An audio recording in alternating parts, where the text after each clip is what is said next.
the beginning, there was nothing. And then there was the Drunken Peasants Podcast. I gotta get a witness. No! Say, man, you got a joint? No, not on me, man. I don't have facts to back this up. It'd be a lot cooler if you did. That's true. Sometimes I cry. Oh! Lick my butthole, he laughed. From the strangest corners of the internet, here to bring you opinions of the world from an altered perspective. Here are your hosts, the Drunken Peasants. Hi, everybody. Welcome to the Drunken Peasants Podcast. This is episode 12. Fuck it. 10. 1210. And we're doing it live. 1210. I'm thinking our next big milestone episode should be 1234. Right? One, two, three. You just want to give away my password on everything? It's the passcode to the air shield. Rude. Do you remember Spaceballs? Was that the 1234 was the password? It was 12345. And everyone's like, I have the same combination on my luggage. Yeah. Everyone, please like the stream. It's been a long week. We had Actual Mania 45 last night. It was insane. You should go check it out. I'm not going to go into detail about what happened, but you should go check it out because it was awesome. It was amazing. Egghead got mad. I'll at least tell you that. I don't believe that. Egghead's a calm, cool, and collected fellow. He called me a maggot with an F, actually. Egghead called me a maggot with an F. Or aren't you just a victim? I am. Poor Ben. I learned I'm a victim. Poor Ben. A champion and a victim. He's trauma dumping on me. Egghead's into the being dumped on, from what I heard. Yeah. Yes. Everyone, please like the stream. We're going to do some stuff in a minute here. Want to remind everyone that we do a pre-show before most of our episodes. We just recorded a short one before this started, so you should go sign up on Spotify or iTunes or wherever you get your audio podcasts. You should sign up so that you don't miss the pre-show. It's free extra content. And thanks to everyone who has been, because we had our biggest month for downloads of the audio version in the last month. So, and I'm hoping that it's going to keep growing. So please do that. Sign up wherever you get podcasts, and if you don't have a place, pick one and start downloading it so you get the pre-show. Also, I have to mention tonight's goal, because it would be crazy if I didn't, right? That's the definition of crazy. Not mentioning tonight's goal? Yes, and I was already crazy a little bit where I didn't put it in the chat, so I'm correcting that. Oh, no. Right now. Ben, so, have you been losing it lately? Yeah. Oh, no. Yeah. Guys, we need you to get behind Ben, push him up, hoist him up, and keep him nice and tall for the rest of tonight's episode. I had a horrible brain fart last night because one person didn't show up that was supposed to be part of Actual Mania, and it like fucked up like how I thought the matches were paired up, because it ruined like how I had everything spaced out. And yeah, I lost it. Spoilers. But I recovered. Spoilers. Is that a spoiler? Spoilers. Is that a spoiler? Probably. Yeah, so link in the chat. Send us a couple bucks. Help us reach this goal. Help us not be here until, 11 p.m. or whatever. Like the stream. That costs you nothing. It costs you your dignity, though. No, it's a dignity upgrade. Oh, well, it's there an you upgrade go. to your dignity. It doesn't cost. There you go. It kind of inflates your ego and like the stream. Yes, at least for the duration of the stream. All right, let's check out. Let's see what this Supreme Court is up to these days. Well, I happen to know that they ruled against discrimination, and then a couple days later ruled for discrimination. Yes. So it's pretty cool. Yeah. They're making. Hi, Karen 12. Cheers. Hello. All right, let's check out the news. He called me sir and got me so human angry. People are discriminating against wolves. Wow. They're laughing at us, at our stupidity. We talk about Saudi Arabia all the time. And you better well learn to love it.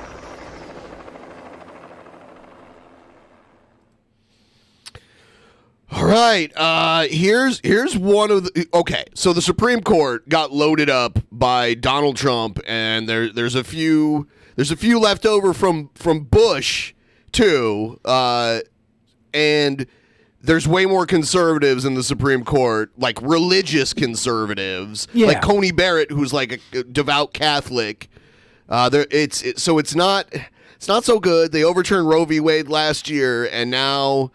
One of the many things they've done that has disappointed me was, man, they were going to give people a break. People who were suckered in, most student loans are taken out by like 18-year-old students that don't know. They were never taught what a loan is like. They're not even old enough to consent with Onision. Exactly. So they don't even know.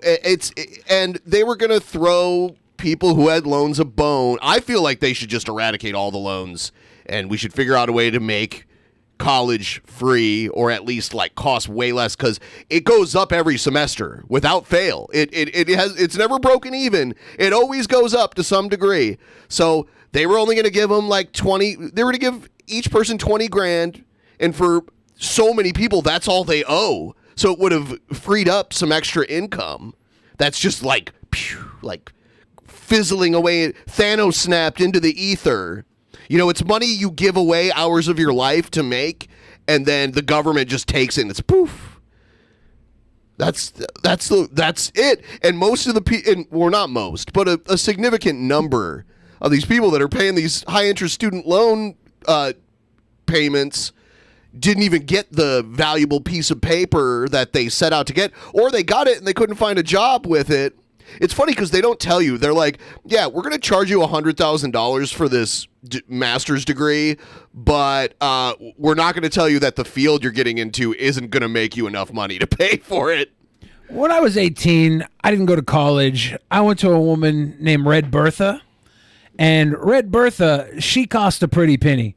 I told myself if I could get through Red Bertha, I could get myself a nice little piece of paper. Wide Bertha. And the only piece of paper I got said that I had an STD infection, Ben. So I know what it's like to be screwed over. Never get to catch it like this anymore. Thank you. I appreciate it. Welcome. Yeah. It's kind of a racket in many ways. Like everything else in this world. Let's check out the story on this. Biden insisting this fight is not over after the Supreme Court struck down his student loan forgiveness program. The president now offering an alternative. It's nice because it's like one thing the Biden was going to do that I'm like, hey, that's a good thing. And then the court's just like, nope. Do you think Biden really thought he could do it? Or do you think that he just used that as a voting chip?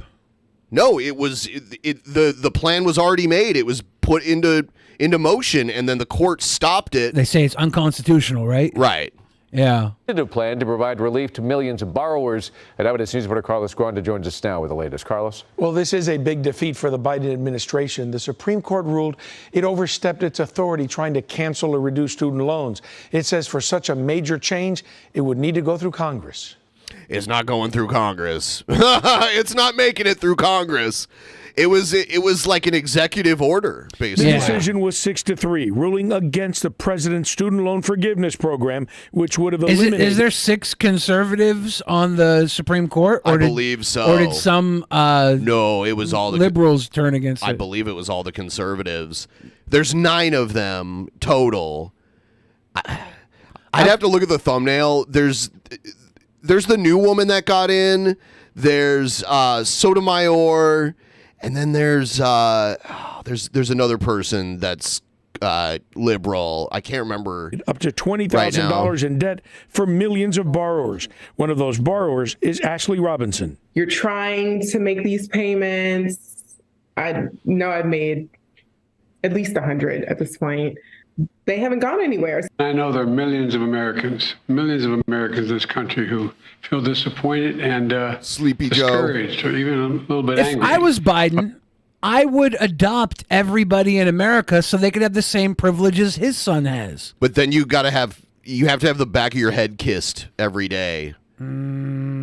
It's better than he adopted you. It's better than a lot of what I have to put up with And he my gets to boss. he gets to stand behind you and like put his hands around you. Yeah, And easier than what I have to put up with my boss. Okay. Oh shit. But the court's decision today on student debt. The White House had approved the plan under the HEROES Act and said the head of the Department of Education had the right to adjust school loans. But Chief Justice John Roberts, writing for the majority... Yeah, I'm seeing people say Biden needs to pack the court. You know, that is the thing. Like, I don't believe there's any rule that says we only have to have 9 of them. And people have talked about... They've been doing it to kind of like...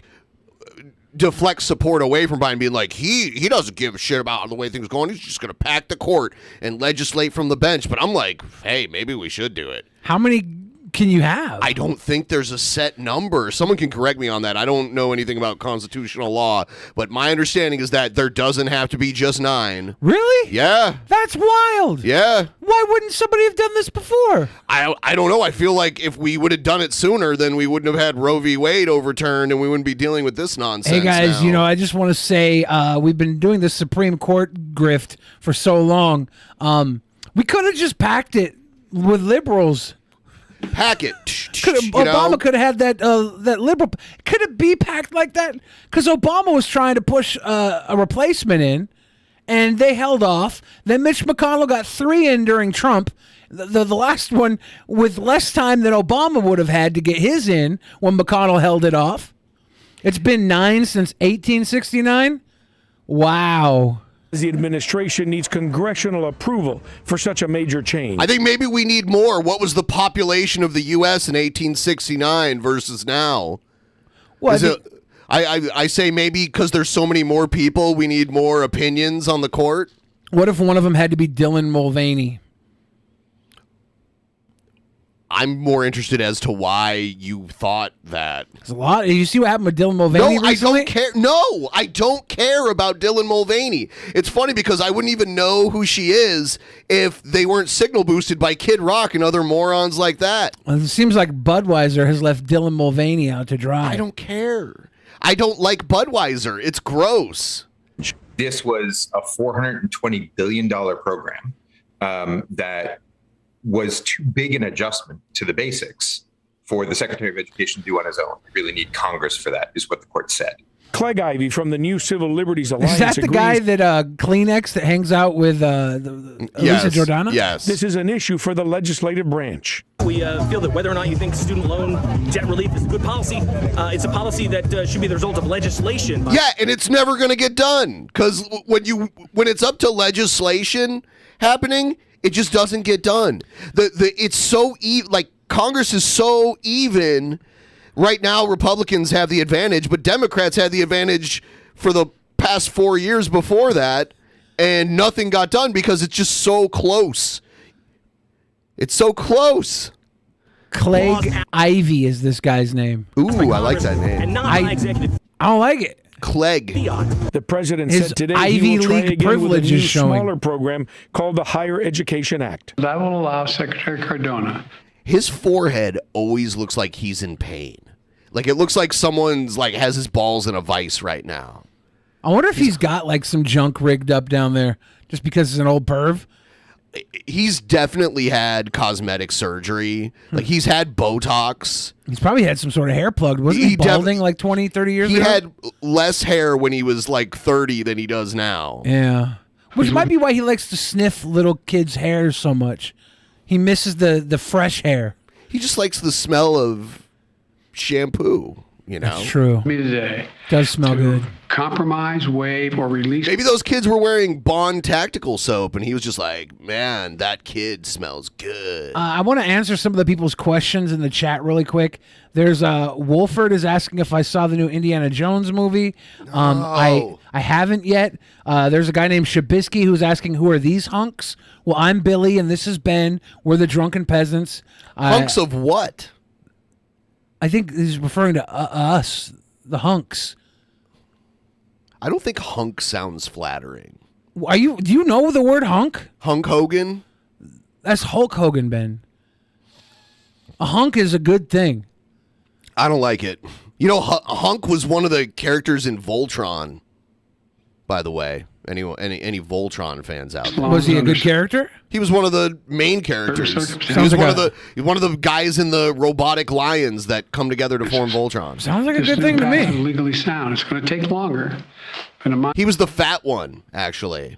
Well, maybe he was like stout. In my view, it's the best path that remains to providing for as many borrowers as possible with debt relief.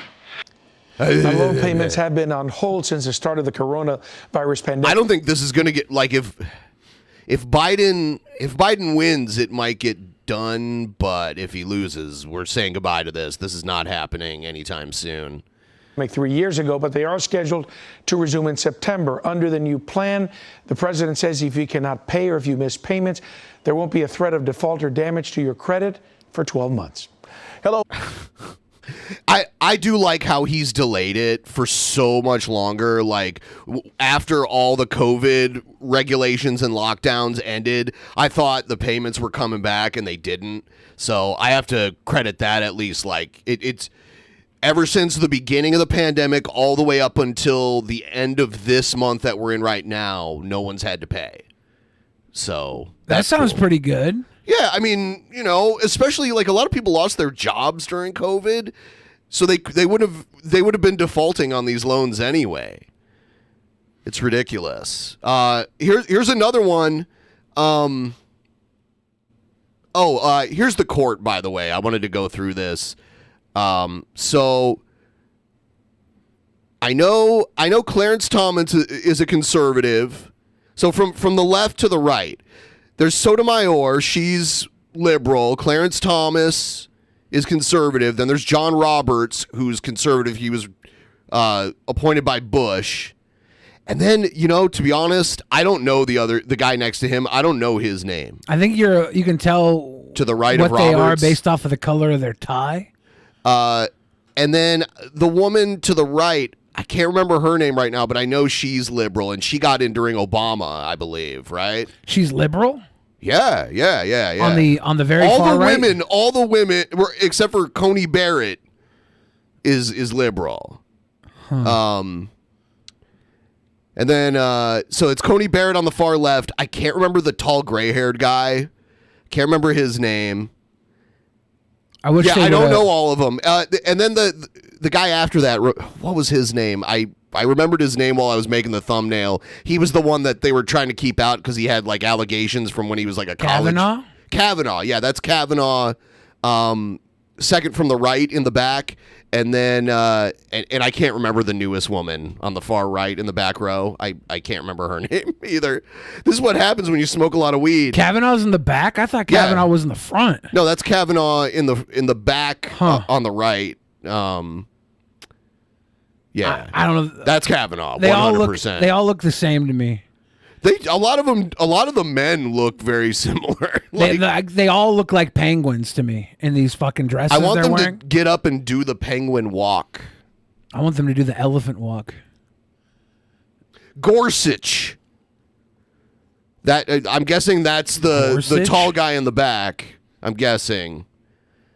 But who cares? It's weird how much power they have. These guys have some crazy power. And out of all of the members of our government, the legislature or the judicial branch has a crazy amount of power. As much power as they have, it's crazy how much power Mitch McConnell had to keep 3 of them in Trump's reign conservative, to flip so many. And then the only power the left had was to pump vital nutrients into Ruth Bader Ginsburg's body. She should have retired because, yeah, the weirdest thing about it is like it's a lifetime appointment, and it all depends on who the president is when you either retire or die. So it's craziness because that was terrible timing. RBG dying, that was really a problem. RGB must have been betting on Hillary like crazy. She was like, "Oh, I'll retire under Hillary and have the woman president get me out." And it's like, psych, Donald Trump's gonna win. He's gonna grab you by the pussy and throw you out into your early grave. And she's like, "Oh, I don't like that at all." Okay, so the one guy is Gorsuch. Who's the other white guy to the right of Roberts? I don't remember his name. I'm asking the chat because they're. So Gorsuch is the tallest guy with the white hair in the back. We could probably pull up like a cheat sheet, right? No, I want the Alito. Oh, okay, Alito. All right. Lance Ito, the judge from. No, Alito. Oh, it would be better if there's no Asians on the Supreme Court. It'd be better if it was Judge Lance Ito from the OJ trial. He was a good guy. I think he retired after that happened because it was pretty hard on him. A lot of people, like, after going through that trial, it kind of emotionally drained them. All the attention and everything too, like all the media attention, and it went on for like a year. Yeah, it was kind of it would be traumatizing to some people. Let's check out. It was pretty hard on OJ too. Supreme Court rules on religious accommodations for workers. So religion, the one thing you can be totally irrational about that people still have to respect unconditionally for some reason.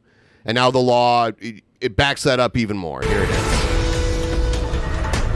ABC News Welcome Live. back. We're following breaking news. The Supreme Court has issued a major ruling on affirmative action, limiting how colleges and universities can consider race in the admissions process. Oh, this too. The court also ruled on a case involving religious accommodations in the workplace.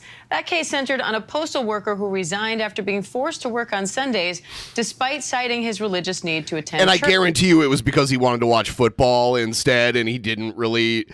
I want to know what he's doing on Sundays. Like, okay, you don't have to work. What are you doing? Are you watching football or are you in church all day? What are you doing? Do they even deliver mail on Sundays? They do now. Wow, Amazon Sometimes. fucking changed our world.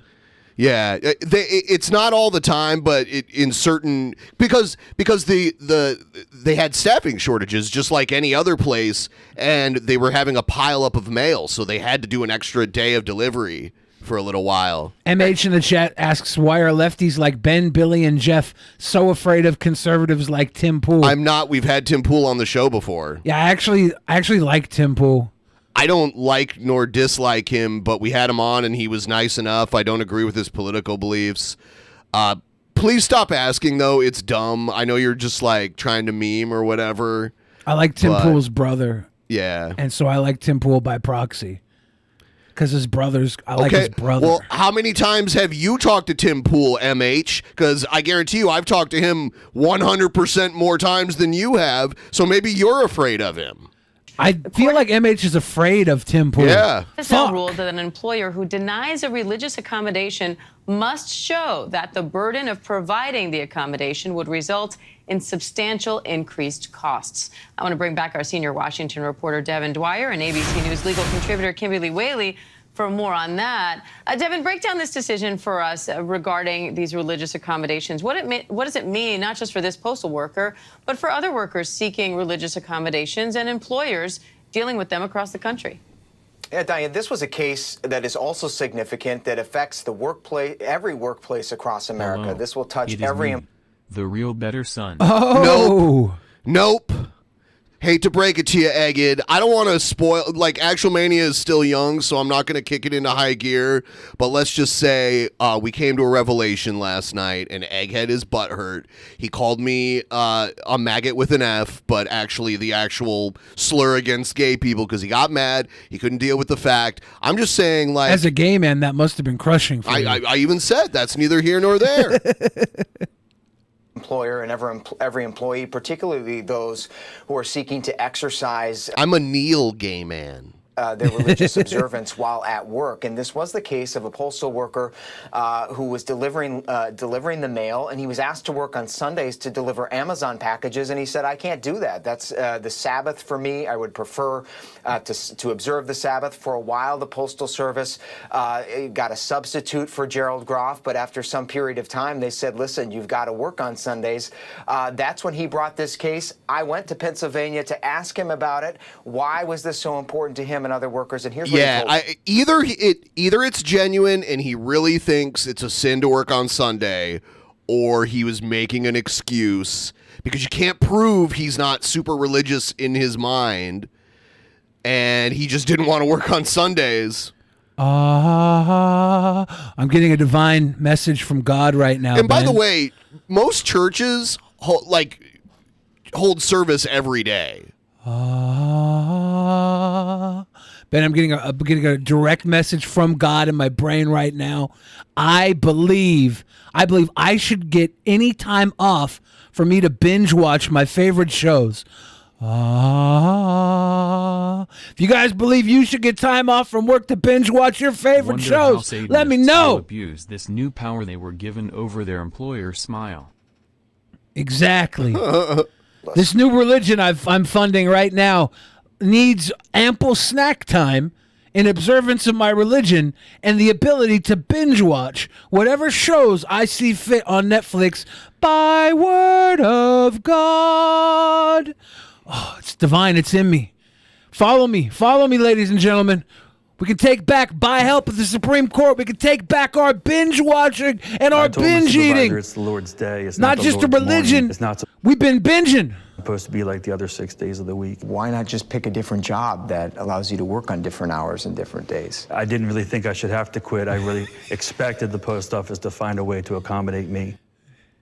And federal civil rights. It's my religion to never have to come to work but still get paid. And if that doesn't happen, I'm being discriminated against. Law,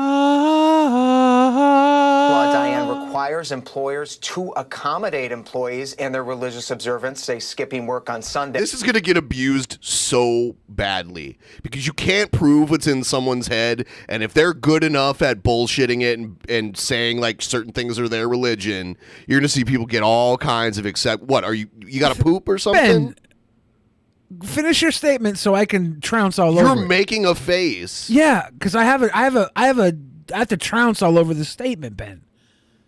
So finish it. No, I don't. Go ahead. Yeah, Ben, I've seen this guy. He's a good Catholic. When has the Catholic Church ever abused anything? Never.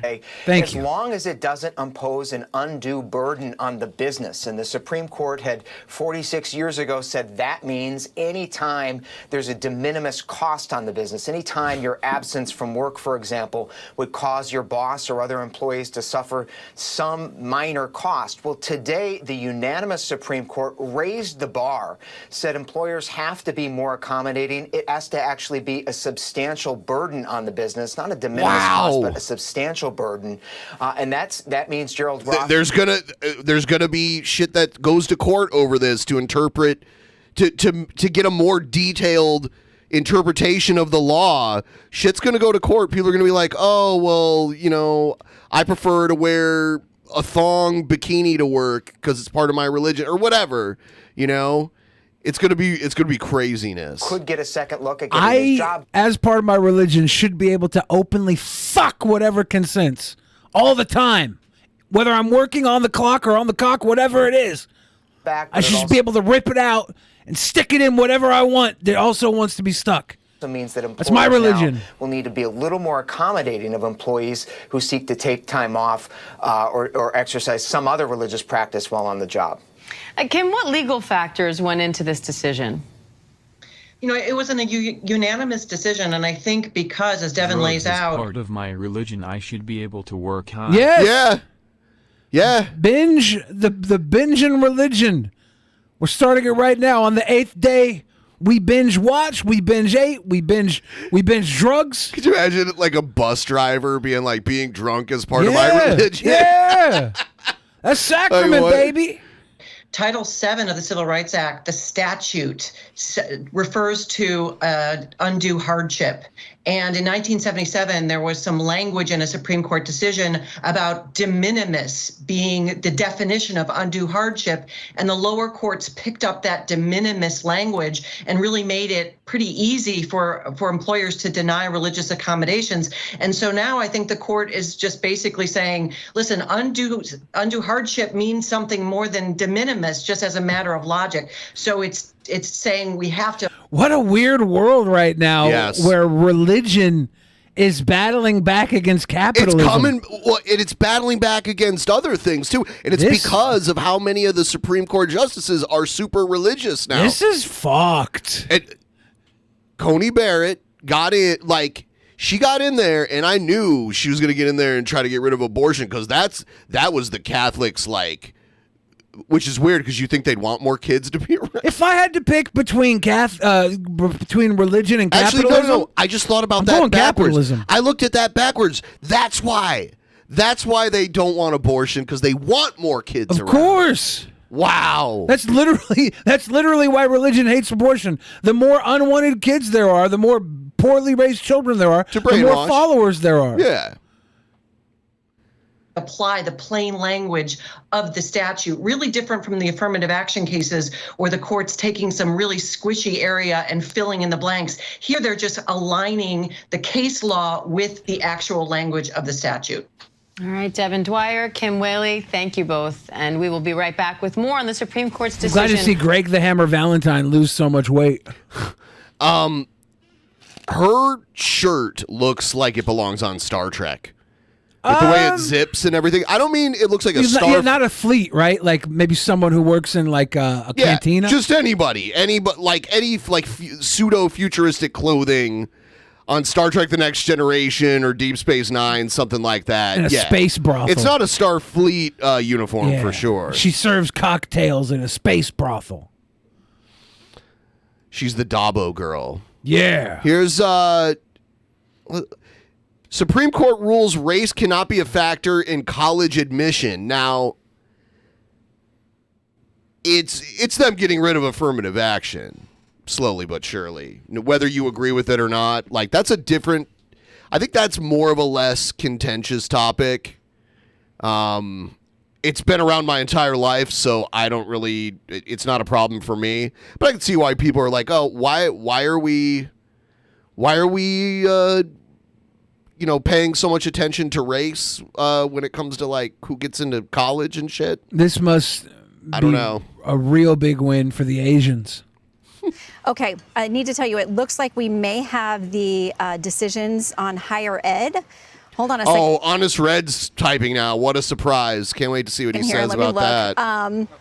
It is fast and furious this morning. What? There is Vin Diesel's here? Concern for people who were challenging the student loan program is that they would get hit with standing and not actually get to the merits of the case. Right. So that has been a big issue. We saw this with the immigration case last week. Texas and Louisiana tried to bring a case about immigration policy, and we're told they didn't have standing. And people are like, if these two states don't have standing, who does have standing? Okay, so it looks like Harvard and UNC's admissions programs, where they used race as a factor in the holistic determination of letting people in.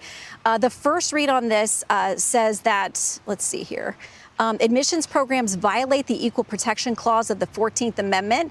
Got to read the whole opinion to see here, but that's at least the first impression that our producer is getting from this. This woman's backpack is made out of couch fabric. That would be enormous. Now, we've been watching this case to see, would they swing for the fences? Would this be very narrow? Generally, the Roberts Court does as narrowly tailored as possible. You know what's really weird? Where I grew up, they call it a book bag and not a backpack. Oh, yeah? Yeah. Isn't that weird? Yeah, not a backpack at all? No, they call it a book bag. So fucking weird. Yeah. You ever heard that song, I want get your little black backpack back? You're like, it's like a early 2000s song, I think. When they are trying to make a decision about something, and this issue of, oh, look, here we have, Keegan has run these out to us. Keegan, thank you very much. Okay, so let's look here and see. This is Shannon, the Harvard we could and give you case. a moment and to read through that and go to Jonathan Turley if you'll allow us to give you just a moment to breathe.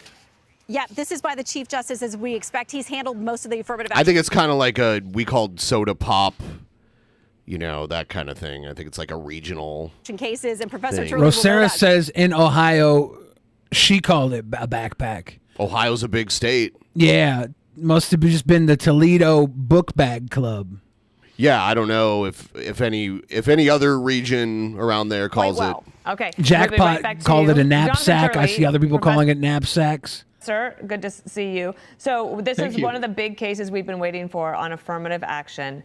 And it appears that it wouldn't be a surprise if this is thrown out. Morton Dave called it a book bag. That's right. It appears that it has gone the way many of us expected.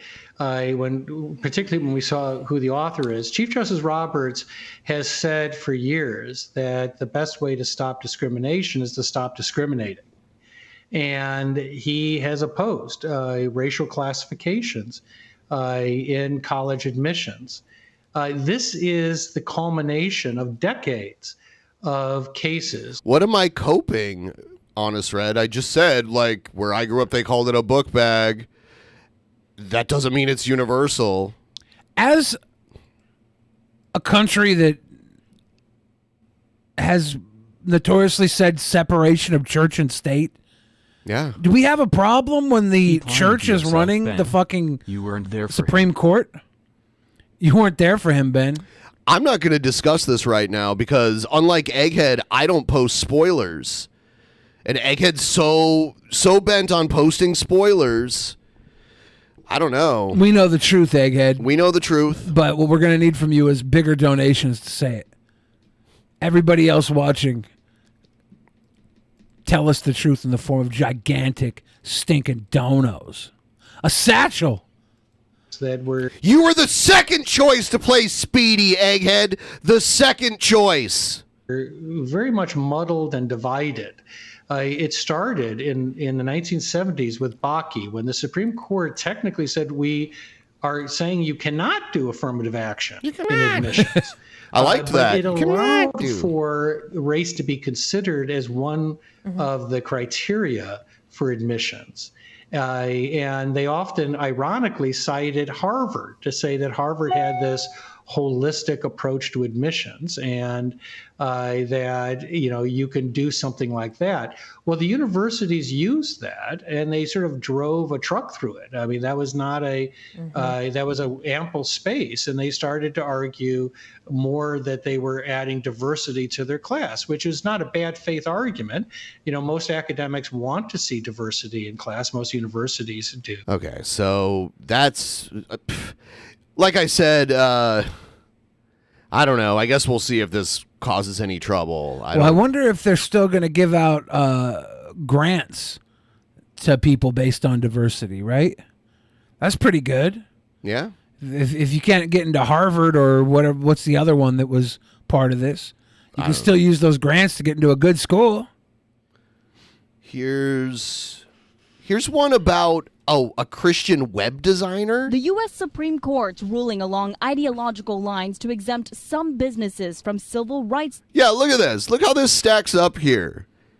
Laws, siding with Colorado evangelical Christian web designer Lori Smith, who refused to work on same-sex weddings. I cherish the freedom to express unique and custom messages that celebrate causes that I'm passionate about. Despite her state's anti-discrimination law requiring businesses open to the general public to serve all equally, the court held the First Amendment right to free speech prohibits Colorado from forcing a website designer to create expressive designs speaking messages with which the designer disagrees. But the court's liberal justices warned the ramifications could stretch much further.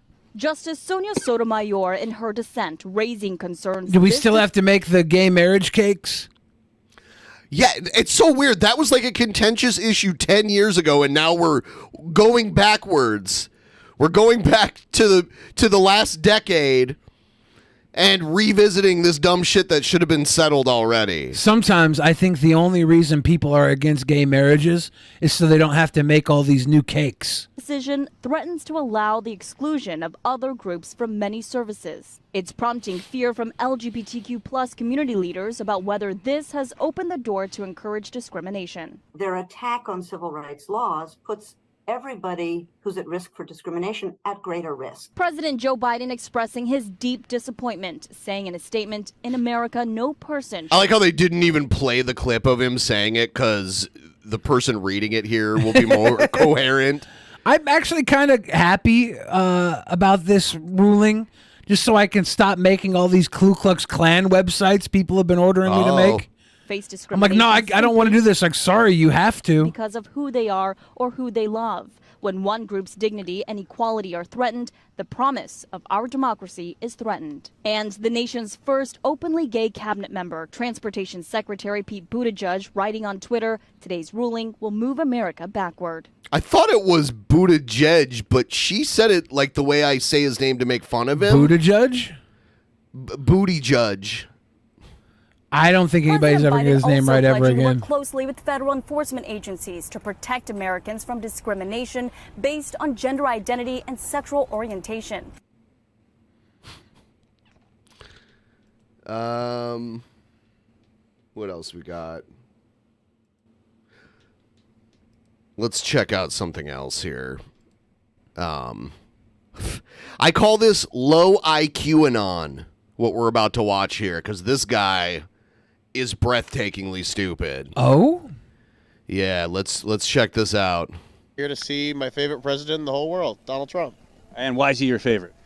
Because he says he does what he says. He gets it done. Did he build the wall? I believe he is, and I believe the Main Street. But he did. I believe he is. He is. He's still building it because he's still president. Yeah, I think. But then here's the thing: if he is still president, then he's not eligible to run this next time. If he's secretly still president, then he's not allowed to run again. But what if I believe he's not president, but he is still going down himself and piece by piece building the wall by hand? What if I believe that? No. I believe that's just lies by the mainstream media, and they're covering up the truth. Did he win the election? Absolutely. And why isn't he in office? You know what? I mean, if you know what this shirt means. What does this shirt mean? Q It's is LGBTQ, right? Yeah, the LGBT are just really small, so you can't see them. It's a mix of different things, but it's basically saying that the world is not how it seems. The media is all fake. The media is not reporting accurate information. So not reporting that he is actually in office? What I believe, I believe there are two White Houses. One is a dummy White House with Biden in it, and the other is a real White House with Donald Trump still running our country and still building miles and miles and miles of thick, uncorruptible border wall. Actually, quite a few Trump supporters believe is that Trump is still the president right now. He is. And JFK came back from the dead. Oh, no, he talks about that. He talks about that here. A shadow presidency, possibly from Mar-a-Lago. From Mar-a-Lago is the new White House. That's why all those papers are there. Trump was like, I'm only going to take the most important papers to Mar-a-Lago and keep them in the bathroom. To still be president. Yes. White House, the real White House is shut down. So you don't like how everything's going with him in office still? So I believe that it's all a movie we're watching. That's what I believe it's all a movie. It's we're all watching. just a movie. I have been told it's all a movie, and we have actors playing different people who. Like who else? So Biden, the real Joe Biden that was with Obama when he was vice president with Obama. Listen to this. This guy is so out of touch with reality. It's unbelievable. Who's playing Biden? He's been executed. So the real Biden executed. Yeah. So the Biden we see is played by a few possible actors, and he'll tell us. The Biden that we knew with Obama was too powerful, and he had to be murdered. Yeah. And replaced with Captain Kangaroo. It's like Tupac, Biggie. They have a replacement. He's a hologram. Yes, absolutely. Absolutely. Is this guy serious? I think so. And You really think that? I do. I genuinely believe it. I believe that we've been brainwashed our whole lives. I really do. And that the fake bot. You know what? I wouldn't laugh at them so much if their fictional version of reality made more sense. Like if it made, because you could like fabricate some kind of story about the deep state and what they're doing and make it make more sense. Our version of reality barely makes sense. Lifelong Democrat JFK Jr., even if he was still alive, wouldn't run as Trump's running mate. Why would they pick someone else that you think that we all know is actually dead to like reemerge as Trump's running mate in this next election? Biden is being played by. There's a few people playing him. James Woods could be. James Woods, who's a conservative. Yeah, playing Biden. And Trump supporter. Yeah. So why is he playing Biden again? Is he part of the? Is he for or against Trump? I think he's with Trump. They're helping to conceal that Trump is actually president. Oh, so Trump had to be a shadow president as a tactic. Yes. Well, this is great. A few other prominent actors who are on Trump's side in a rubber mask playing Biden in an effort to wake people up. Clint Eastwood, he could be playing Biden, right? Clint Eastwood's really tall, isn't he? Like, probably. Yeah. He'd be crouching. Oh, you gotta be fucking. Talk to a chair. No, I'm not kidding. No, I really no. This is information. I'm not. Okay, so if we're going to go deep state, how about RFK Jr.? His uncle famously got his head blown off, and so did his dad. What do you think about the deep state doing that? So, haven't heard much about the head being blown off, but I know that JFK Jr. is still alive, and he is going to eventually How about John? John, which one is that? John is JFK Jr. How about John? John, which one is that? JFK. Oh, Jr. Yeah. JFK Jr. Yeah, he's going to be Trump's second vice president when all this truth comes Wonder out. what thoughts they will have when Trump goes to prison. Of course they're going to think that he was witch hunted. They've already put the thought in their head. Yeah. They're so easy to manipulate that it's unbelievable. Witch hunt is the new Make America Great Again. We see it on all the signs at all the rallies. There's literally nothing that could happen that would make them think they were wrong about all this. Like literally Trump could be like, you guys are wrong, this isn't real, and they would be like, oh, that's not really Trump anymore. What happened? It's like, James Woods. Right. Somebody get the mystery machine down here to pull this mask off of James Woods. It's bigger than Trump. It's a collective delusion. And when you get enough people all like reinforce, like it's like flat earther type stuff. When you get a big enough group where everyone's like telling each other that they're right about their clearly wrong thing, it becomes this. You can't rely on the news, dude. What the fuck is that back there, Roy Orbison? Yeah, he's actually not dead either. He's going to be Trump's Secretary of State. A better Secretary of State than who is it now? Joey Cora? I don't know. Alternative information. Are these delegates? Who are all these people? Who, these people? Are you guys delegates? What are you all doing here? They're delegates. What is everyone doing here? What is this? These are the super delegates. Anthony Blinken. I wouldn't have guessed I know it's that. a Trump rally. Are you delegates? I don't think I know that name. All I got to say is that if Trump really was such a horrible human being, why would all these good people come out and still support him after all this? There must be something the media is doing wrong. There's way more people supporting like the mainstream narrative. So like you can't appeal to numbers when your numbers are way smaller than everybody else. That doesn't make any sense. But they don't need to see how small their numbers are if they believe they're huge. Yeah, that's true. Is it possible they don't know what they're doing? I see your point, but unfortunately it's not true. I think yes. The Trump supporters just see something different in Donald Trump, and the media has convinced you that he is a racist, he is a sexist, he's against gay people, he's a fascist. He's not any of those. He's just for the American people, and he's Look, the guy to... I've seen racists. My uncle, he hit a guy with his car while doing it, called him a slur. That's a racist. Donald Trump, not a racist. Take down the entire system that has been controlling the world and, controlling our way of life for centuries. He's the guy to... I mean, if they're controlling the world and Trump is the good guy, how is he president? That would mean he's in control. By definition, he would be in control if he was secretly president running America from Mar-a-Lago. So how are the other people the ones in control? Doesn't make any sense. to basically change the whole system. I think maybe the media is in control of the narrative, and that Trump is running everything perfectly with a shadow government to confuse them. So why not stop the media then if you're in control? Well, that's what they're trying to do. Unfortunately, Truth Social is being throttled. God back, he's bringing... Twitter's being throttled. So what do you think about the E.G. Carroll rape trial? Say it one more time. There's a Donald Trump rape trial going on right now. How do you think Donald Trump's a rapist? Again, I believe that the media is trying. They will lie about everything about Donald Trump. They will make up every single thing. They'll make up horrible accusations about. Do they create a fake court that looks real? Because the court isn't the media. Well, if they're going to create a fake White House, they'll create a fake court. Yeah, yeah. People on Trump's team, like they did with Brett. How about like the Weber v. Deck case, which involved Donald Trump? I was going to say one more thing, but with like Brett Kavanaugh. They fabricated that. I believe it was a total. It was another effort to take down Trump. January 6th was a setup to take down Trump and his good supporters.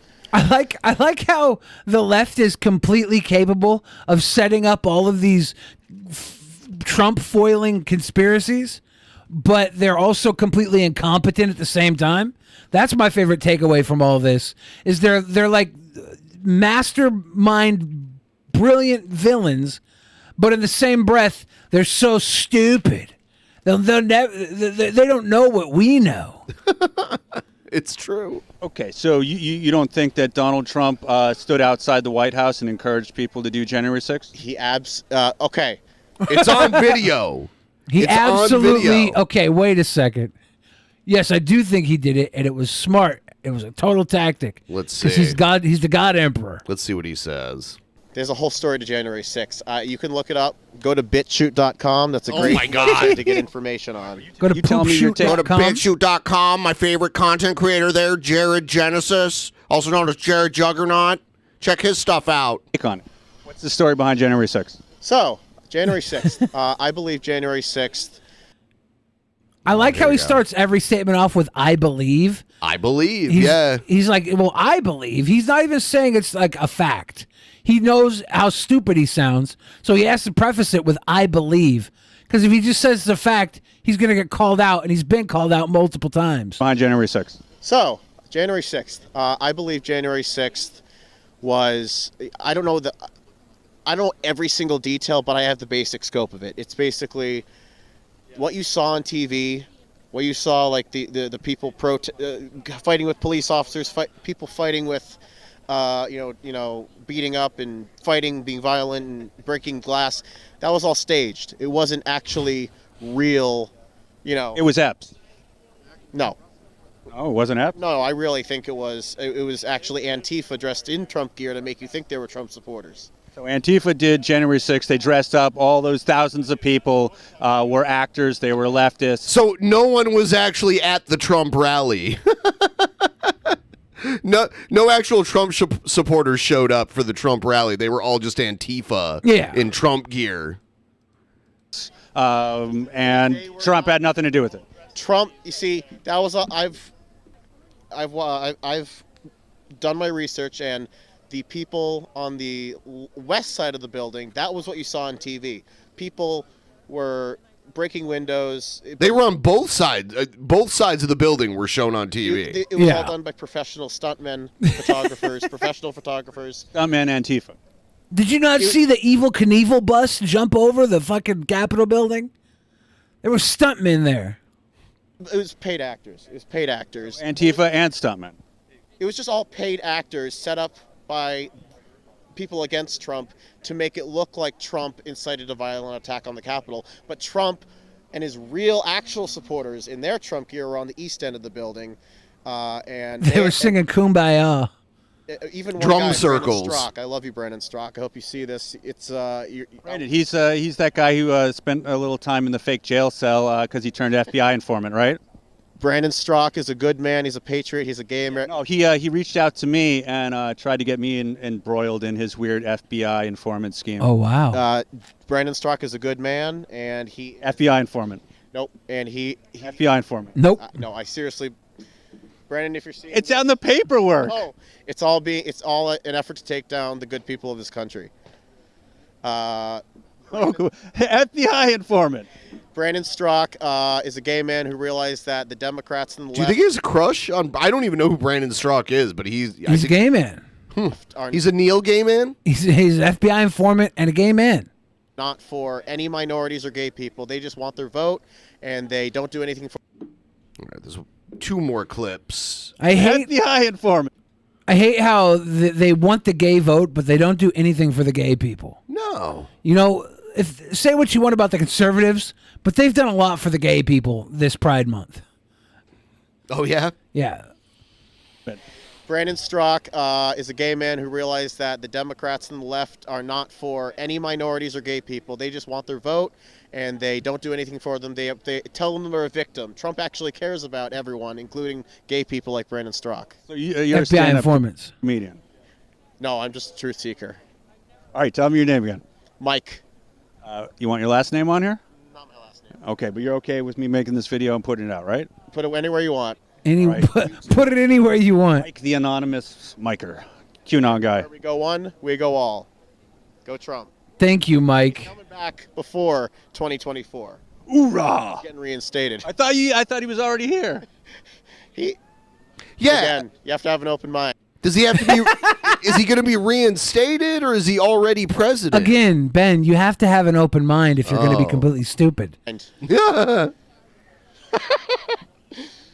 I find out my information is different from yours, man.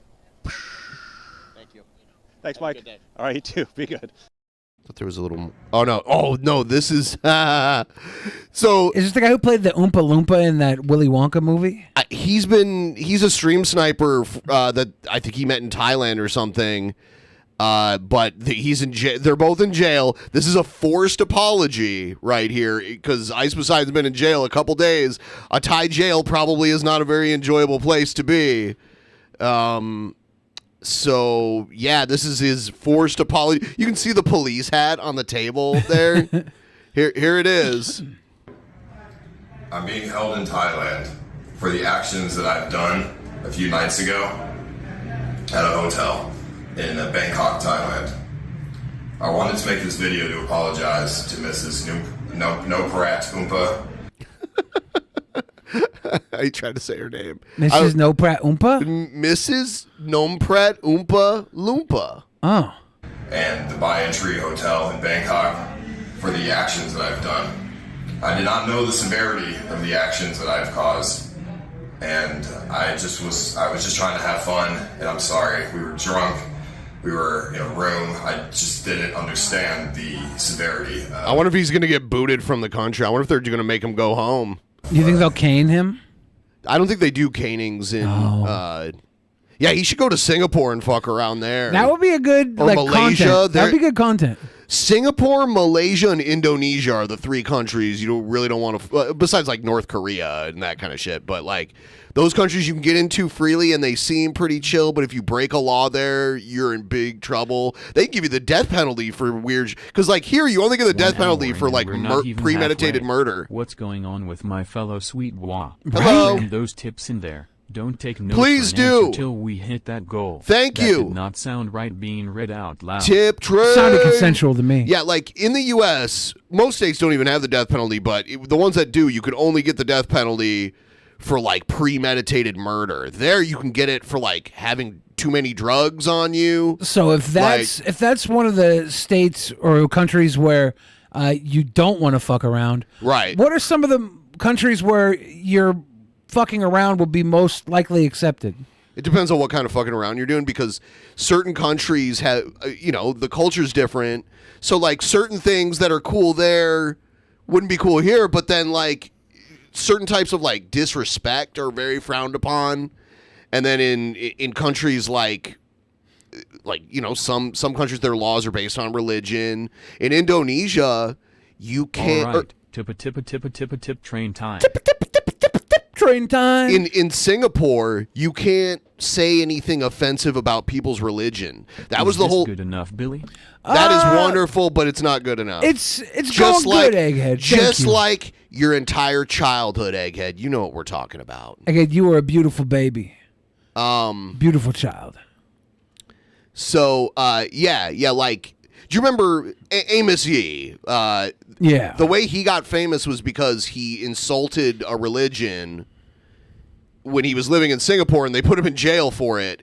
And there was like a huge thing of sympathy for him. So once he got out of jail, people adopted him so he could move to the U.S. so he could have freedom of speech. And how did he start using his freedom of speech? To defend PDF files. Yes.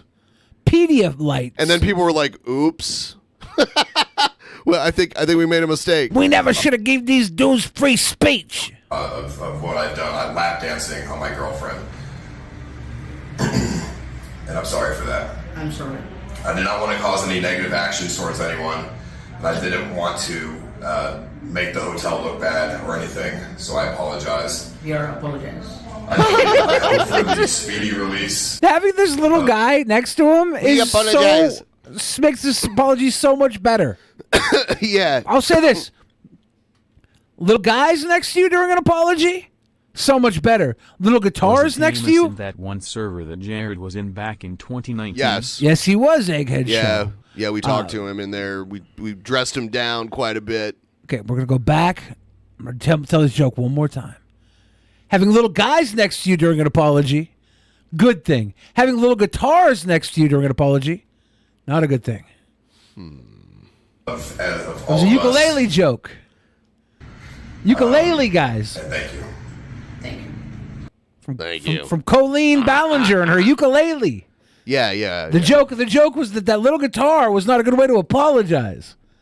Whereas a little guy like this is a good way to apologize. It's really cringy when you keep explaining. I gotta get me a little joke. guy to apologize. Okay.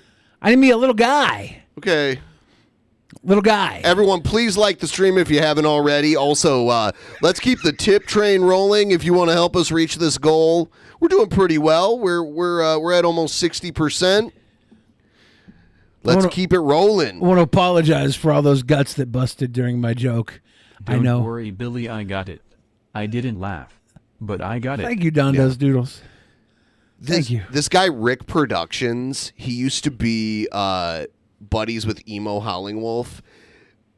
And I think, there's some stuff that might venture into the PDF file territory with him, rumors. I don't know if they're true. But I saw this video of him, and it's hilarious.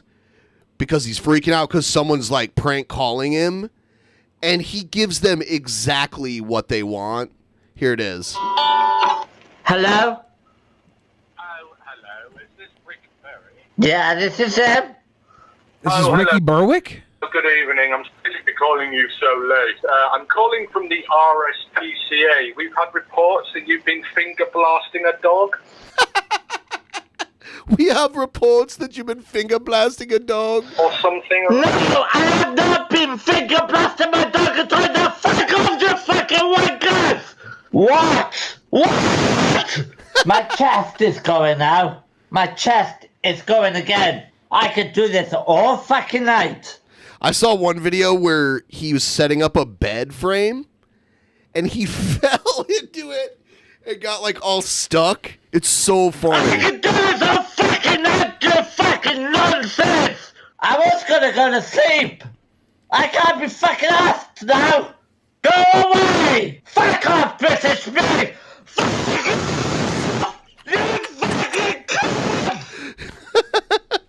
This is miserable. Well, I'm going to be moving soon anyway, so nobody won't find out where I'm living.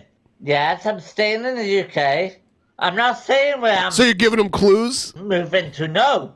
Let's get all these fucking trolls in here, because I am fucking mad. And all the fucking police are coming to my fucking door again. You can fuck right off.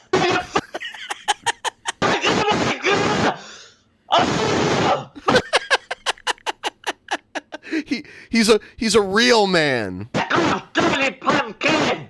Yes, I like cheese, yes! Well, yes! He's a man of taste.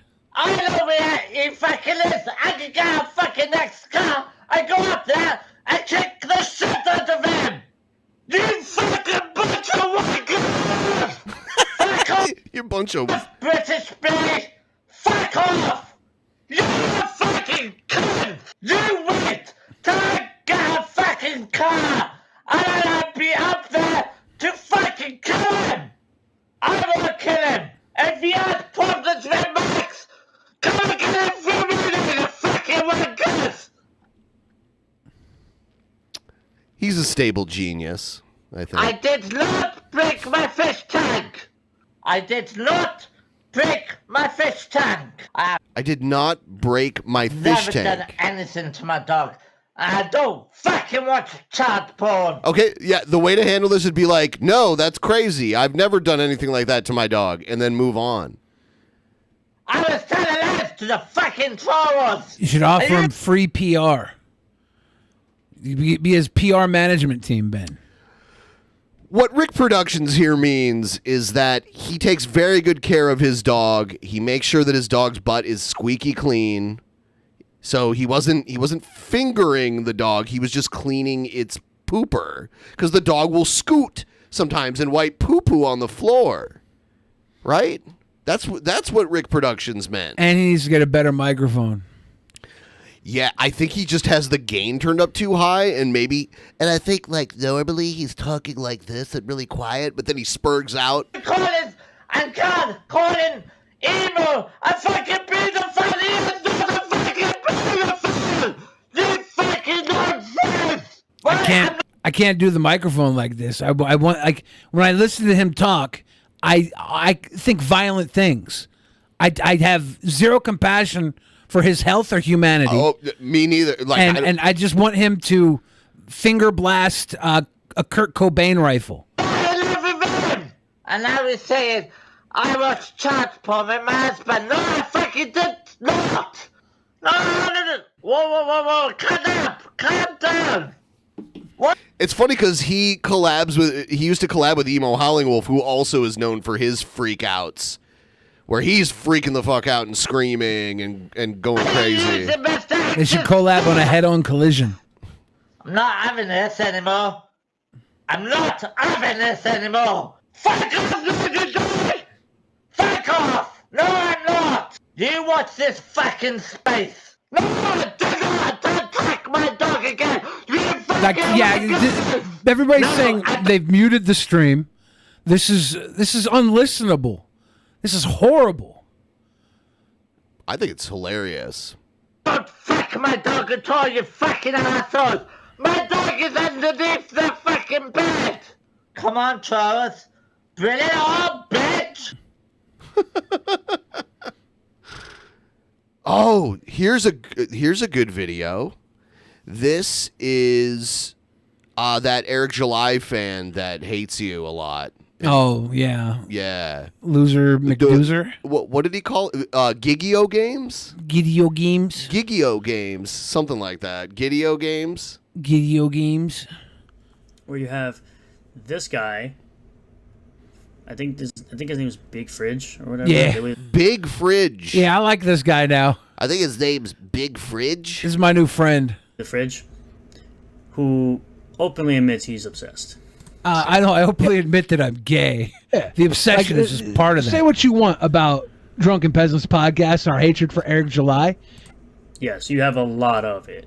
And Yes. your podcast is not growing. It's because I'm in the closet and I want to have sex with him and you. It's funny because he has less than 1,000 subscribers, so like because he'll get like 2 or 3 more subscribers, so he's like, I'm growing. Who cares? He grows when he looks at us, if you know what I'm saying. Everything else beyond the blind obsession for Eric July, everything else is highly entertaining. So Rip Verse Goalpost was just here watching the show, having a good time, eating like, I don't know, a fucking tub of popcorn with a dick hole cut out in the bottom. It's true. It's so weird. Like, these dudes are always talking about penises. Like, dude. It's because I'm gay and I want to have sex with you and Eric July so bad. He's gonna react to that as if I really want to leave ropes of cum in that luscious fucking dessert beard that he has. To project your weird fantasies onto other people. It's not a fantasy. It's an inevitability. A good time. And I will then get your consent. Eric July got brought up because of our obsession, and they had to call us out. Yes, you are obsessed. Yes, sexually Thank you for obsessed keeping with us you and Eric honest. July. Rip-a-verse goalpost. Half of the shit you post about me is like a fucking wanna leave highlight reel of all loads the in your badass dessert shit beards. I say. I love it. I love. It's a highlight reel of how stupid you sound. No, it's a How highlight obsessed reel of me grooming you and But Eric I'm here to July's call out beards. your nonsense I'm a because you groomer. I want to groom openly, those beards with disingenuously my lie succulent about cum people, ropes. and that's something I can't deal with. That I hate people who openly lie about other people, and it's Shit. annoying. I'm not lying when I say Love that I'm it. gay for you. I promise. Don't hate me. I love you. Yep. I beg your I think consent. That is it for this video. Please, Papa, love me back.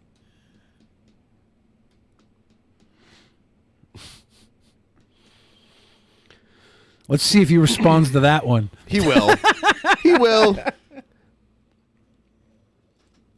Here's some Trumpster Bob. Do you think DB Cooper survived jumping out of the plane? Yes, absolutely. Absolutely. You don't die from that shit. The odds of that are,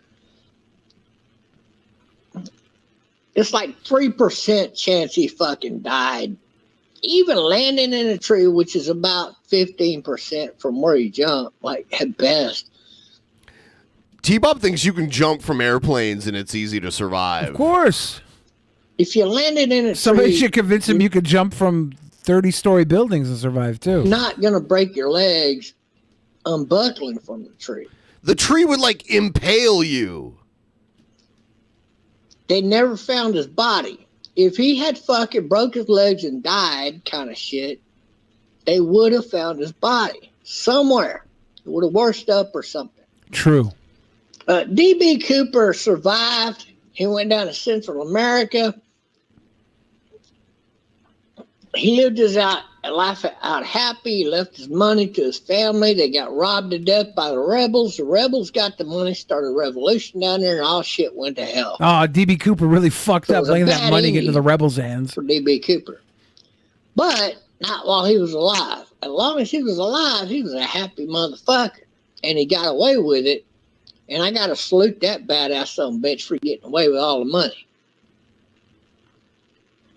And I'll tell you what country he went to when I fucking feel like it. I already saw DB Cooper case. That shit was easy a long time ago. I actually... Yeah, it is a crazy story. It happened in the Seattle area too. Yeah. DB Cooper. A few years, like several years, like 7 years ago, some shit like I did a video, right? I turned my screen around and I showed you DB Cooper here, DB Cooper there, under another name. Same identical fucking picture of the motherfucker. Same identical picture. In Central America. The second picture was actually DP Pooper. The country that he went to was Panama. You can hear his research the history Discord. from there. That motherfucker went down to Panama and lived his fucking life like DP Goober. Shit. That motherfucker had like 20 plus women servicing his fucking dick at all fucking time. Reminds me of myself. He'd have one sucking in here and like 10 of them lined up and 10 more over here begging to serve him.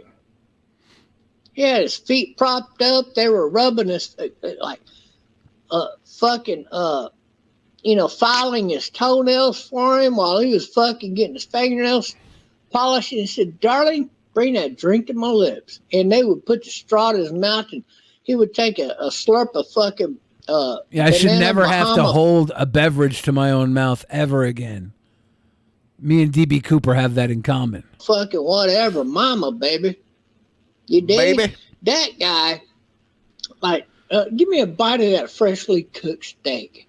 They would feed him a bite This is steak. such while a he's getting weird his fingers fucking groomed. He never even had a fantasy that Bob is having vicariously through DB Cooper. Yeah. He's like, DB Cooper not only survived, but I happen to know he had concubines that would feed him freshly cooked steak. Give me a bite of that steak, baby.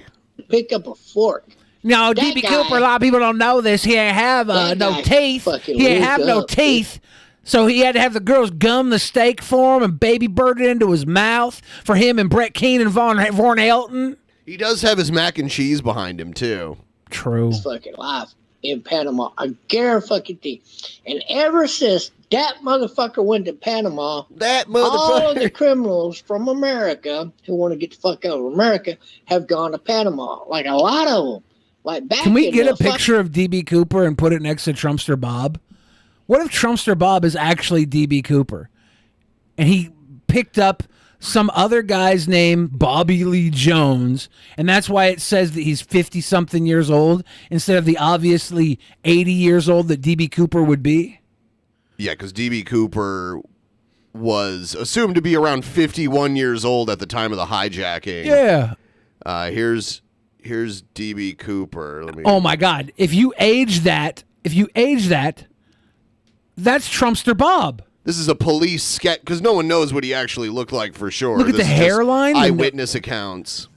Bob hides behind the beard, but Bob is DB Cooper. He tells these crazy stories to make you think he's crazy, and that's he's what- genius DB Cooper, hiding in plain sight. The whole the Harry Brogan thing is like an obfuscation away Yeah. from him. Yeah.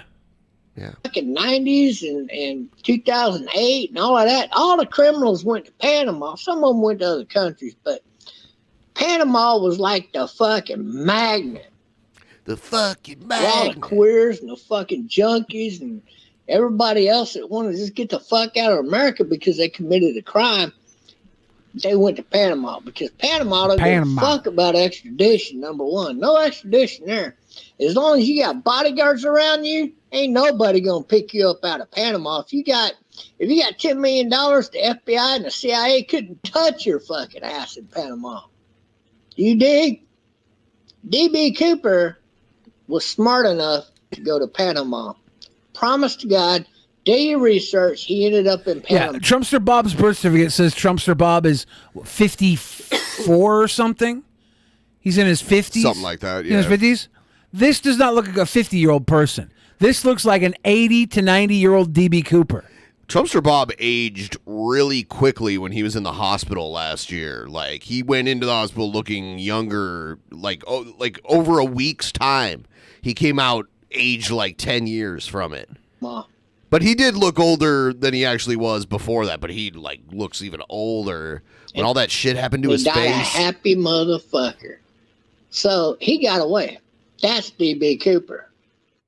Well, thank you, Bob, for this history lesson that's really you hiding in plain sight, DB Cooper. Ooh.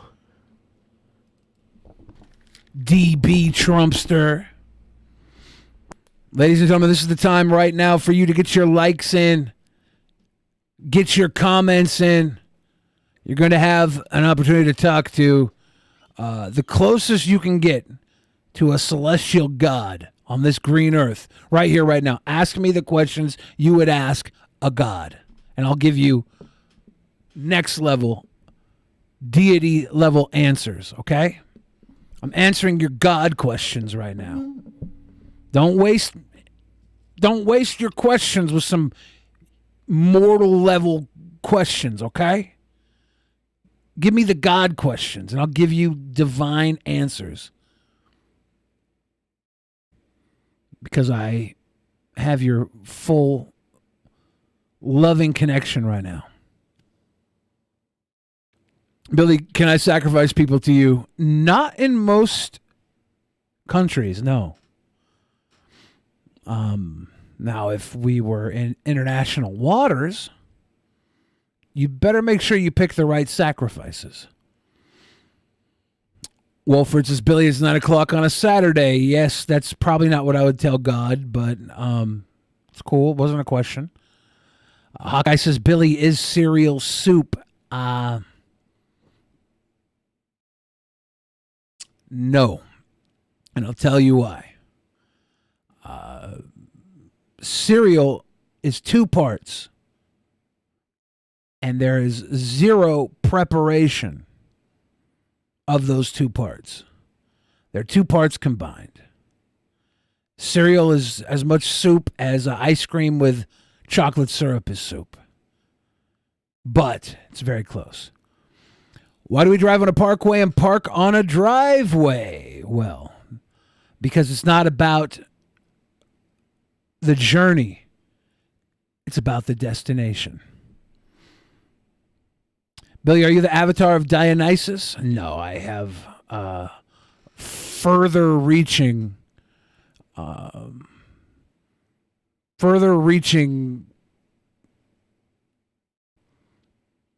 addictions than Dionysus would have.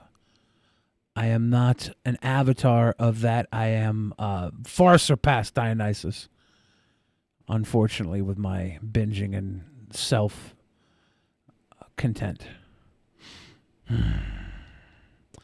Ladies and gentlemen, if we can get this stream liked to 1 million, I will probably be able to retire on a yacht. And I love yachts. Grandmaster versus Billy, would you rather be friends with Pol Pot or Idi Amin? I think Idi Amin.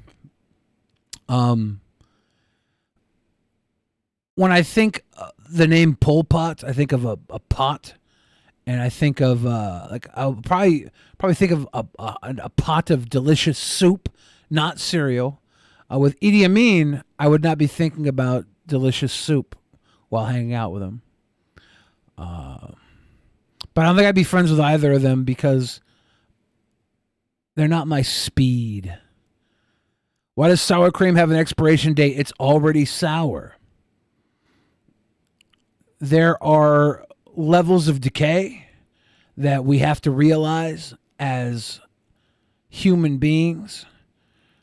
There's definitely a zone of acceptance that makes something. We have growth, we have ripe, and then we have decay. The sour cream is in its ripe zone until it hits that decay zone. That's life, right? Humans have their growth, they have their ripe levels, then they have their decay. It's all sorts of things fall within that category. So even though it's sour, that sour is actually its ripe zone. Why does God need a spaceship? Does he need it? Or does he enjoy it? Billy is in a perma K-hole? Probably, yeah. Blair Snorlax says, am I your speed? Oh, Lord. Billy the Fridge? Yes, you are. You're a ripe human. You're right in my alley. Billy will not be my God until he wears a cape. I would look good in a cape. I wouldn't mind that. If I drop a spoiler in the middle of the woods and no one's there to hear it, is it still a spoiler? Yes. But if no one's there to hear it, no one's there to cry about it. So who cares? Capes need top hats and diamond-studded canes, though. What if a cape had a hood? What if it was more of a cloak? I don't think it needs a top hat. I think if I was to have a cape, I would have an accompanying hood with my cape. It would be a cloak. A cloak-like cape. What color cape? In my mind, I envision some sort of purple, maybe with a golden interior. Slicked hair could work. Those canes need concealed weapons. I'm not against the idea of hiding a weapon in my cane. I had one of those sword canes. Did you ever use it? No. But I had one. It was cool. You mean use it to walk with or use it to stab someone? Use it to stab or even... Dude, even assembled, it was like a perfect weapon because the cane itself, it had like a metal head on it that was like perfect for skull cracking. You wouldn't. know? You wouldn't have to use it in violence necessarily. If I heard a Lutamas donated to the DP fund. If I knew that you took that cane out for a walk, and when you walked by, I like, walked with it. If you walked by like a giant roast that had like meat on a spit, and you just took the sword out and poked the roast and It was stole a some really roast. long, thin sword that wasn't sharp on the edges. It was like really sharp on the tip. Yeah, so you could have Maybe stolen a once- little piece of meat, right? Maybe one side of it was sharpened. Maybe one Yeah, it side probably of it. was. And you'd hold it like the head of the cane. Yeah. The handle of the cane was like long, and it was like a punching sword. You know what I mean? If you used it to steal meat off of a spit, I would consider that using it. Okay. I never used it to steal meat off a Shit. spit. Yeah. Uh, I'd be so hyped to use my sword cane.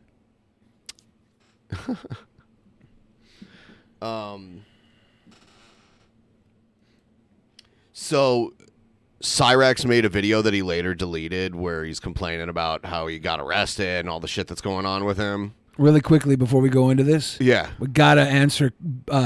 King Diesel, Master of Kuro, asks Billy, "How do I deal with the downs in life?" You have to give yourself an idea of what your next ups are. You have to build your ups. You have to remember that without the downs, you wouldn't appreciate the ups. I think that if you're going through downs right now, lean in on those that make you feel up, and remember those that were there for you, so you can appreciate them when you're up again. But you got some hope, brother. Keep your head up. Get through them downs, Papa. It helps knowing that you're not alone too, because there's a bunch of people going through downs too. Some worse, some not as bad, but we all go through it. You know. Let's see this Cyrax thing. You know, I'm gonna be fucking honest here, man.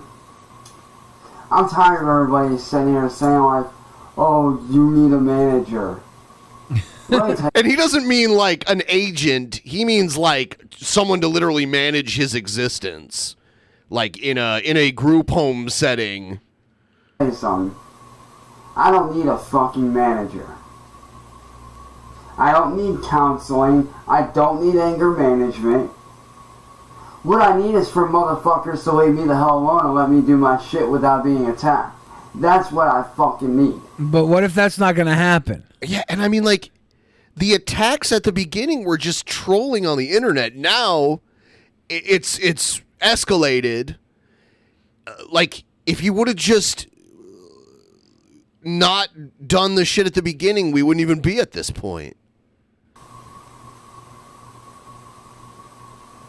Maybe if you dumb fuck trolls would leave me the hell alone, you might actually see what the fuck I'm actually capable of. Is he going to be the next Andrew Tate? Because we've seen what you're capable of. I mean, like, we've seen it. Like, this shit's fucking stupid, dude. Yeah, all you guys do is sit on the internet and fuck with people. That's all you do. Sit on your asses and fuck with people.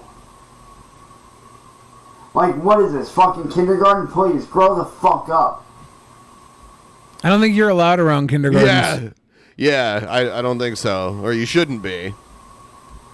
Like, what's funny to me is how you guys always sit there and say, "Oh, you need a manager, you need to do this, you need to do that." No, I don't need to do this or that. What I need to do is my job as a content creator and create my shit. It's because of you fucking trolls that I'm going to fucking court on Monday. Not because of me, because... No, you're going to court for assault and battery, which you did on video. But did he assault and batter a troll? Yes, but that doesn't matter. So if the troll wasn't there, he couldn't have assault and battered nobody, right? It was his choice to step outside and do it. That was like the one thing where I was like, oh, Jared's actually smart. Someone came to his house and he didn't like do anything stupid that would have gotten him arrested. Well, Jared obviously has a higher fucking intellect than Cyrax. It's close. So you guys. Because all you guys want to do is fuck people's lives up like it's some sort of joke. And it's not funny, dude. It's fucking stupid. It's kind of funny. That dude had no business fucking being. Pipe smoking lemur says if he's any kind of spectrum or special ed, he needs to use that as his defense. He probably leave me alone. I'm autistic. He probably can and will use that as his defense. I mean, and it is a valid defense for some of the stuff that he's gone through. Not all. There's some where he has no excuses for it. They'll probably look at him in court and immediately take pity on him. Unless that cop is there to play the fucking right opinion video of him. That cop will be there. Yeah. The arresting officers will be there. Yeah, and they'll definitely use his videos as evidence. There's no way. I mean, it's ridiculous. The judge should be like, get the fuck off the internet, dude. Doing what he was doing to me and my family. I'll say that right now.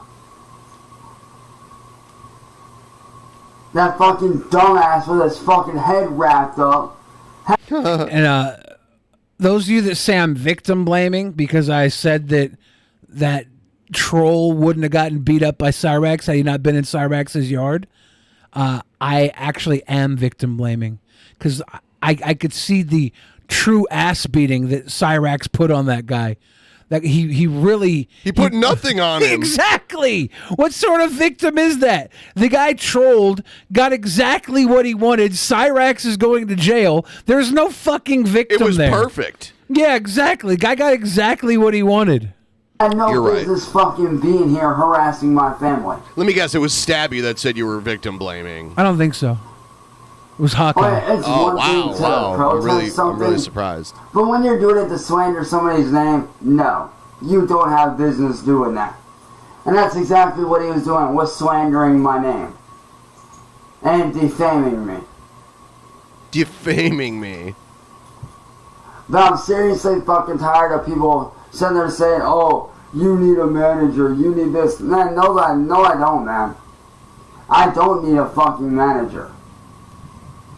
Like I said, what I need is for people to leave me the fuck. As long as Sally can lock him in the cage when she goes out to talk to the police. That's basically what she did, only the cage was their house. Yeah, he doesn't need a manager as long as there's a key and lock to keep him from attacking the police. We watched that on the special show that we did yesterday. If anyone here missed it, you can check it out.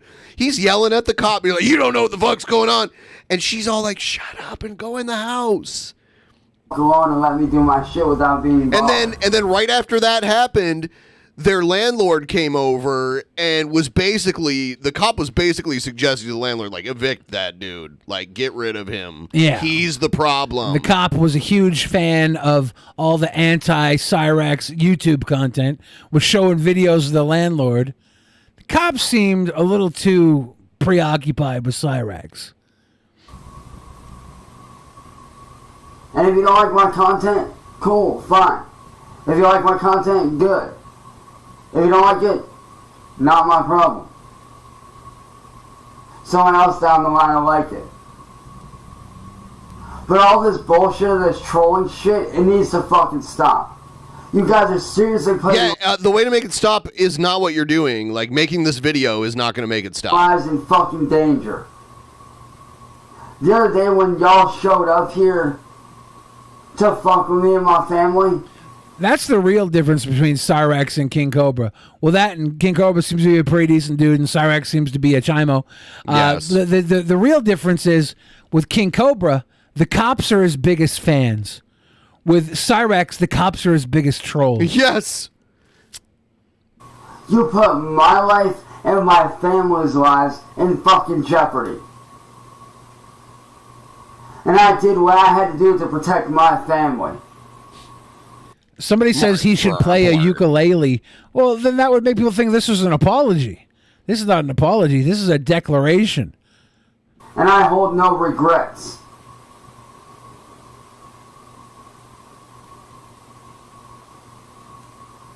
I did what I had to do to protect my family. You didn't protect shit. By having Sally lock me in. I did what I had to There do. were 6 people in total. You had him and then 5 of my other neighbors walking down the street, getting in my face and my family's faces. You were getting into I faces. had every right to do what I fucking did. And you know what? You're so lucky that guy who just took the bat from you did not hit you with it. Like, some people, if you attack them with a bat, they're going to take it from you and hit you with it. You're so lucky you didn't get hit. Because that would not have been good for you at all. I think that guy knew he would go to jail too if he hit him with the bat. Yeah, it's worse for that guy. Like, the only thing that would happen to Cyrax is if he's lucky, Now- he'd get put out of his misery. If while Cyrax was coming at that guy with the bat, that guy had a couple free punches he could have landed and not gotten in trouble. But once you take the bat from him, if you just like beat him with the bat, then you could get in trouble. But while he's attacking you with the bat, you've got free reign. When you put my life in danger, I don't give a fuck if I'm in public or on property. In public or on property? I'm gonna do whatever it takes to protect my fucking family. You can't protect yourself. Like what? Because my family is all I've got, really. Outside of my close friends and those that I fucking grew up with and those that I'm stupidly close with, my family is all I got. I ain't got nothing else. I like how he talks like this is the beginning of a So rap y'all song or trolls, something. You need to stop putting people's lives in fucking danger. It's because he speaks only Juggalo. He never learned English. He learned strictly Juggalo. Yeah, he talks like people I've known, for sure. By y'all doing shit like this, eventually someone's gonna get fucking hurt. It's been you so far. There's a video you getting your nose broken practically because you attacked someone. It could have been way worse this time because you attacked someone with an actual weapon. Worse, someone's gonna end up dead. Live by the sword, die by the sword. And guess whose hands that blood is gonna be on? Yours.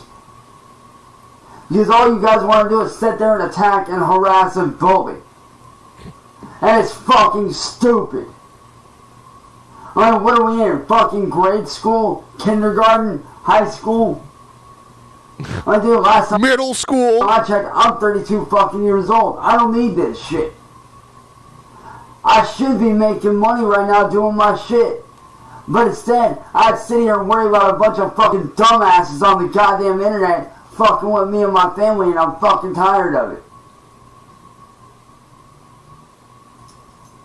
And everybody's like, oh, if you don't like to get off the internet. No, that's not the fucking answer.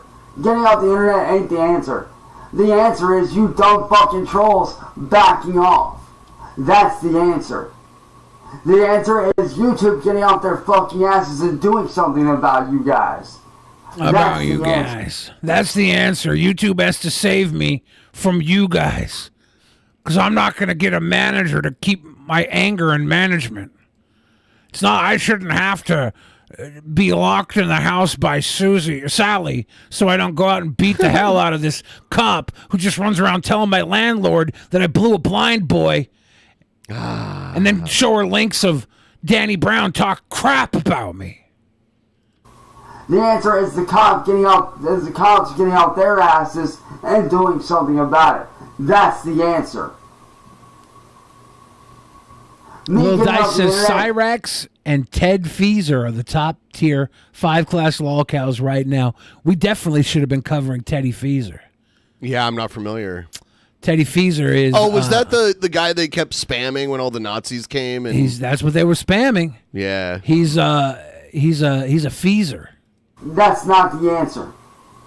That's never been the answer, and it never will be the answer. You know, the longer you listen to Cyrax, the more he says the same shit longer and longer and longer. This is going fucking nowhere. Well, at least he's sneezing into his own armpit. And again. Got some protein in there now. But let me tell you, man, I have just as much right to be on the internet as anyone else. Do you? I have just as much right. It's a God-given right. I want to know. It's The internet not, is a God-given right, It is Ben. not. I wonder how if anyone's going to go to this hearing that he has coming up here, because that would be interesting to see. Is Music Biz Marty going to go? I mean, he'll go to stay near his house, so I would think he would. I think he should go. Yeah. It is literally a God-given right. I have just as much right to be on the internet as anyone else. All this bullshit that you guys run around and make up, that's all it is. What if It's the Supreme bullshit. Court decides that it's Cyrax's God-given right to be on the internet? At the rate the Supreme Court is going, I could see it. Maybe. And you guys need to knock it off. We hereby award the internet as a human right. Actually, Biden is talking about, like, he has a goal by the end of his second term, if he gets it, to have high-speed internet nationwide, like literally every home. Because there are some homes. It should be, yeah. It's a tough project because, like, there are some people that live, like, in the mountains and they don't have the infrastructure yet, so it would have to. It would be a huge project. It should be, but it should be state funded too, or government funded. We had them put the infrastructure in for the actual highways, and now that everything can be done in real time, and there's all this telecommuting from home. Yeah. That there 100% should be an information superhighway put in place by the government as powerful, if not more connecting than the highway system was in the under Eisenhower. Yeah, because like when I worked in customer service, like there are some people that can only get satellite internet. Like satellite internet is their only option. Special request for this cheddar. Billy sits through cheesecake wrap in its entirety tonight, just for old time's sake. Would love to see movie reviews again too. Love you guys. Yeah, I had some ideas for some movie reviews coming up here towards the end of this month. So I have an idea for that. Pipe smoking lemur. We might be able to sit through the cheesecake wrap. I don't know. We have to I reach can't the goal promise- though. I can't promise anything. We have to reach the goal though. And Super Chat doesn't help us reach the goal. So if you're going to contribute more, please do it in the form of Streamlabs because that goes towards the actual goal. YouTube took about $14 to $17 of that, and put it right into I don't know any famous YouTubers' pockets. 17 of that goes to Mr. Beast.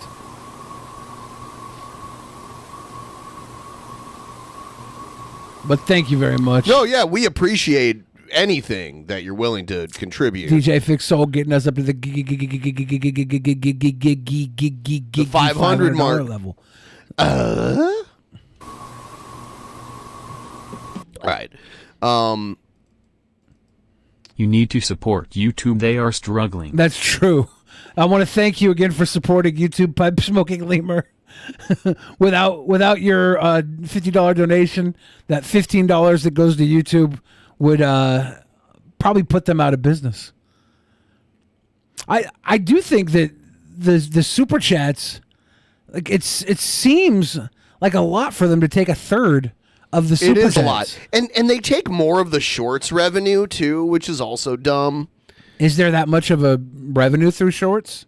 If you have a short that blows up, yeah, you get a CPM on it just like you would on a long form video.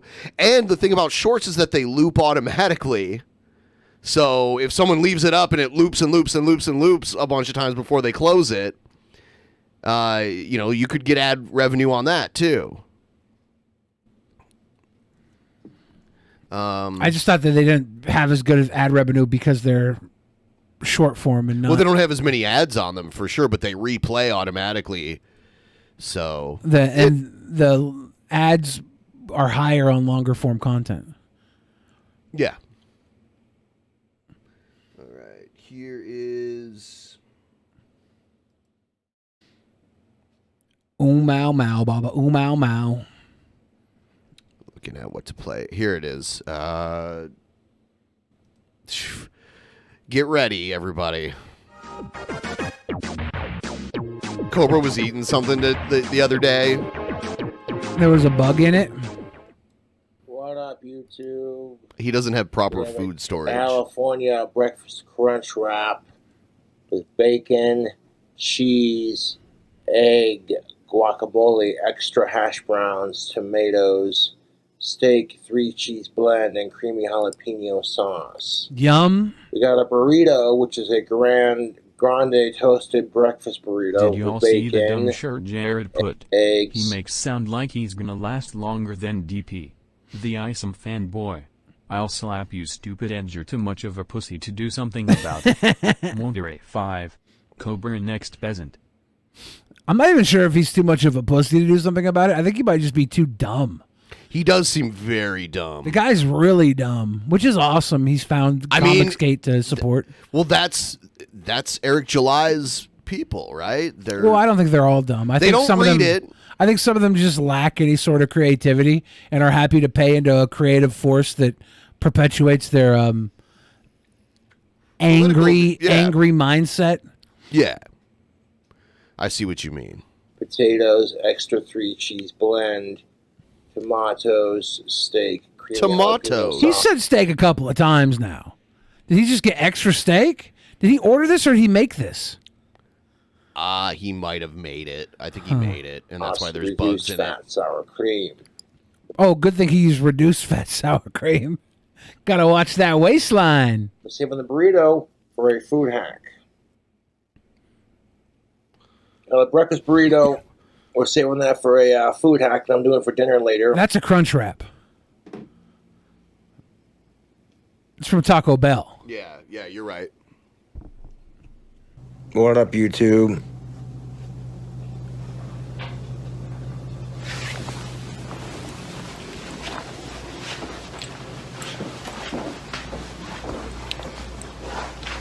Made a burrito using that leftover Taco Bell burrito.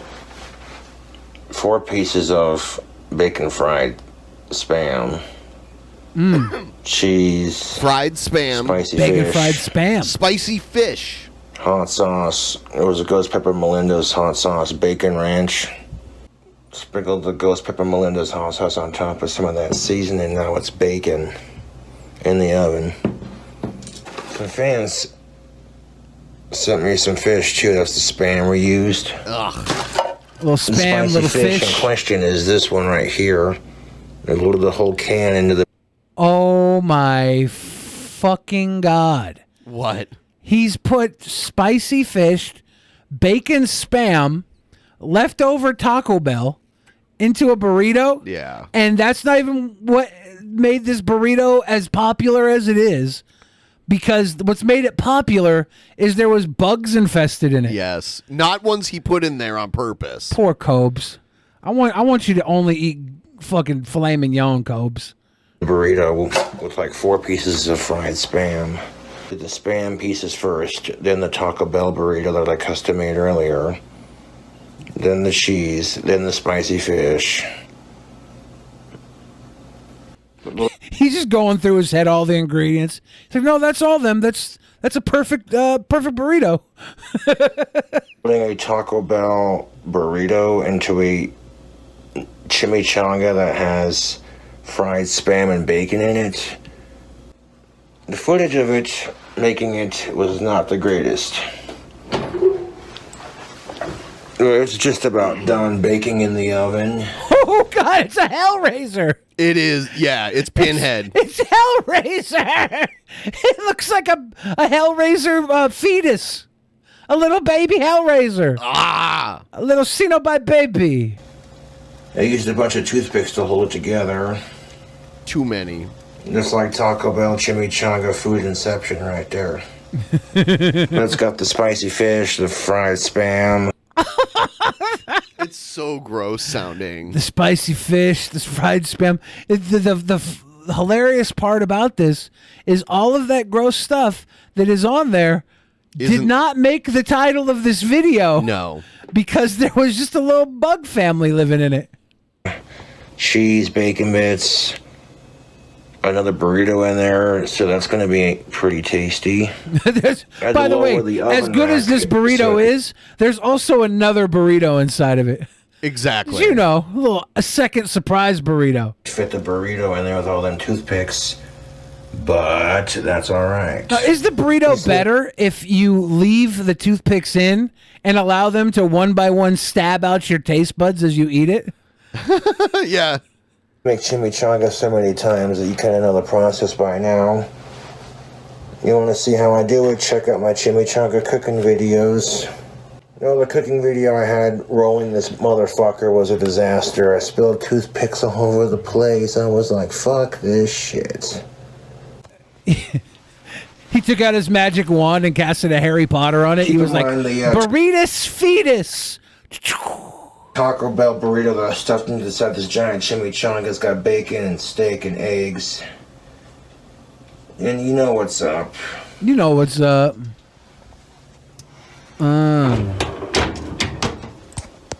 'Yeah, you know what it is. 1 hour later, you can hear this nice burrito and crispy. We're gonna add crying. some cheese and sauce to the top. I feel like I'm gonna cry. Some people would suggest this sound the burrito is making is it sizzling. It's the bugs. But it's crying. It's just the bugs. Yeah. They're fucking doing a river dance Yep, inside of it. Yep. Oh, look at that cheese. Sprinkle some bacon bits on top of that cheese. You know, this could use more ingredients. This is not enough ingredients. Honestly, is he gonna put it back in again? He's got to let the cheese melt a second time. Some ghost pepper Melinda's on top of the bacon bits and the Like cheese. I think I could be eating this and get like a human finger in it, and it wouldn't be any more disgusting. But oh yeah, no, it's just a human finger. It's all good. It's all good. But I really don't like that There's already fish. bacon ranch on the inside of it. I think the We're fish gonna is where hit it completely lost me. Completely. It's a strip of that. Gotta do a little teaser of ranch on Sprinkle of top. our seasoning. If you're not doing a ranch bukkake on top of your burrito, you're not Cheese trying. gonna melt and get a little crispy on top of the shell. Oh my god, I can't wait to see this come out. At least show you. I wonder if Cobb's ever made twice baked potatoes.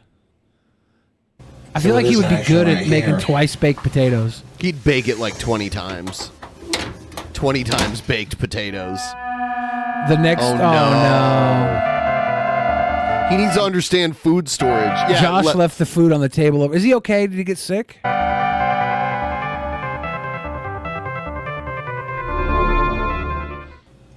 He left the food on the table overnight. Cut it in half. Look at that greasy, delicious looking burrito. I just gotta say, you know, as bad as the burrito may have sounded yesterday, leaving it out all night to sit and become a cocoon for larvae does make it worse. Dude, yeah, it's... He leaves it sitting out. It's ridiculous. Tay Cucci says goths aren't affected by bugs. That's true. I'll be munching out on that all day, man. We'll try it here in a second. Just wanted to give you a close-up of the goods. Oh, my stomach. Is there bugs in it? Is there bugs in this shot here? Oh, fuck, they are. They're moving. Oh, no. No. Bacon bits, fish, cheese. Fellow YouTubers, 6 it's your hours boy, later. King Cobra JFS. I've been munching out on this here burrito.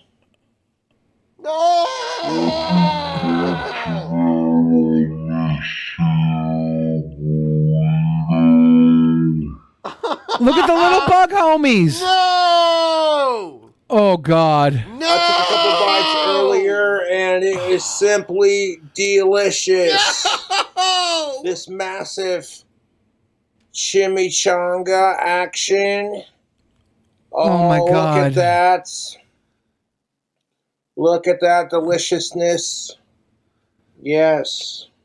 Mm. Oh, no.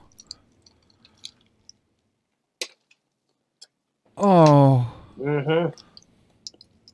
Delicious, spicy, packed with protein. This is why you gotta and give Puff the calories first and bite. greasy Packed love. with- what happened to Puff? I haven't seen Puff in a little while. I like to think Puff is on vacation. However, I wish they would have cooked it for a little less time.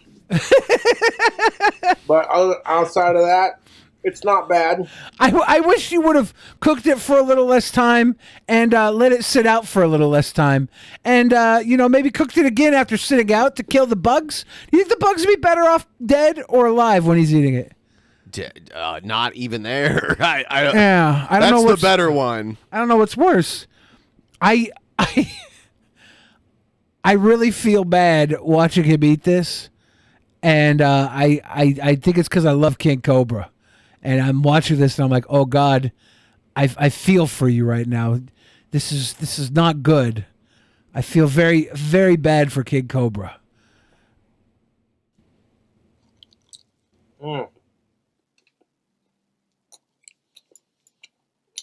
I really can't complain because it's loaded with calories. No, you're mispronouncing bugs. Spicy, cheesy. Bugs have calories. Oh, you think he actually meant calories and not bugs? Bug calories. It's not bad, actually. Oh my God, Not half dude. bad. Definitely This is packed a new with level. flavor, heat, and calories, and greasy goodness. I mean, I have plenty of amazing ideas for chimichangas in the future. Have we seen Cobb since then? I think he's still alive. Yeah, He's still good. Yeah. Okay, good. I'm gonna step out just for a minute here, but please keep it going. I'll be right back in just like a minute. Surprise protein, everybody. Surprise protein. I love King Cobra. I really do. I don't want to say anything too mean because the video speaks for itself. Just bro, he puts it close to his face and he can't see the maggots crawling, prying for puffs. Were they maggots? I don't know what they were, right? I kind of wanted I want to do a case study on this burrito to see exactly what was going on. Oh. However, I'm going to have to wait till I make some more of that cheddar, so that's how it do. You could feed a small army with this burrito. Sincerely, jokes aside. There is a small army inside of the burrito. It's an army of ants, and they're rebuilding a third burrito inside of the second burrito you've put inside of the burrito. Side though, really tasty fucking burrito. Oh my goodness. I still have so much more respect for King Cobra and his creativity and his burrito than I have for Cyrax and his fucking weird shit. But oh my goodness. I might watch that video for weight loss help. Every time I want to go eat something, I'll be like, you know what? I'm just going to watch the bug burrito. That's going to be the new fad diet across America. Forget Ozempic. I'm going to sell Lady Gaga this bug video on repeat. She'll be beautifully thin for the rest of her days. People are saying those might be baby roaches. Oh, no. Do you think somebody... Can roaches withstand the heat of an oven?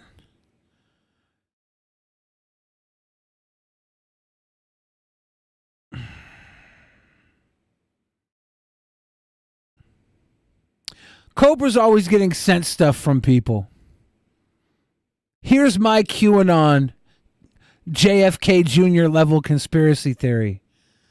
Somebody sent a batch of seasoning that was actually just little baby roaches. And King Cobra's perfectly cleaned home was overtaken by this disgusting human being that trolled him with a jar full of Cajun-style roach babies. Oh, fuck. Oh. Crackers, as we call them, palmetto bugs? Is that what I don't know, man. I don't know. Yeesh. Those of you watching right now, I would love it if you like the stream. We are currently about 2 hours into tonight's For a fact, episode. but roaches can survive a nuclear blast, so I don't think an oven will do the trick. That's what they say. They can survive a nuclear blast. What if the roaches were in the seasoning that someone sent to troll him, and they were cooked into the burrito. That's messed up. It's messed up. We've decided as a team, Ben, that somebody sent baby roaches in a seasoning jar to King Cobra and loaded his burrito with baby roaches. I see. Otherwise, King Cobra's beautiful kitchen would never have roaches in it. Actually, I've just been told by Simple Country that roaches cannot survive temperatures above 115 degrees Fahrenheit. So, I gotta take it back. They probably weren't inside the burrito. Those are cooked, man. Oh, God.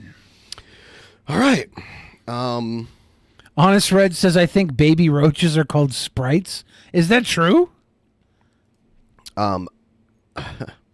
My apologies. I have to deal with one last thing really quick. My bad. Sorry. Welcome back to Full Screen, Billy. Roaches can't survive the fireball of a nuke, but they're so simple that the radiation will have little effect. Interesting. It's the radiation they survive, huh? Interesting. Ladies and gentlemen, please feel free to ask me any relationship advice right now. Those of you that don't know, I am a highly successful lover. I'm a native speaker of all the love languages. I can help you and those who you have entered a relationship with love bigger, better, and longer. I am the Dr. Drew of love lines. Blair Snorlax says, Billy, how do I best please my transgender girlfriend? Well, the question is, what does your girlfriend most like about being your girlfriend? A lot of love boils down to awareness or lack thereof. Try and be aware of the moments that you know you and your girlfriend are at your closest, your most happiest, and then start to exploit those moments. Think of yourself as a manipulator for the benefit of the two of you. Okay? Okay. Manipulate for the benefit of the both of you. Carla says, Billy is so sweet. That's obviously a truth. Obviously. Would you serve your partner a roach-riddled romantic dinner? I would recommend against it. I think if you're going to serve your partner bugs, the bugs should be probably in a dessert form. I've seen a lot of chocolate bug protein. And I think if you were able to work that into a dessert, it would be the most acceptable way to feed your partner bugs.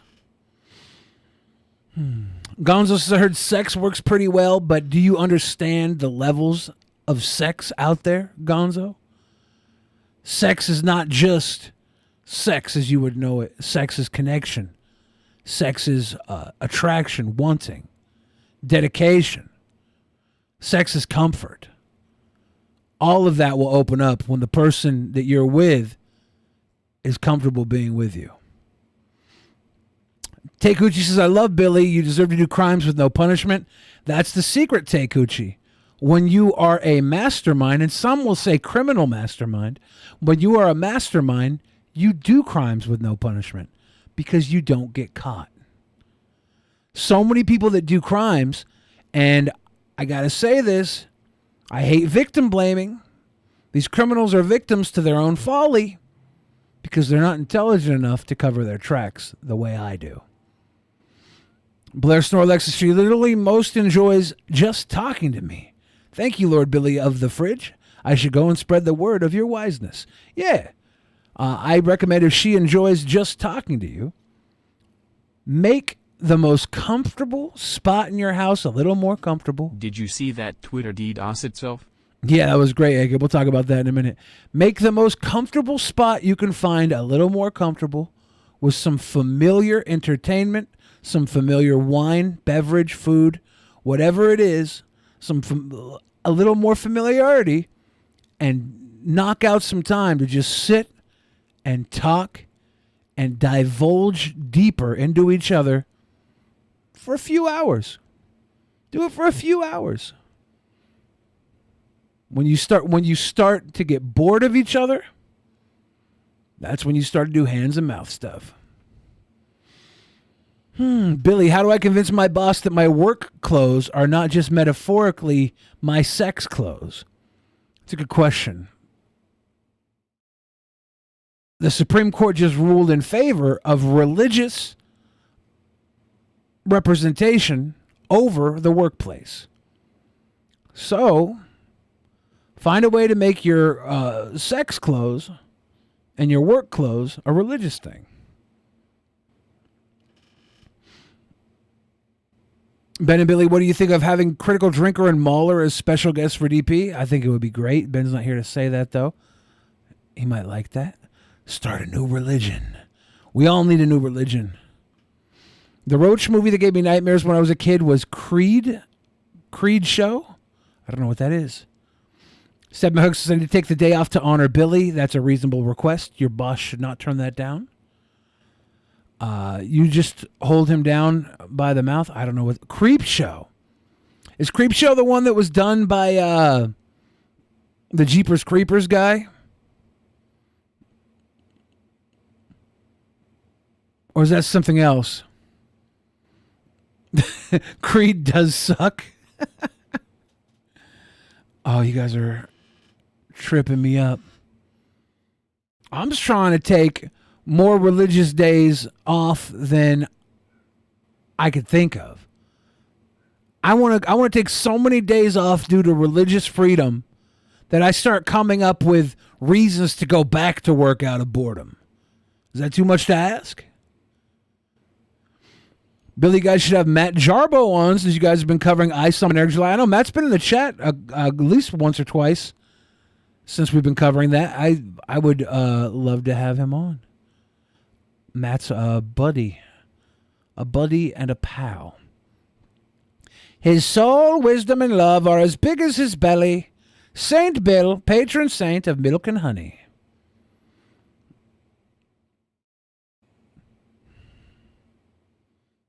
For those of you that are familiar with Everett, Washington, Everett, Washington was long referred to as the land of milk and honey if you could buy honey with a WIC check. Everett, Washington is where that submarine was made that blew to smithereens on the Titanic expedition, blowing up those 5 billionaires. Or 4 billionaires and 19-year-old billionaire heir. All right. Sorry about that. Had to take care of something. Okay. Oh, I've got more King Cobra.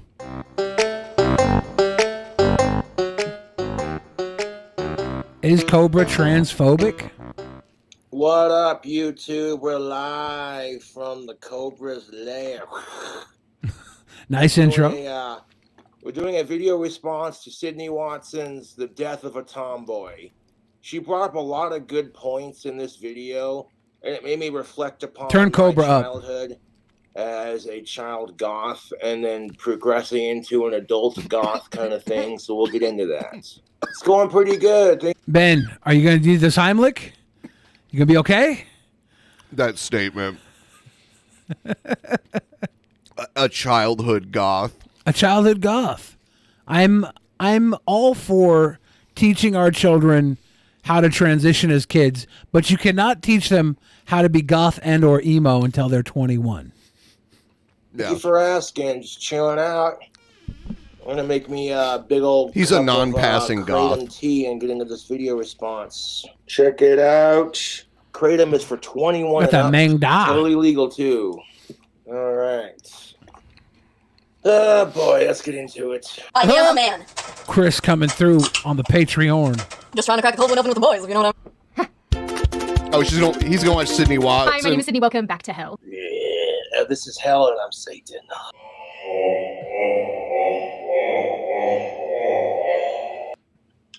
Beautiful. Yes, we're doing another video response to Sydney Watson. Shocker, I know. So if you hate the Sydney Watson video responses, now's your chance to go away. Now, the conversation around gender and sex and presentation has gotten a little, shall we say, complicated over the last number of years. So much so that we presently live in a time where if you're not an all-out hyper-feminine girly girl, so to speak, then people assume that you're something else, which is obviously Yeah, as we've progressed throughout time. Back in my day, we had tomboys, and there was nothing wrong with it, dude. As someone who painted their nails in high school, and I still do, people would look at me and the word gay or tranny would be thrown as an insult.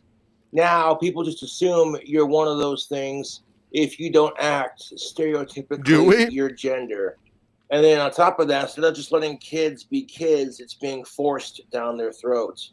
And it's not cool. extremely helpful. You can probably already tell the kind of people that are going to pop up in this video. Sorry in advance. Let's think about the children of some choice celebrities just for a moment. Not like that though, that's weird. Angelina Jolie and Brad Pitt's child, Shiloh, wanted to be called John and dressed masculine for most of her childhood, or at least what we could see of it. People assumed that the child was transgender, and lo and behold, some years later the child's grown up, and she is a girl. She wants to be a girl. She looks like a girl. This is why you don't let kids get the transgendered surgery until they're 18. Because if she grew up and got the surgery, she'd be a lot more unhappy than she is now. There you go. Last year, images of I'm J-Lo's glad Cobra's so well versed on trans relations. And I do turn to Cobra for my information on trans. Did you see what Honest Red said about Cobra? Cobra's such a dumbass simp. Whoa, whoa, whoa, whoa, whoa. Just because he has a preference for Sydney Watson doesn't. When did we start judging people for who they love? Honest Red. King Cobra is LGBTQSW. Sydney Watson at the end of it. He loves her. And he can't change even if he tried. Even if he wanted to.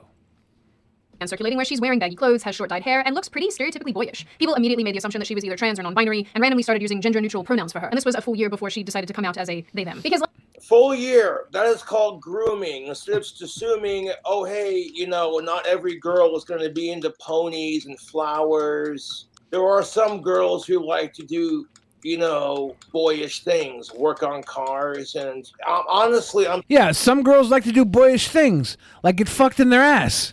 sick and tired of the way society treats situations like this. You know, you go to a school and Susie likes to play soccer, and because sports are seen as a stereotypical man's sort of thing, that's not they true. shove this ideology down their throat instead of just saying, hey, you know what? Kids are kids. They're going to have interests. They don't have to like stereotypical things that their gender There's likes. all kinds of Like I said, sports if you're that not are a girly- considered more geared, especially in high school, more geared towards girls. girl, then you're something else entirely. You're a weirdo. Anyway, I've personally made my own comments about this issue over the last year or so. Last November, I tweeted a photo where I'm obviously wearing a lot of makeup and a backwards cap and essentially said, remember the time when you could be a tomboy without injecting yourself with hormones? And yeah. You could still be a tomboy. This is a fucking wonderful narrative you're trying to make to drum up the entire group of people who want to look down on anybody who's they, them. I've seen a few of her videos, and she advertises the Quarterings Coffee Company. Yeah. They have to have that coffee company. Or if they don't sell their what is it called? MAGA roast? I don't know what it is. If they don't sell their freedom coffee. Coffee brand coffee. Their whole livelihood could be taken away from them. I mean, it obviously got the expected response. It got screenshot, posted on Reddit. I got called a transphobe. She's not being transphobia. She was just... I don't like the transphobia thing or whatever. That's one thing. I don't like her just ignoring all the tomboys out there in America. There's more tomboys in America than there are trans people. And she's denying that because trans people have only recently started having their voice heard. They, them has only been a thing for less than a decade. We didn't have pronouns a decade ago. Had pronouns? What? Nobody talked about their pronouns a decade ago. This is a relatively new social construct. And tomboys didn't go away. We just have a new voice at the table. You know how many tomboys I literally have had sex with? Like 3. Just making a point of reference that women should be allowed to be tomboys without people assuming they're transgender or lesbian or some dumb shit like. What I get is when I'm dating a tomboy and she thinks she's they, them, because she doesn't understand you can still just be a tomboy. Sheesh. This is exactly why women in the first place rebelled against society's gender norms. And you'll see that men have done this too. You look at musicians like Ozzy Osbourne, Danny Filth, for instance. I hate to use him as an example because it makes me sound like a spurg, but these men have long, luscious hair, not your stereotypical guy hair. And they're straight, heterosexual for of-age women. They're both married to lovely women themselves, and they both have kids of their own. And nobody thought twice about it. But growing up when I was a kid, it was different. I listened to Ozzy Osbourne and Cradle of Filth, and I'd paint my nails and wear goth makeup, and I'd dye my hair black, that kind of thing. And people would call me all kinds of shit growing up in high school. Words like fake ass and tranny. And those words were continued to be used on YouTube to this day. People have called me names like that, and I just ignore it. I'm comfortable enough to be my goth heterosexual self. Hell yeah. And you can't figure out who you are as people. You're jealous that Cobra has the balls to be himself on the internet, and you don't. So you attack Cobra for it because you're jealous. Back when I was growing up, if I saw a woman or a girl dressed... That's why you're attacking Cobra, Honest Red. You're jealous. Does Honest Red paint his nails? I don't know. He's jealous of Cobra. In the same... Now, that's going back to what Sydney said on her like little November post. People, like, I get it. You want to support trans people. I'm all for it, man. But there's a line you shouldn't be allowed to cross. What's the line, very vocal Cobes? on this topic on my YouTube channel. The injecting kids with hormones that they don't need is kind of unnecessary. Honest Red's saying 100% nobody called King Cobra a transphobic slur. Yeah. And I don't know. I don't think that's like some crazy claim for Cobra to make, being someone who wears makeup on their fingers or has these features. I think that anybody that does that in a rural area will probably get some sort of backlash from less progressive minds. I don't think I like to say that's a lie is a kind of a weird call out. Like I've been called this stuff my whole life, and I am not even wearing fingernail polish. I just have long, luscious curls and supple breasts. And people have made slurs to me, sometimes slurs that are completely distant from my supple breasts, calling me Billy Big Dick or other terrible things. It happens. There's a lot harder to detransition than it is to transition. Now, that's just the thing of it, man. When I was a kid growing up, the transgender thing wasn't forced down our throats. I could freely grow my hair long and paint my nails as a cisgendered heterosexual goth. And yes, did I get made fun of it in high school? Yes, I did. But people weren't forcing the whole trans thing down my throat. Nobody is forcing it. If anything, the whole trans thing is getting more attention than it deserves, because there's not that many fucking trans people compared to the amount of attention it's getting. But maybe that's part of the overcorrection for the trans blindness that's been around before this It's series. that and the people that don't like trans people talking about them more than they should. It's a lot of backlash against a very small group of people. And as a consequence, later on in life, I grew up to accept trans people as just fellow human beings, as long as you ain't a sicko. If you want trans people to have acceptance in our society, forcing people to accept them is only going to make people accept them less. I mean, this is something that I agree with on King Cobra. I do think that forcing people to accept somebody is the dumbest thing in the world. I think that when you tell someone they have to accept something, they're going to feel like you can't tell me what to do. It's like a reverse psychology almost. Tells them, no, fuck you. I would have accepted them just fine if you would have allowed me to make that choice on my own. I think that some people are probably just that fucking repugnant. I don't know, though. Maybe I'm wrong. way as Angelina Jolie or J-Lo's daughters, I'd have assumed they were either tomboys or just shirking female fashion. Today, the assumption is something else entirely. No, females shirking female fashion is nothing new. Like, you look at like the 60s, the 70s, 80s, 90s, early 2000s, women in the punk movement, these gender-based stereotypes that women and men have to face, that, oh, women have long, luscious hair and men have short hair, and you see people like... And now especially in women the have 60s, long, luscious dicks and men have short dicks. Times have changed. 70s, breaking that mold. And gender conformity and that kind of thing. Entirely. That if you aren't heavily participating in feminine female stereotypes, then you probably aren't a female. And at least in my... That's what pisses me off about our fucking society anymore. So it's between the assholes who call you a fake ass and a tweener because you don't conform to society's gender norms, and they use it as an insult to people who do it because they just assume you are because of you're not conforming to gender-based roles. Instead of meeting somewhere in the middle and being like, let's not use it as an insult, and at the same time, let's not just assume that's because that's how they are. You know what I'm saying? opinion, that's a problem. Not just for society on the whole, but for the women and girls who are being conditioned to think that their non-feminine interests mean that something is wrong with them. So that's what we're going to talk about today. Pisses me off about the whole thing, honestly, is that women who express interests in things that are stereotypically seen as for boys, quote unquote, they get told there's something wrong with them or that you're trans Do they? or whatever. And that's not necessarily the case. I think it's way more acceptable one way than it is the other way. Like, it's way more acceptable for women to dress like men than it is for men to dress like women, like socially. Grew up in the 80s and 90s. Harry Styles has changed that. I mean, it's more acceptable, but it's still less accepted Then you can probably remember women and girls in TV. than like a woman like in a suit or something. Like, people don't care about that at all. But a man in a dress is like this big deal. Film and entertainment who didn't fit the girly girl mold. These girls typically were rough and tumble. They rejected stereotypical femininity in favor of sports cars, baggy clothes, Ali rock and roll Sheedy music, was not a tomboy.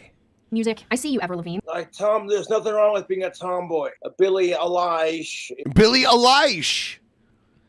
Billie Eilish is a beautiful singer. And Billie she's Eilish is a be tomboy. More tomboyish with her baggy clothes. And women and men, they get tired of these gender-based society expectations.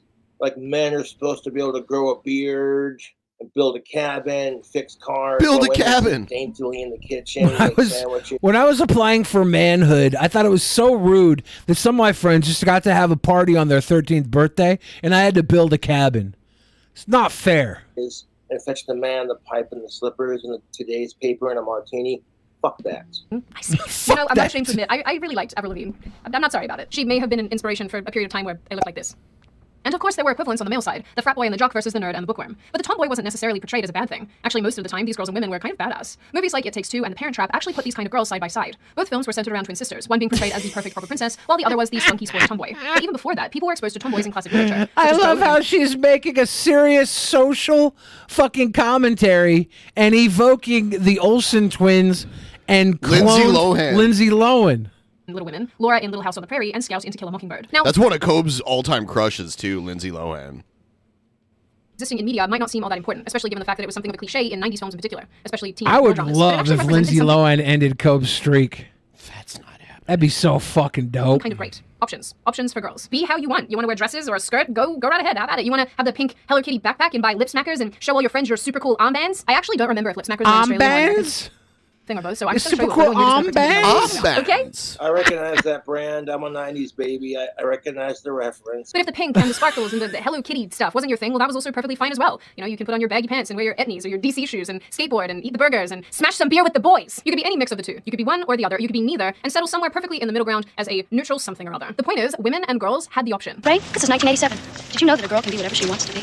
I know, my mom's a plumber. It seems like today, despite wokeness and His so-called mom's a progressive what? liberal feminism, women Plumber? Oh, wow. and girls have fewer options than ever when it comes to being who Progressive. they are and who they want to be. Of course, the hyper-feminine option still exists, although that's still the basis by which it seems plenty of people decide they must be transgender. They like nail polish, long hair, makeup, and so on, as if any of these things are actually what defines womanhood. No, boobs, vaginas, makeup, long hair, and nail polish do not define women. They really don't. And that's the whole point that women who dress like tomboys are trying to make, is that these gender-based expectations do not define what makes a woman. You know, just like being a disgusting sexist pig doesn't define being a male. Though being stereotypically Yes, it feminine is all does. over the place, from entertainment to social media to magazines to other kinds of media, there doesn't seem to be too many other options for how to exist as a female. And like I've already mentioned, I if you don't do know something what makes a woman, but I know what makes a woman crawl. besides the hyperfeminine, then you are considered gender non-conforming, non-binary, or some version of transgender. Because apparently you can only look one specific way as a female. Something I actually find genuinely hilarious for no good reason other than the fact that it's just funny to me is that all of these women who identify as something other than a woman all look like this. I teach in an elementary school. Anyway, the trouble is if a woman or a girl isn't the girliest of girls, then the question becomes, are you really a boy? And if so, then something should probably be done about that. Although it's challenging to pinpoint when precisely it happened, the concept of the tomboy and So use of it Cobes has- is watching this because he has a crush on Sydney Watson. He's really into gender relations. He wants to fix gender relations. become more or less. We should get him on the board of Casper's college and give him like a class teaching gender relations at Casper University. Okay. And JFK Jr. should come and help him. If I'm being dramatic, I'd say the death of the tomboy is a casualty of modern gender ideology. The concept of gender fluid and then transgenderism took. Yeah, how is gender fluid? Because when I think of fluids, I'm like this. Fluids are liquids. Gender cannot be liquid. Yeah, and my gender fluid can be swallowed or spackled across the chest. I think It's fine. he's being a little too literal, like That the son of a concept of bitch. fluidity. That Maybe son of a bitch. Verbal nonsense.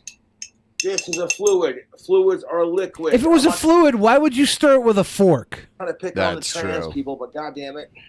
Precedence over a woman's perception of her own masculine behaviors. In 2017, an article titled "My Daughter Isn't Transgender, She's a Tomboy" was published by the New York Times. Of course, it was met with backlash. People accused the writer of suppressing her child's gender identity. The author explained how her daughter I think is often my only problem with gender, fluidity, or anything is when your gender becomes anybody else's opinion. My opinion on your gender shouldn't fucking matter. We shouldn't be listening to fucking everybody else's opinion on your fucking gender. You should be able to be whatever you think you are in your fucking mind. I'm tired of people acting like they know what it's like to walk a mile in your Jimmy Choos.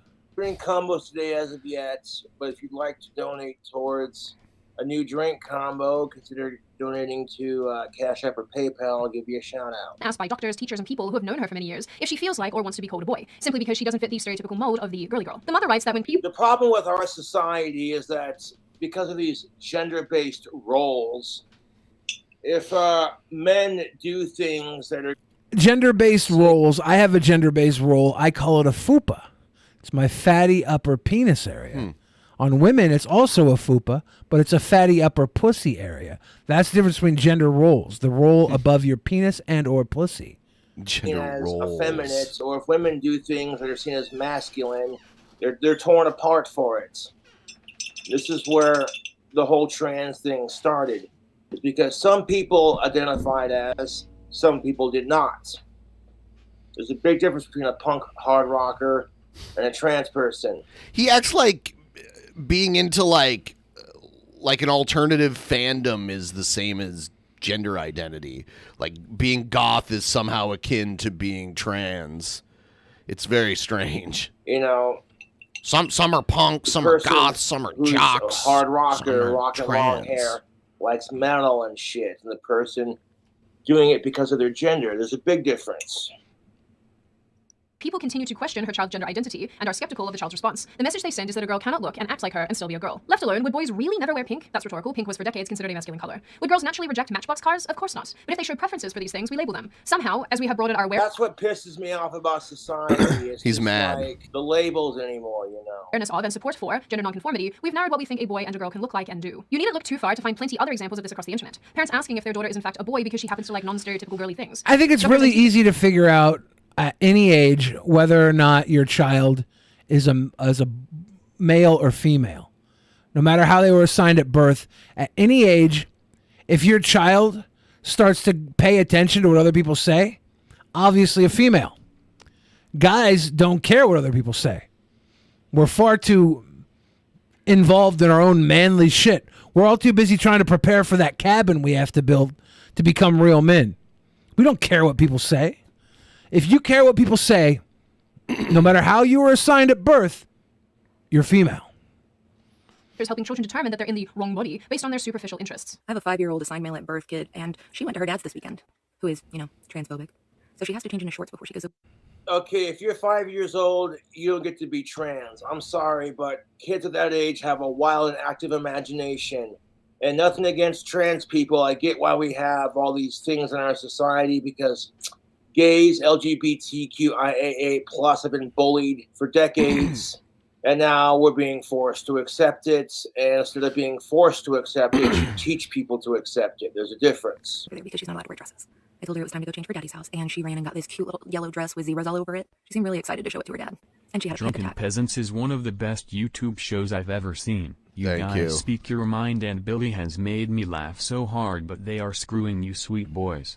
Everyone needs to like the video and tip train. Yes, please start the tip train. It's time. Ring that bell for the tip train Help coming us- on through. Help us get to 70%. We're almost there. See, it's very normal for little boys to wear dresses and play pretend. That doesn't mean they're trans. Bryant in You the know, pleb this chat thing- says, Billy, what gender spoils movies? That's simple. The male spoils movies. Females talk through the movies. Called make-believe and having an Thick salt coming through. imagination. You know that episode of SpongeBob where he's like with the rainbow imagination. Hey, YouTube. What? King Cobra JFS is live again. I knew there was something wrong with God when I looked up and he had a pride flag in the sky. After the Great Flood. Yeah. Like, what the hell, God? Don't put a pride flag across the sky, God. What's wrong with you? That's when I disavowed the Lord. Tremendous voice. I mean, curses crap spoiled again. Frickin' sweet. Hey, Damn. Lois. He does voice impressions. I didn't know. Oh, Kermit the Frog. I didn't know how good King Cobra was at impressions. Frog your bear. It was a good Jordan Peterson. Voice impressions. Imagination. That was good. She had to put on shorts. She was afraid she wouldn't be able to find the right shorts. This woman looks like exactly the kind of person that wants to trans their child. So I sent her father a text, and I was like, That wants to trans their child. Yeah. You know, I didn't know trans was like a verb like that. I do like to diagnose people based on their looks. Oftentimes. You do that. I'm like, yeah. this looks like the type of person, and then I'll follow up with something. But I have never thought to follow up with who wants to trans their child. I don't think I've... I don't think You set the framework for it, and I don't other think- people are taking liberties. I didn't know you could say that about a Yep. kid or a parent. There are people who want to do this crap to their kids because their kids are too immature to make a decision for themselves, so they can seem woke and progressive to the rest of the world. Like, look at me, it's disgusting.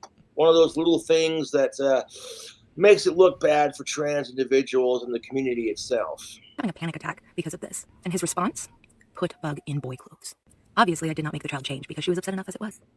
Okay, if you're a 90s baby and you went to McDonald's as a kid, you know what's up. You go in the ball pit and play with your friends. I can remember as a kid playing in the McDonald's ball pits and taking the plastic balls and stuffing them in my shirt to look like boobs and then going like that and laughing about it hysterically. Because that's what kids do. It's silly and it's fun. It has nothing to do with being trans or any of that. Of course, that has nothing to She got do home with last it. night and almost immediately changed into a dress. She spent all weekend being told that she has to be a boy. And that she's not allowed to get tattoos. And started saying, I'm a boy. And at the time, we just thought it was cute. I can't believe a 5-year-old has to have this weird gender tug of war between her parents. I don't know If this woman, like 5 years ago, thought it was okay to have sex with a transphobe, shame on her. Shame. Would have a tomboy. This is why women can't even have sex with guys anymore unless the guy's wearing a dress while they do it. I'm be honest right here, right now. Stop fucking men with masculine qualities. Women, what the fuck is wrong with you? To hear it, but around 4 years old was when it got very strong. I'm sure what a lot of people can't believe about your story is that at 3 years old, a little girl can say, I'm a little boy. This is 8-year-old Ryland's today. Over the fence. After much research, counseling, and soul searching, Jeff and Hillary say they came to the inescapable conclusion that Ryland's gender identity did not match the sex on her birth certificate. Inescapable conclusion. Seeing so much gender dysphoria in today's society is because society's being forced to accept a narrative rather than just letting them accept it. My concept of drag and all that was, Bugs Bunny dressing up. That's his concept of drag. This is why we need Cobra's opinion on gender relations. Or FUD. To fuck with Elmer Fudd or whatever, you know what I'm saying? And I didn't see anything wrong with it. I saw his comic relief, Bugs Bunny dressing up as a chick to fuck with Elmer Fudd, you know. At age 5, Ryland began living as a boy. Ryland remembers how he refused to wear clothes made for girls. And that's just the stupid thing about it. Clothes are clothes. Is a kilt period. acceptable? Better not be. I don't want to see anything dress related that's not a real dress. Kilt is just a coward skirt. That's what a kilt is. Keep the chip train rolling. Let's get us to 75% next. For boys, well, that clothes is made for girls. That's stupid. It's fabric.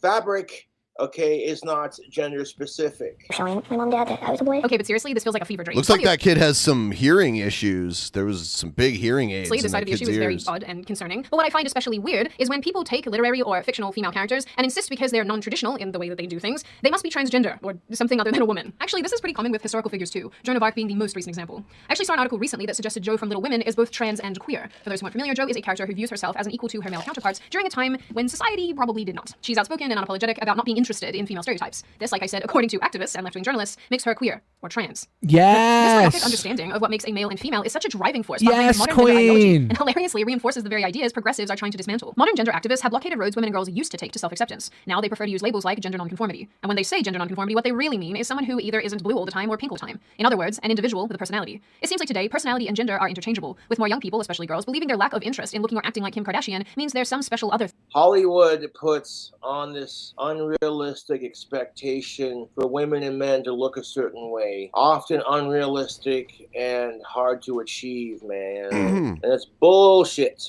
Because like men who act or do things like paint their nails are seen as effeminate or trans, not because maybe you're punk rock or Pumping goth you or all a emo. little more peanut butter.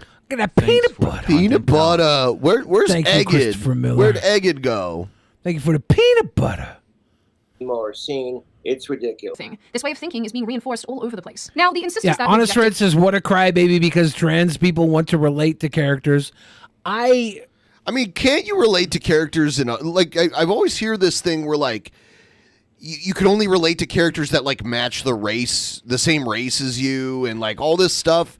I've never looked at characters that way. Well, it's because you have always fit the demographic for who the characters were catered to. Not always, no. Growing up, what's the demographic? Because they catered to little boys. What's the demographic though? Little boys.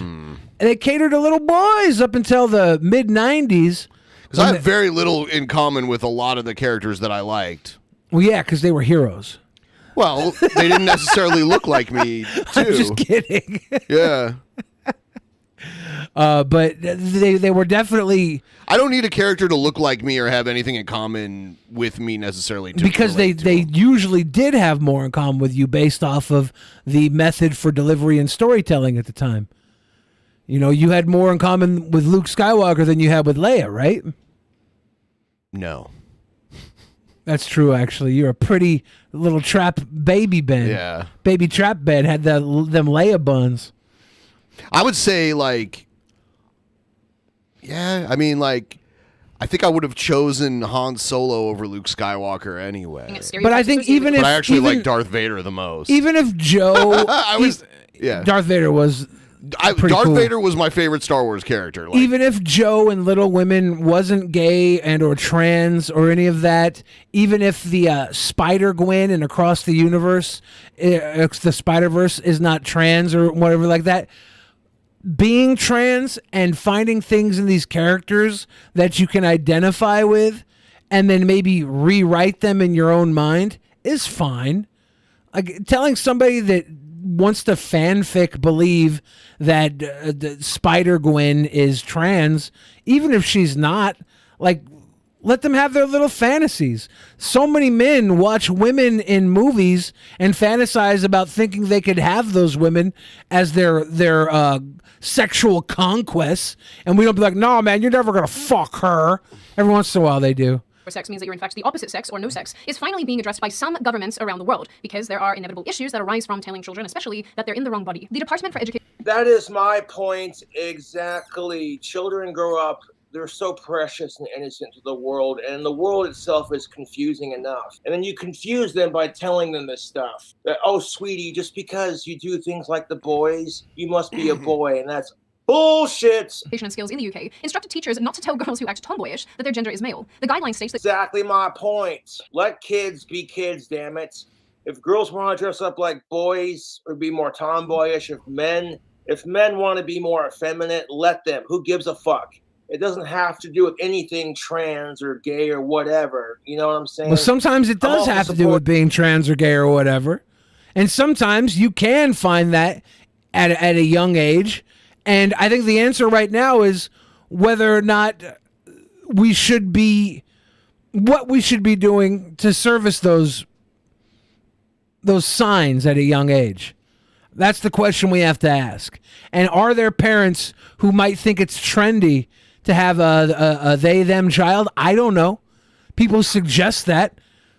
Maybe it is. I mean, do they exist? Probably. The question is, are they like a significant amount? Well, I mean, how are we going to answer that, right? That's probably impossible to answer. But there's no question they exist. I mean, in a world of infinite possibilities. If you are a parent that wants so badly for your child to be non-binary, is that more devastating than a parent that wants so badly for their child to be a varsity level sports star and pushes them into a path that they don't want to be in that way? Like parents who push their children anyway, are we dealing with problems across the board? Transgendered individual rights and the keeping kids safe and all that. You know what I'm saying? But when you're forcing the whole trans narrative down people's throats, yeah, no. that children should not be led to believe that their preferences mean that their personalities or bodies are wrong, which feels insane because like most of us know this by default, but Yeah, most of us are like, hey, you know what? Girls or guys are going to be different in that sense. Not every guy is going to be your football playing jock asshole who bullies nerds and gets the Shit, chicks, man. there's King Cobra you're making gonna my have the points more better than I sensitive did. guy who can still get chicks with his wits and guitar playing kind of thing. Not every chick you meet's going to be a ditzy little bimbo. You know what I'm saying? modern gender ideology and its fanatics don't seem to agree. What's funny is that the efforts of these people to broaden the definition of gender and fight stereotypes has actually just— Can we define gender anymore? Because you got trans people who say that gender is an abstract concept and does not exist. At the same time, Oh, you know what I forgot to do today that I wanted to do? Jerk off into a hat, then wear it? I'm not going to do that on the show, but yes. No, I was going to wish all the Canadians Happy Canada Day. I forgot. It's so close to our Independence Day that they almost kind of like blend together. I've actually been in Canada during like the time of Canada Day and the 4th of July. I was like there for both days. It's kind of cool, you know? I don't think I've been in Canada for 4th, but I've been in Canada on Canada Day a couple times. They're so close together that it just kind of ends up We that still way. have Canada Day in the United States for most of Canada at this point in time. For a lot of Canada, it's going to be gone in about 4 minutes. Yeah. Ending that people call them by their preferred gender. So I'm like, that's an oxymoron, dude. done the opposite. They've trapped people in stereotypes and forced children into bodies that are not theirs. And they completely killed off the concept that women don't need to be girly girls in the process. You now have to get a micro fringe and pierce your septum and make TikToks. Join us. Am I TikToking correctly? Am I doing it right? Oh, my nose ring. So Oh my God, Sydney Watson, you're so funny and talented. She's not really. I love how many autistic people find her attractive.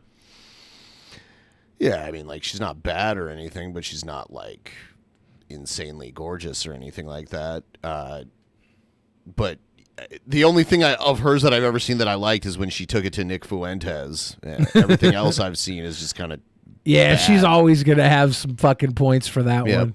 Rather than letting That was girls be funny. girls and say, you know what, honey, you can do whatever you want. You don't got to conform to some gender-based, cookie cutter housewife, girly girl bullshit. You want to dress up in baggy clothes and go for it. It should not have to reflect on your gender, but merely that people are people, But this isn't just about women being forced into People are transgender- people, and that's why I don't trust them knowing anything about themselves, whether they're 5 years old or 50 years old. Everybody's a lost little fucking puppy. Everybody's looking for a fucking daddy to tell them what to do. Those of us that aren't looking for a daddy to tell us what to do, figured out a long time ago that we're empty inside, and all we can do is tell other people what to do. This is the only two type of people in this world. Those that realize they're empty and dead and tell everybody else how to live, and those of you that are still looking for somebody to guide them. Because they don't fit female stereotypes. This also has to do with the creation of new gender labels and trendy gendered stuff that didn't exist in the past because there wasn't any need for it. Simply because you didn't like stereotypical female things didn't make you a brand new gender, it just made you a female with your own interests. Thank you. Yeah, because 20 years ago, if women were to do things that were seen as tomboyish, nobody thought it was because you were trans. Some people might have talked. No, shit they and would called you a lesbian 100% call these kids gay if they were tomboys. What are you, a lesbian? They would 100%. I knew tons of tomboys who were down for the suck, wanted that big fucking wang in their mouth, but people would call them lesbians all the time. And I'm like, if you only knew what a suck slut she was, trans you or wouldn't whatever, question but for her. the most part, people are like, you're a girl with your own interest kind of thing. So, yeah. Like my birth parents said that I was a girl, but they made a mistake. Yeah, us too. Yeah. Right. So your mommy and I, we assumed that you were a girl. But then when did you set us straight? Well, I was at least like 5 or 6. But it started before that. You kept sending us signals, right? You'd say sometimes I want to be a boy. Yeah. Sometimes I want to be a girl. Something just doesn't seem right. You kept sending us signals. Non-binary. Right. And how do you feel about being non-binary? Good. Your mom and I have tried our best to support you and make that like something that's celebrated in our household. Have you ever spoken to your class about your gender? Yeah. What did you tell them? I told them my pronouns and also my name. I also want to make note of this, but I wasn't really sure where it fit in. I don't need alcohol. It's honestly a want. But if you want to donate to the Booze Fund, He obviously anything wants. specific, feel free to do so. A man wants what a I'm man working on wants. my music after the stream. In this video, so I'm just going to add it here. I know that there is a cohort of women and girls who do not identify as women and want to distance themselves from their sex because of things in their past. I don't like the coaching of the child on a camera to like performative talk about their gender like that. It is weird. It doesn't for content too, right? Yeah, it doesn't sit well with me for content. Yeah, like that. Like I'm not gonna say anything about that child's belief in who they are and what they are. But where the mom's like, remember you were giving us signs? Remember all those little signs? You don't remember that. Like I don't remember. Like who are you trying to convince here, Mom? Like trauma or abuse or some sort of sexual abuse, or even just feeling extremely uncomfortable with their female form and their female bodies. They're not really who I'm talking about in this video, but I just wanted to make mention of the fact that they are some of the people who fall into this category, but they are not the primary focus of what I am saying here. They are basically their own issue unto themselves. People seem to forget that the term tomboy was really just a catch-all for women and girls who just liked kind of atypical things. And while I've talked about this quite a lot in other videos I'll about be hanging out with my family on Thanksgiving and traveling. That's all I'm saying. About this topic, I think it bears repeating that many of the core tenets associated with being a tomboy or tomboyism are now diagnosable markers of gender dysphoria in girls, and basically the indication. Why does it always have to be gender dysphoria? If girls want to do more tomboyish things, then that's good. That not all women are the same, and that there are going to be some women who prefer to do more masculine things, whereas there are some men who are more effeminate, and there's nothing wrong with that. As long as you ain't a sicko. And that's, well, maybe you're in the wrong body. Funnily enough, our friend John... How crushed would King Cobra be if he found out Sydney Watson was a sicko? I wonder if he would look the other way. I don't think he would. This guy, who I've also mentioned previously, and one of the founding fathers of gender ideology, claims that assertive play and boyish behavior in girls was a sign of a fetal abnormality. Yes, you heard that correct. In his book, Men and Women, Boys and Girls, Money claims that the most likely hypothesis to explain the various features of tomboyism in fetally masculinized genetic females is that their tomboyism is a sequel to a masculinized effect on the fetal brain. Now, obviously, gender ideology is not new, and John Money's book is from 1972. Times have changed, but this ideology still exists and continues to morph and adapt as time wears on, permeating major institutions and turning into something that has infected countless areas of life. The most ironic thing here is that progressives think that their ideas are in fact progressive, but the reality is that they haven't changed their conceptualization of this issue since the 60s and 70s. Progressives? Not. No, and here's the thing of it. There's a big difference between being progressive and perverted. I thank you. Actually being progressive? Crazy. I wonder if they know that. Probably not. For example, Money's claim that assertive or boyish traits in a girl were a sign that she was actually a boy has become so mainstreamed that it is platformed. Did you win Ozzy Osbourne's Demon Car? That's pretty sweet, dude. I loved that ad. It made me fucking laugh. Congrats on that. Congrats on winning Ozzy Osbourne's Demon Car. Demon Car. It looked like a Challenger. I don't know what kind of car it was, but it looked like a Exactly. Challenger. Updated just now. You said it. You don't have to be a girly girl to be considered a woman. That women are allowed to be more masculine and men are allowed to be more feminine. But both sides get a fair amount of crap for not conforming to gender-based norms. by lifestyle outlets. In September 2021, a mother wrote to Insider that her biologically female child came out to her at 2 years old. The mother writes that when she tried to enforce a girl bob on her 3-year-old female child, the child emphatically said no, she wanted a haircut similar to her older male cousin. I pressed on with the bob style, almost pushing to the point of tears, the mother says. Then I decided to follow my gut and give my child what I knew was needed. Pictures of little boy haircuts. Yes, that one. The joy and validation were evident on his face. So your kid wanted a short haircut, and now she'll be medicalized for the rest of her life. What is happening? It doesn't have to be medicalized.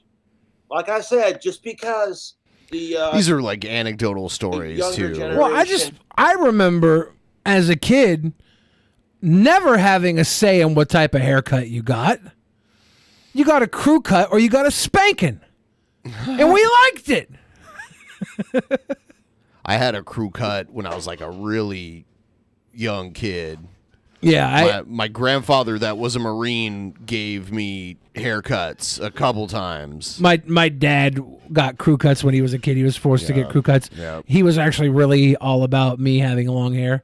Yeah, I started growing my hair out in like the 6th grade. Did you ever have one of those white trash rat tails? I had a rat tail, Yeah, I had a white mullet. trash, I had a baby. mullet at one point too. I had a rat. My dad got so sad when I cut off my rat tail. This is when mullets were, because it's weird, mullets are in fashion again, kind of. Kind of. Yeah.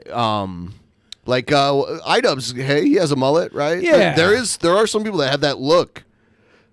It's kind of weird, like the guy who hangs out at the bowling alley kind of look. Yeah. That's what Idubbbz looks like to me. Yeah. decides to be more effeminate or more masculine doesn't mean you have to pump them full of hormones and force them to be trans. Just saying. I'm all for supporting trans people, and if kids genuinely believe that they are trans, I support it. But if they Well, also genuinely believe in Tooth Fairy and or Santa Claus, I'm going to question their belief structure. Get the surgery until you're 18 or older. Because there's few delusions that we feed into. If they're religious, we feed into them so we feed much into religion as a society. We feed into holiday, Easter Bunny. We feed into Santa Claus. I mean, we feed into Tooth Fairy. That's all like religion based though. Like, and a lot of these holidays like Christmas and Easter, they mark religious holidays that have like pagan origins, and that's why they have all this weird lore, like a bunny that poops out chocolate eggs and that kind of shit. You know? Because if you do not, it can cause... The bunnies poop out chocolate eggs? Yeah. Right. I didn't think the eggs were poop. Well, you know what I'm saying. Yeah, but the bunnies... Well, bunnies don't lay eggs normally. Yeah, I didn't think... for some reason, I thought the eggs and the bunnies were two separate things. No, the eggs come from the bunny. I never once thought the eggs came from the bunny. Is this... Okay, can we start a poll right now? They actually joke about it in the History of the World Part 2 show. Because, like, they goof on how, like, Easter is such a weird holiday to honor Jesus. And they talk about, like, yeah, we came up with this idea. This bunny shits egg or something like that. And then Jesus is like, this will be a perfect way to honor me. It's really good. Can we ask our audience if they thought that the Easter bunny laid the chocolate eggs? Yes Okay. or no? Because Okay. I honestly never crossed my mind. But when you said it, I'm like, is this an accepted thing? Morton Dave says, I always thought the cross was just made out of chocolate. That would make sense if Jesus's cross was, if he was hung on a chocolate cross. That's a delicious. Nope. I'm putting up the poll right now. A delicious idea. I knew it was wrong funny when I first saw that commercial at 5 years old. I'll be right back. Does the Easter bunny lay the chocolate eggs? Ladies and gentlemen, get your votes in right now what you believed in lore. Did you believe those bunnies were laid by the Easter bunny? Stigmati says, I'm Jewish. We have chocolate shekels. Yeah, those are dope. Those little coins, those little gold coins full of chocolate. I remember getting those as a kid and having no idea they were like a Jewish thing. And I was like, why the fuck do the candy stores not have the chocolate coins all year round? Took me a while to realize it was a holiday thing. I go to the store, get some candy. I'm like, let me get some of them fucking chocolate coins. They're like, no, sorry, we don't have chocolate coins. Why not? It's edible money. Then later I realized it was a freaking Jewish holiday thing. I was like, hot damn. Why don't we have holidays where we celebrate money? We have holidays where we celebrate giving shit away. Where we celebrate begging. Like the pagan begging holiday. I'm knocking on the door begging for candy. I should have been taught how to celebrate money. That's way better. All of our holidays were about bullshit like love and scaring people and giving gifts. Fuck that. Give me a holiday where I'm like, this is how I'm gonna hustle. Give me a hustle holiday. There's a holiday that only exists like in the Great Lakes region, and it's basically a second Valentine's Day. In the Great Lakes region? Yeah, When is it? It's called Sweetest Day, and I think it's in like September or October. Hold on. The Sweetest Day? Sweetest Day. October 21st. Is it Sweetest? Yep, Sweetest Day. Oh. Right there. Sweetest Day is a holiday that is celebrated in the Midwestern United States and parts of the Northeastern United States, in Arizona, and in Florida on the third Saturday in October. It's a day to share romantic deeds or expressions and acts of charity and kindness. Sweetest Day also has been referred to as a Hallmark holiday or a concocted promotion created by the candy industry. It was When originally. did it start? When did it start? It started in 1921? Yeah, in Cleveland. Fuck, man, we just missed the centennial of Sweetest Day by 2 years. Yeah. Do you know how fucking... Okay, it was October 10th. They said it was the third... Go back up. It said it was... Third Saturday in October. But it didn't start I'm in the third feeling Saturday in cheesecake October. right now. Or some teacher raps. Or some shack foo. We'll listen to Cheesecake. Yeah, just got to hit that goal. We're getting there. Almost 3/4 of the way there. And by the way, we're not coming back until Wednesday. Wednesday. So we'll get a little break, and then we'll be back again on Wednesday. Should we find a way to monetize Sweetest Day and push it nationally? We should try to get it trending here locally. I mean, if we can invest in things for Sweetest Day and then tell Flowers, people... it's all the shit that you give someone on Valentine's Day. We'll tell people it's 102 years old and we're out 103 years old and we're missing out on it. Yeah. And we start to get Sweetest Day across the board. There were several attempts to start Sweetest Day in New York City. Including declaration of a candy day. They're not going to fucking celebrate a candy day. New York City banned soda pop. Well, I mean, this was in the 1920s. They had a very different political scene then. In 1940, another Sweetest Day was proclaimed on October 19th. The promotional event was marked by the distribution of more than 10,000 boxes of candy by the Sweetest Day Committee. The candy was distributed among 26 local charities, 225... Can we have a Spiciest Day? And we celebrate Spiciest Day? Well, I don't know about sourest.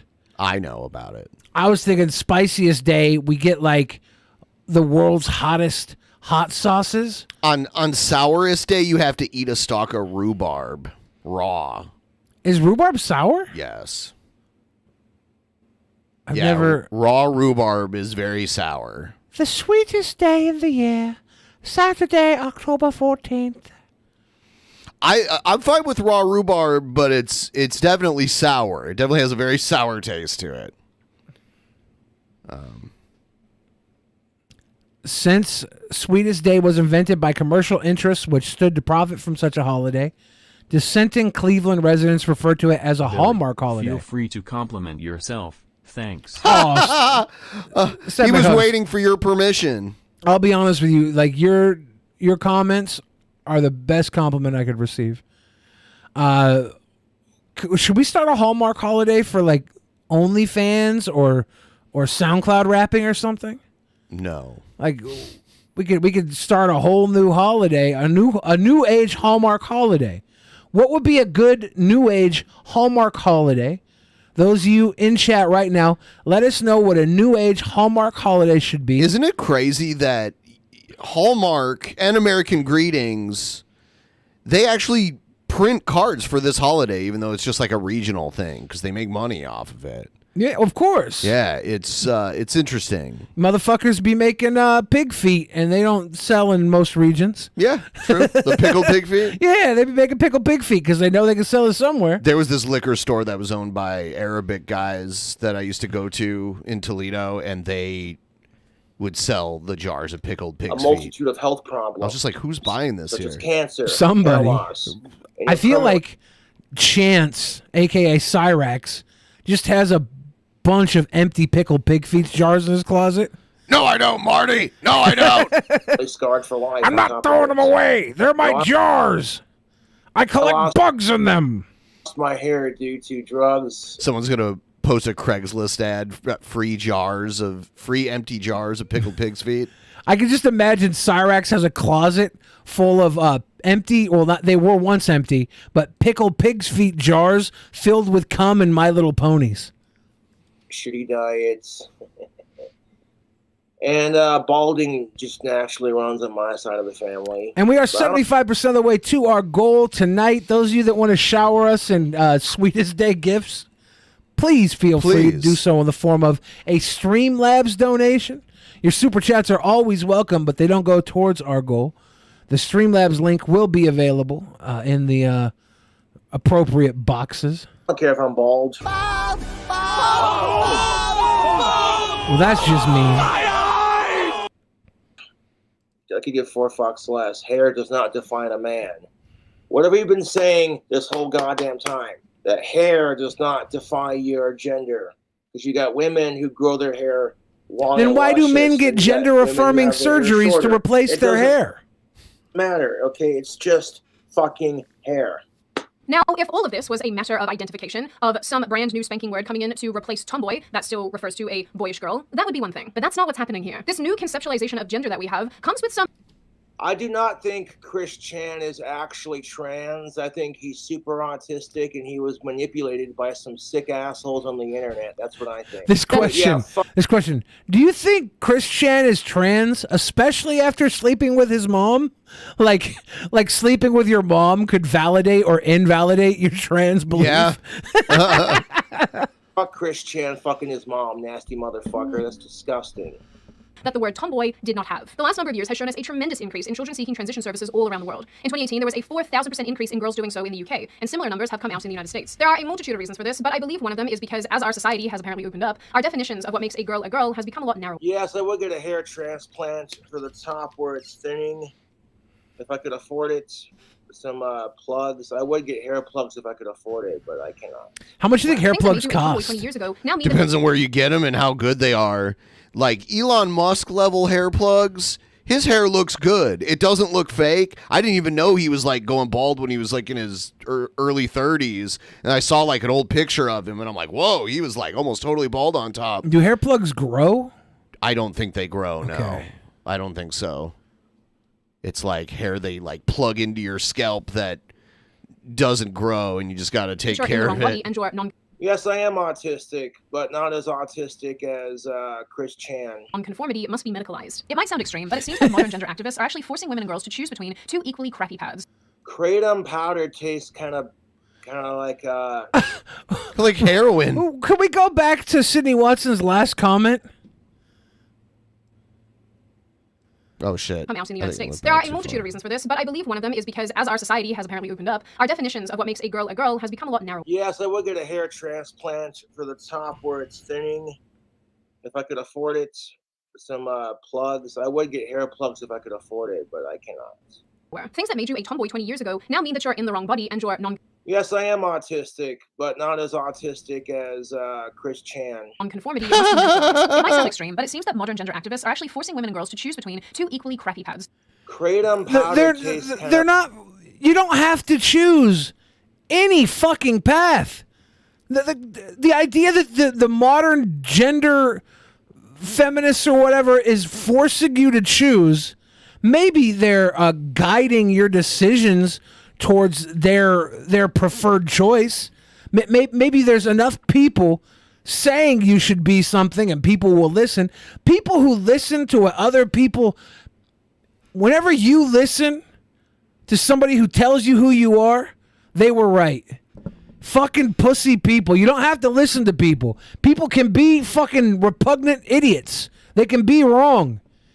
The idea that there's a group of people out there trying to groom you into being anything it doesn't fucking matter. Don't listen. Go your own way. Christ. Kind of like plant-like and a little bitter, but it's all right because right now I'm feeling pretty good. I got this mind high and this body high. I feel relaxed and content. Either be a pink dress-wearing bimbo or disassociate yourself from womanhood, inject yourself with experimental hormones, and cut your breasts off. It's one thing to not want to be a girly girl. It's another thing to medicalize and turn a tomboy into a lifelong big pharma customer. Those of us who grew up in the 90s and early 2000s had ways of expressing ourselves and the things that we liked, our hobbies, interests, clothing choices, without it meaning something more. Better yet, there were people we could actually emulate. Women who didn't. Well, I don't need alcohol to have a good time. That's the thing of it. I want to drink. I don't need to drink. That's the difference. Yep. And sometimes it's just good to take a couple of days off from drinking. Let your liver rest and your tolerance. Let your bank count build back up. Plus, it's like 1:14 in the afternoon, so it's a little early to be having a drink. Oh, excuse me. Figured out, dude. Comfortably female. Today, celebrities who fall outside the so-called binary style themselves as non-binary or transgender, and very few of them express their femaleness in a way that sits outside the stereotypical norm. The result is that girls have nobody to look up to, and we're more boxed in than ever before. Do I take any other drugs or substances? I enjoy alcohol, tobacco, weed, and shrooms primarily. I have fucked with acid. It's really intense. You gotta be careful doing that. But I see why Jimi Hendrix likes it. In the end, some could argue that the death of the tomboy has not been a net positive for society, and if anything, our new definitions and comprehension of this issue Have I ever tried opium? No, I haven't. Whippets, I have done those. has just gotten a lot narrower for girls, which in turn does not assist us in any way, shape, or form. Tomboy, in days gone by, was just a word used to describe women and girls who were a little bit atypical, who maybe didn't fit the girly girl mold, and that was okay. And let's not forget that we had a lot more options. Options that simply, at least in my opinion, just don't exist today. Now, before I open the floor to all of you, this is just a reminder to check out established titles using the link in the description. They're having a massive Black Friday sale, so go take advantage of that. Oh, I remember the controversy with established titles. Now, I open the floor to all of you. What do you all think? Remember is that? Is tomboy an important characteristic for women? Is it something that we should use to describe women again? Should it It's not, because that's the kind of crap that hurts our society. Should it make a comeback? Do you think that it's outdated, that we don't need it, and in fact the new way that we think about women and girls is actually a lot better? What do you make of the stereotypes that we use to tell kids that they're trans or non-binary, or women and girls that they're trans and non-binary? Kids don't understand what trans is. They have no concept of it. So telling them they're trans just because they don't conform to gender norms is simply disgusting, in my opinion. If kids come to that decision on their own choice and they wait till they're 18 to have the surgery, if kids come to that decision on their own choice and they wait till they're no longer kids. Exactly. Well, was it who was the girl Emma? Was it Emma Grant? Was she on the show one time? Ella Grant. Yeah. Ella Grant transitioned early on. Yeah. And I think that was probably a case where it was a good thing that you started. She's younger. Canadian, and the laws around it are way different up there. So I assume that was overall better for Ella Grant in her life. Sure. I could be fucking wrong. I don't know, nor do I care. I think that starting at that age probably went through all the right steps and made a happier, healthier person. I don't fucking know. I don't think people deserve to be happy. I think there should be no law that says you have to be happy. You should suffer in misery. Suffer and die. But if going through those gender-affirming processes earlier leads to you being happy, whatever.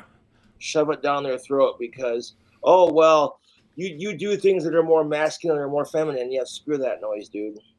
What do you think of the concept of gender and sex as a general rule in society today? What do you generally make? I generally think, Sydney, that the concept of gender is blurred, and it's all just it's a mess. Of this issue as always. I think that, hey, if you're a dude and you want to paint your nails, if you're a chick and you want to wear baggy jeans, go for it. Hit subscribe and the thumbs up button if you want to be disrespectful about it, and I will see you guys next time. Another Sydney Watson video response in the books. I think if you're a guy and you want to paint your nails, then you should probably suck my dick. And if you're a girl and you want to wear baggy clothes, you should probably suck my dick. Appreciate y'all tuning in. I do it for the fans, to be honest.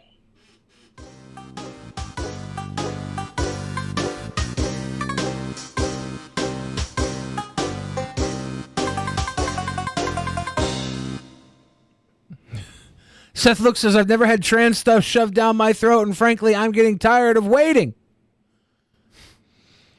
There was you remember Raz Simone? Who? Raz Simone. They call him the warlord, the warlord of Chop, Capitol Hill Autonomous Zone. yeah. He put out a rap video this week. It's on YouTube, and the first 5 seconds of the video is just like some guy blowing a trans weird girl in a fucking doorway.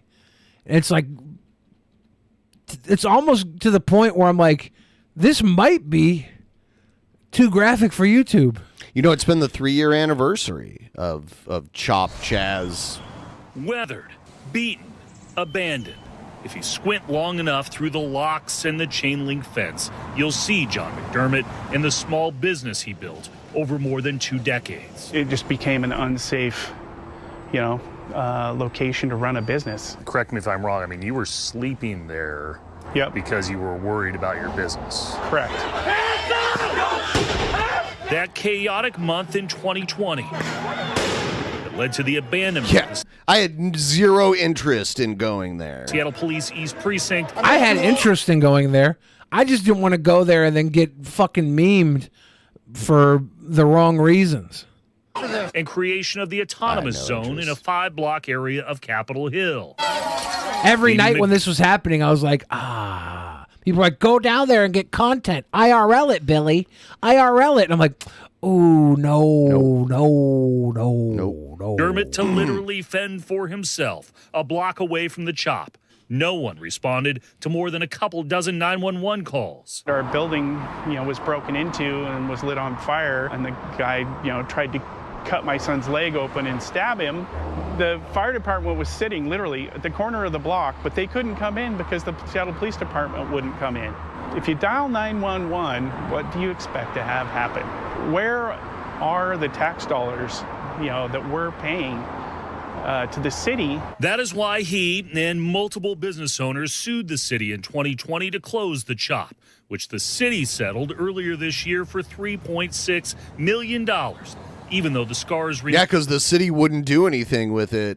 And the mayor was like, yeah, it's just going to be the summer of love down there. It was not. It's just the summer Seattle of love. has now spent $12 million. I bet she thought being the mayor of Seattle would be like an easy job. And it was a nightmare. On legal fees and payouts related to the inaction that resulted in 2 deaths, 4 shootings, arson, and several alleged sexual assaults. A sense of lawlessness that dots the neighborhood to this day, with graffiti, boarded up windows, and for lease signs, and continues to prompt new lawsuits just filed this month. Not Molly Moons. Over lost revenue and emotional damages. Yeah, they're suing. Molly Moons is suing for lost revenue, but they were like supporting Chop was happening.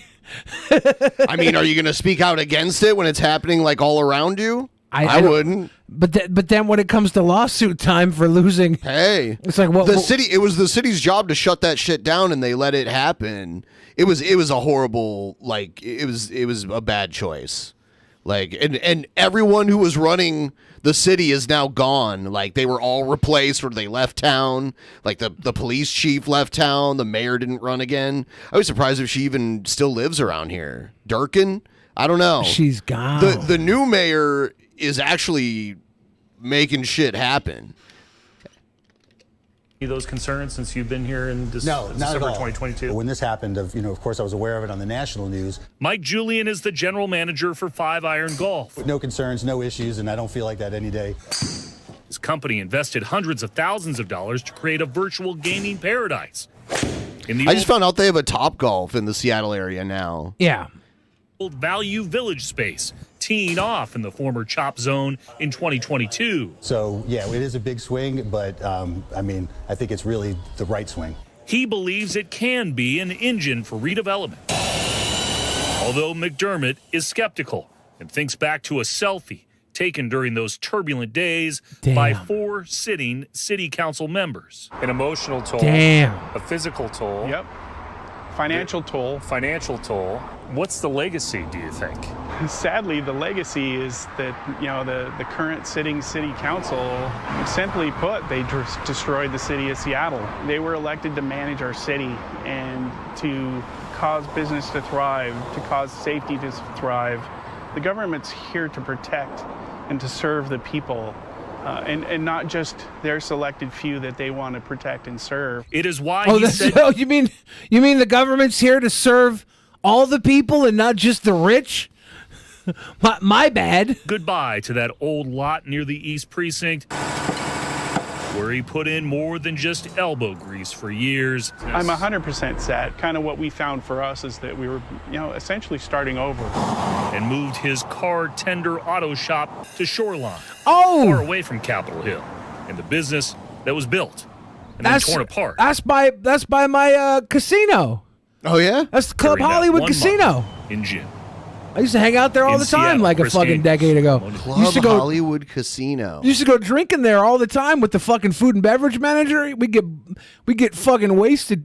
He'd get blackout drunk down at Edmonds, and the police would come and bust it up. One time, he was so fucking wasted at the bar that he just started pissing in the fucking garbage can at the end of the bar that he managed. Everyone, let's get a tip train rolling here. If we could, please. So Trump's suing the woman that sued him. So now he's suing her back for defamation. Former President Donald Trump is now countersuing writer E. Jean Carroll for defamation. Viewers will remember last month, Trump was found liable for sexually abusing Carroll in a Manhattan department store in the 90s, as well as for defaming her by calling those claims a lie. The jury found Trump was not liable for rape in that case. Carroll was awarded $5 million in damages. NBC News legal analyst Danny Savalos joins us now to try to sort out this. She wants $5 million. I'll give her what I gave Stormy Daniels, $140,000. Back and forth, Danny. There's a lot of suit, countersuit, or claim, counterclaim going on here. This new Trump lawsuit, it's based on comments that Carroll made, I think, the day after the verdict. Let's listen to those and then talk about it. This jury found that Trump did not rape you. What about that moment? What went through your head when you heard that? Well, I just immediately say in my own head, oh, yes, he did. Oh, yes, he did. So, Danny, is it those words, oh, yes, he did, that are sort of coming into question now on what Trump is claiming in this defamation suit? First of all, I'm not a fan of this varietal of defamation, and here's why. Now, just Do they taking just a step have back, Donald Trump, a bust of Donald Trump in the background there? No, he's sitting in the background looking through a little window. of Trump alleging He's in the that cuck tent? Yep. Carroll is lying about Carroll saying that Trump lied about Trump lying about Carroll. It's lieception. It's a little confusing. When you sue someone for defamation because they call Makes you more a sense than ISOM, though. criminal, that's pretty easy. You look up the criminal docket. Is that person a criminal? They are I'll not. be Therefore, this is watching defamation. you. The essence of defamation is it's a legal action for lying. So when you say that someone else is lying about you lying about somebody else, you can see how confusing it gets. It gets even more confusing in the case of this countersuit. Now, Carroll and Trump are not equally situated Our here. audience Carroll- is saying that's a dunk tank that Trump is in back there. He's sitting in a dunk tank waiting to get dunked. Damn. Can now say that Trump sexually assaulted her because the jury concluded that he did. And in fact, more than that, she may even be able to claim it going forward, as she's already trying to do, amending her complaint to say, hey, when Trump says this in the future, same thing. I get to get damages from him. You know where I kind of want to go? Tomorrow's the last day of it. The Taste Northwest Festival. Do you know what that is? No, where's that at? It's at the fairgrounds. And it's like all these food vendors. It's free to get in, and they have all these crazy food vendors there. And it looks really interesting. Are you going to eat some food? I would. They have the $5 food guide. Oh, see the turkey leg? See the turkey leg? Yeah. Yep. Here's all of the vendors. Do they have a $5? Go click the $5 food guide. Don't click the Poke, a poke bowl, barbecue, European deli, cotton candy, beignets. The cotton candy looks like animals. Yeah, it's creative. This $5 food menu sucks. It does? The Durious elephant ears and Dole Whip for $5 each. Earthquake's biggest burgers, served by the Canadian earthquake For himself. $5. Yeah. Fisher scones from Fisher Plaza.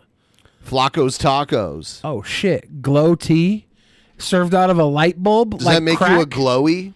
Hawaiian honey cone? It's a heart. Ice cream and smoothies. Isidro's Mexican food. Jazzy's Cookie Company has just a bucket of cookies Yes. for $5. I saw this one place there on the news that has these mini pancakes. They serve you a bowl of these little pancakes that are like that thick, and then they put like whipped cream and fruit on top of it. Yeah. Like a loaded waffle almost, but they're little pancakes. Kenyan Kitchen. Mm-hmm. Langostino Sushi Burrito. Sushi Burrito. Lumberjack Popcorn. What the fuck is Lumberjack Popcorn? It's like all flavor, like jalapeno and salted caramel. Original kettle. One bag for $8, two for $15. They have $5 bags. Cambodian street corn. Yeah. Well, What? Did we? I think I might have reset it, unfortunately. But yeah, there's a lot to be had here. You should go there with $1,000 and spend it all. No. Pie Bar Ballard. I've seen the Pie Bar in Ballard before. Yeah. I think they do like pie milkshakes where they like make a milkshake with a slice of pie in it. Isn't that just evil? What, putting a slice of pie in a milkshake? In a milkshake. Why is that evil? Because it is. It's just pie crust in a milkshake. Well, have you not had a milkshake with stuff in it? I've even tried the pie shake, and it was like a meal. Like I couldn't, and I'm not like a big sweets fan anyway, but I did it, and it was good. But then I felt so full after it. It was unbelievable. The Soul Bowl, dude. This pizza has pickles on it. Yeah, a pickle pizza. They have ketchup flavored Doritos in the stores now. That sounds very Canadian. I think Canadians have had like ketchup flavored chips. Little Hawaiian shaved ice. Stack's Burger. Starvin' Marvin food truck. Yes, and they got all different types of hot dogs. Funnel cakes. The Swaggin' Wagon. You know what this is? This is like all the food you would get at the fair, but without the fair and without you having to pay to get in. Look at that sweet art. It's an Monkey? ice cream cone with animals in it. Yep. Tacoma Wiener Company. I've had Tacoma Wiener. Have you? For company. Oh, damn. Tavio's Barbecue. Samoan food. Taste of Samoa. Those look like some chunky, thick bread tacos over there. The Cheese Pit. That's a grilled cheese. Custom made lemonade. Fuck it. Yeah, that's totally a fair thing. Is Biscuit Bitch going to have a booth? Maybe. I don't know. Uncle Mike's Filipino Comfort Foods. What's the Wonky Wagon? That looks like some sort of dessert kebab. Is it a banan? Waffle on a stick. So if you click the things, it will tell you exactly what the menu on the $5 taste menu is.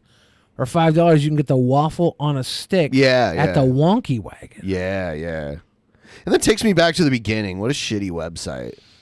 Like, there's no way to go back to where you were. Yeah, what you have to do is try and open it in A a new tab. tab. Huh? Yeah, that's the best way. So much for that. This entire time we've watched Ziegler's Bratwurst House. Okay, open that one in a new tab. I want to know what they're giving for $5. Hot dog with grilled onions. Pretty standard. Is it a brat dog? It doesn't say, but it is Ziegler's. I think Dolph Ziegler owns this. Jumbo Polish sausage. Some people would call that a kielbasa. Yeah. That's the end right there. Ziegler's was the very end. Yeah, yeah. That was the $5 menu. Honest Red says, "What's bisky bitch?" It's called. They sell half-baked food. It's called biscuit bitch. He's making a Shabisky joke. And I Shabisky's forgot. expense. Honest Red holds a grudge for eternity. He was just like Egghead, and that's why they will forever fight with each other in perpetuity of all time. Trump's arguing now that simply because the jury didn't find him guilty or, liable for rape, he can sue her for that. But in essence, there's really no verdict on whether or not he raped her. That makes sense. We're looking at all of this. There's no criminal verdict. Confusing back and forth, the multiple lawsuits. Is there a space where they all come together and impact each other, or are these all going to be dealt with one-on-one? If this is a counterclaim, then it is, by definition, part of the original claim. She just amended her complaint. Now he's apparently counterclaiming against her. That's usually all within the same docket. But in terms of discovery, it might get a little stranger because you're going to end up relitigating something a jury already concluded. And again, there's a complicated issue called issue preclusion or estoppel, where the plaintiff here is going to try and argue, hey, a jury already came back with this. We don't need to go through discovery again. Every time he doesn't want to do the debates coming up because like the first one's in November. He doesn't want to do it. The Republican debates? Right. He doesn't want to do it. He thinks he's on his own level now. He is the only one that's a former president. Yeah, because normally presidents don't run when they're former presidents. They usually take their 4 years and walk away.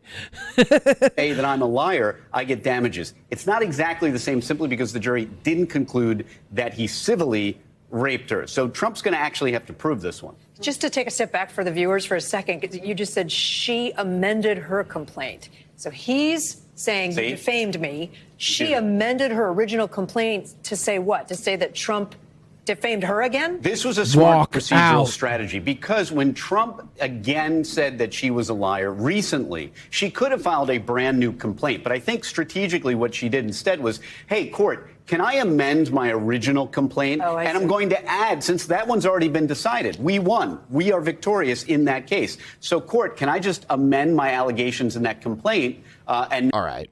Let's check out this guy. We do have some breaking news. Former Ohio House Speaker Larry Householder has now been sentenced to 20 years. Larry Householder looks a lot like Taylor Swift. That looks like Taylor That's Swift right. The to me. judge in his bribery case did not mince words when he gave Householder the strongest sentence possible. WLWT News 5's Todd Dice is live outside the federal courthouse. Todd? Yeah, Ashley and Sheree, U.S. District Judge Timothy Black called the former Ohio House Speaker a bully who took millions of dollars worth of bribes because he wanted to be a puppet master. Today's sentencing hearing. You want to be a puppet master, like Jim Henson. Comes 3.5 months after a jury convicted Larry Householder for his role in the biggest bribery scheme Ohio has ever seen. The biggest, but not the only one. Unanimously agreed that Householder and former state Republican How Party did he hold his position in the House for so long? Corruption. Or was it because of the name brand? Leader Matt Borges took bribes worth close to $60 million from an Akron-based company called First Energy. In turn, the two now convicted Yeah, but I had First Energy as my electrical company. helped push through a $1 billion bailout for the company's nuclear power plants. The 20-year sentence Judge Black imposed on Householder is the maximum punishment the 64-year-old faced. Damn. 20 years when you're 64 is... Well, that's what he gets for fucking bribery. Yep. We witnessed justice for Ohioans. Justice So this guy, if Householder held a position in the House, is Kenneth Parker, does he park the cars? No, he's the U.S. attorney for the Southern District of Ohio. Shouldn't his name be Kenneth Attorney? No, because it District? doesn't work that way. Worked for Householder. It didn't work for him because he's not holding the house. Sure, his name should have been Larry Bribery Scheme. public servant, not an imposter. Now, U.S. Marshals took Larry But Householder this guy's name makes sense. into custody immediately after today's sentencing hearing came to an end. It denies him a chance to spend a little more time with his family and settle up his affairs before going to prison. That's where he's headed right now. Householder did speak during today's hearing. It concluded a little more than an hour ago. Householder did not apologize, but did say that his wife of 4 decades and their 5 sons, they're the ones who will pay the biggest price for his lengthy incarceration. Reporting live downtown, Todd Dykes, WLWT News 5. Nobody can pronounce WLWT correctly. WLWT. It's like a drunken slur. WLWT. WLWT. Did you download my educational video that I linked to?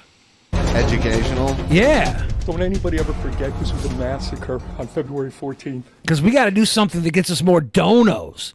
And these politicians are not getting us donos. Developing off the top at 6 today, Scott Peterson acquitted. The former MSD school resource officer breaking down in tears after being cleared in court.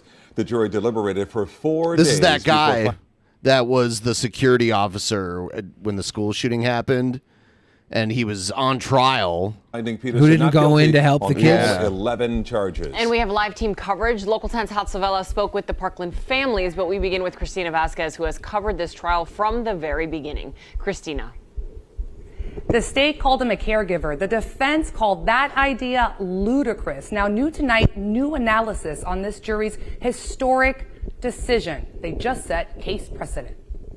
It's my understanding the jury is buzzed that they have reached verdict. More than 5 years after the Parkland school shooting. I'm going to have the jury return to the courtroom. More than 4 years after He's a coward and a crybaby. Resource officer Scott Peterson learned he was facing several charges to include 7 counts of child neglect. Wasn't Scott Peterson the name of the guy who was married to Lacey Peterson that disappeared? Yeah. This is not the same guy, right? Of course it's not the same guy. Okay. Not guilty. After a nail-biting 19 hours of deliberations over 4 days. The defendant is not guilty. As the judge read the jury's determination. The defendant is not guilty. Not guilty. Is he crying because he feels guilty, or and worry released through a visibly relieved Scott Peterson, who wept. Mr. Peterson, I think that concludes your business. At this point, sir, the jury haven't found you not guilty on counts 1 through 11. As some family members of the Parkland murder sat solemn. It was unbelievable. But don't anybody ever forget this was a massacre on February 14th. The only person to blame was that monster. Community stakeholder groups from law enforcement to teachers were watching this novel prosecution, a first-of-its-kind case, closely. School resource officer as caregiver. The outcome, a clean sweep full acquittal, just established a precedent. These jurors believe that Peterson did what was reasonably expected of him under the what did he do? Did he hold the door open for the shooter? And so to be in that courtroom, you have that juxtaposition for Peterson and his family and for his supporters' relief, but for parents of some of the Parkland murdered students, profound disappointment, compounded grief. And for them, they say there is no closure because every single day they have to wake up to a world where their child is not in it. Reporting live for you, I'm Christina Vasquez, Local 10 News. A story making national headlines. Well, I don't think that guy going to prison is going to bring their kid back. I mean, I realize... Well, he shouldn't have killed those kids. He didn't. Well, then what the fuck is he on trial for? For not going in and intervening while the shooting was going on. And he's a security guard at a school? Yeah, were you not paying attention at all? No. Why? I don't pay attention in class. Okay. No, I did pay attention, but I'm just wondering why, what was he supposed to do? They were charging him with child neglect and making the case that he should have intervened in some way. I don't know. It was an active shooter, right? Yeah. Is it your job? He was the as armed a security guard? I mean, apparently the jury didn't think so. Yeah, I think we need to stop arming adults and just start arming the children so they can defend their own lives. Obviously, this guy doesn't care enough about the children's lives to risk his own. Let the kids have guns.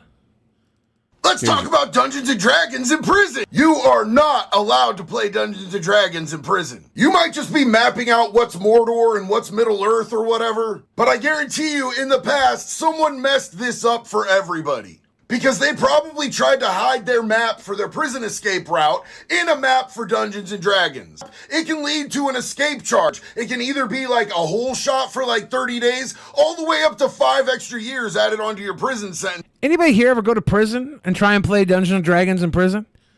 Is this legit right here? Everybody talking about his nipples. I did not notice them when I watched this earlier before I sent this in. I wasn't going to bring up the nipples. What did Kermit the Frog say when Jim Henson died? Nothing. Oh. Why did Jeffrey Dahmer keep a blender on his porch? So he could greet you with a handshake. Oh, no. I specifically paused this to keep his nipples off the screen during the pause. But he's over here saying that you could get 30 days in the shoe or 5 years added on for hiding your for having a D&D map in prison because you could be hiding your escape plans in it. I don't know. It sounds ridiculous. People play it anyways. They don't care about the rules that much in prison. The problem with it from the inmate population, it's frowned upon because there's so many chomos that like to play Dungeons & Dragons. Is everybody who plays Dungeons & Dragons a chomo? For sure not at all. For sure not at all. You played Dungeons & Dragons, Ben. I played Dungeons & Dragons. But I guess in prison, the only people that play Dungeons & Dragons, or the word on the street, is the chomos. But these dudes will try to integrate themselves into anything they can use to relate to kids because those are their victims. I mean, like, Dungeons and Dragons is an old game. I would say there's more adults playing Dungeons and Dragons than kids. Yeah, how many kids, like, here's the kids that play Dungeons and Dragons. The kids from Stranger Things. No other kids play Dungeons and Dragons. And that was a fucking Hollywood movie. The guys who wrote that fucking script for Stranger Things didn't even play Dungeons and Dragons. They played Magic the Gathering. They wrote Dungeons and Dragons into the script because it's supposed to be based in the 80s before Magic the Gathering existed.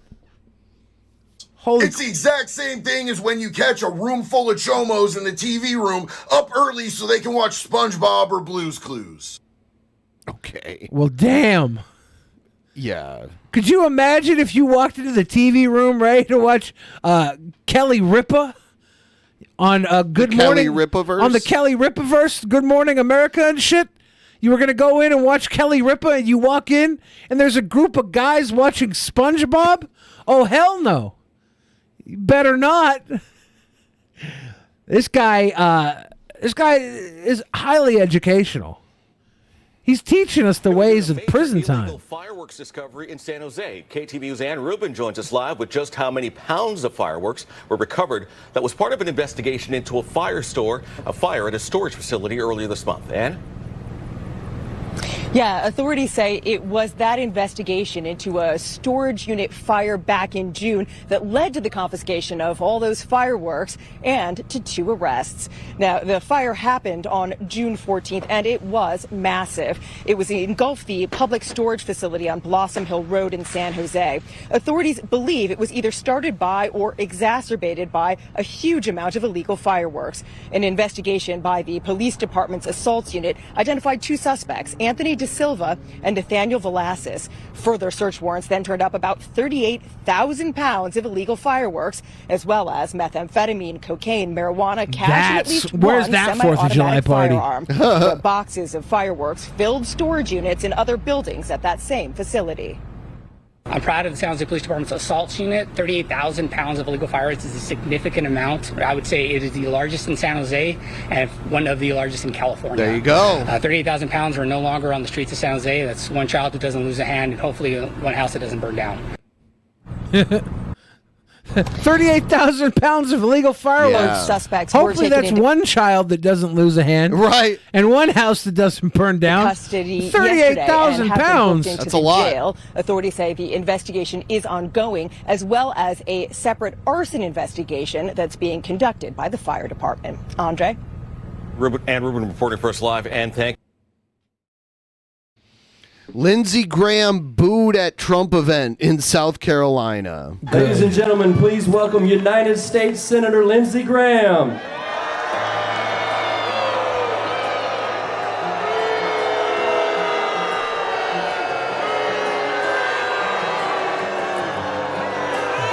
banking up, boo.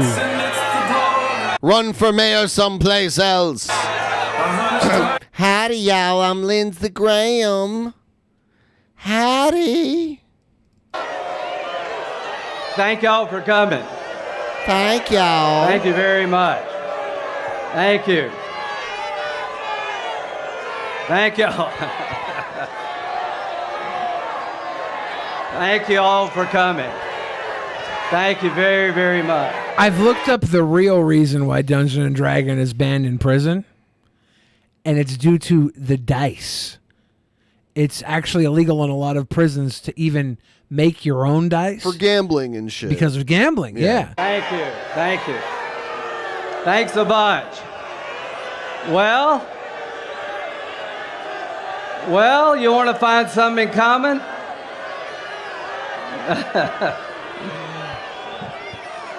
Tough room. All right. Thank y'all. Thank y'all. It is awkward. Like, what do you do next? Do you try to keep talking, or do you just leave? Thank you all very much. Welcome to Pickens County.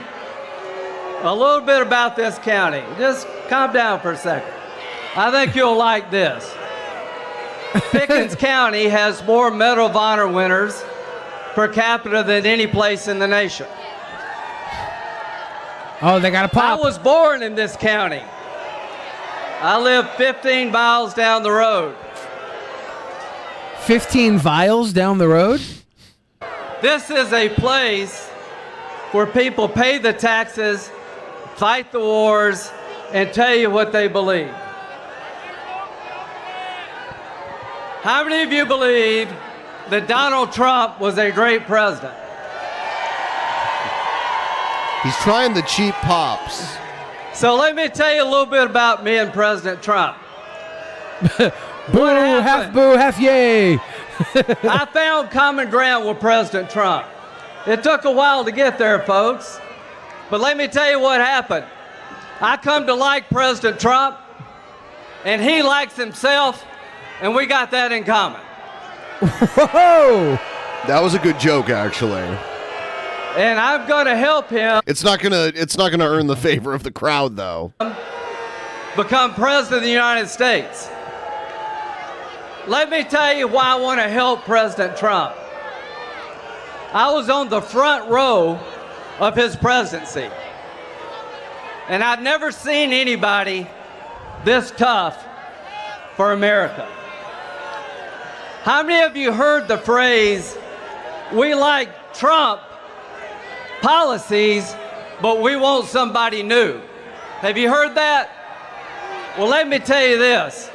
Without Donald Trump, there are no Trump policies. He did something nobody else could do. He's the most pro-life president in my lifetime. You know why he secured the border?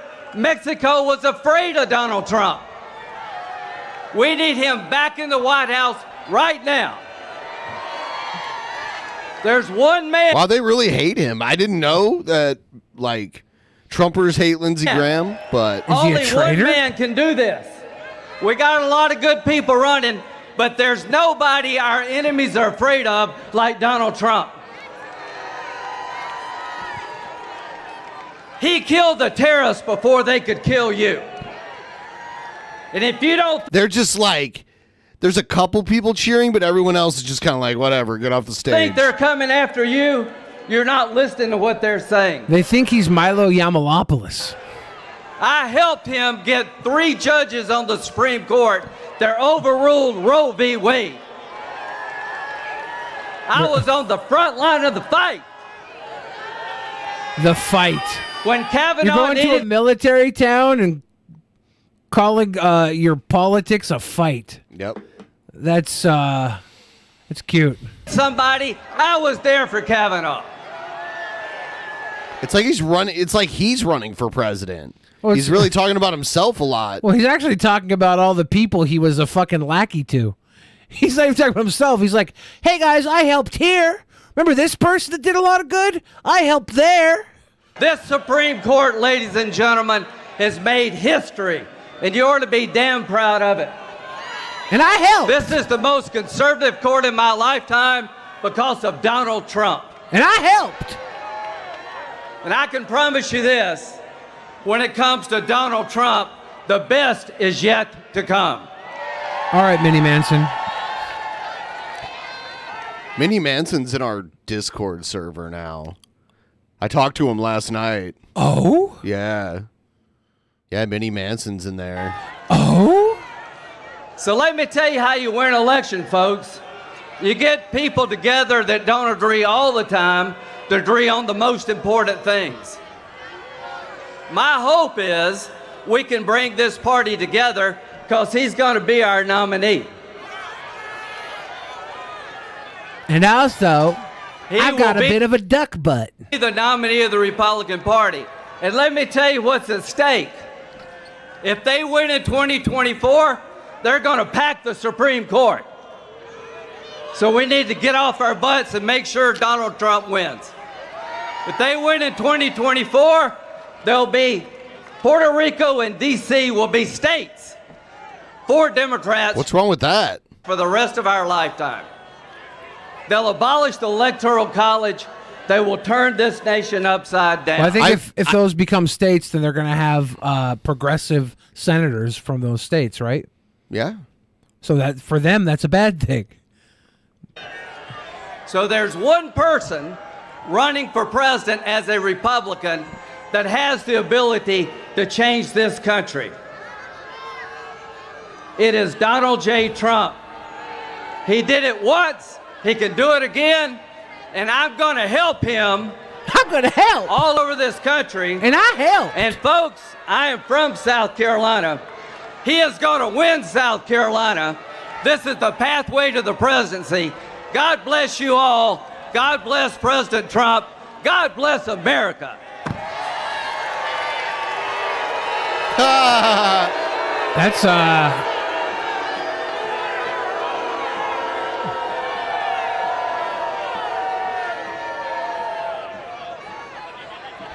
this is going to be a shake and bake presidency. It's weird because And I help. It's his own state, too, at a rally for his own party, and he's getting booed. That's insane. And I just want to say, God bless America. Boo! Fuck you!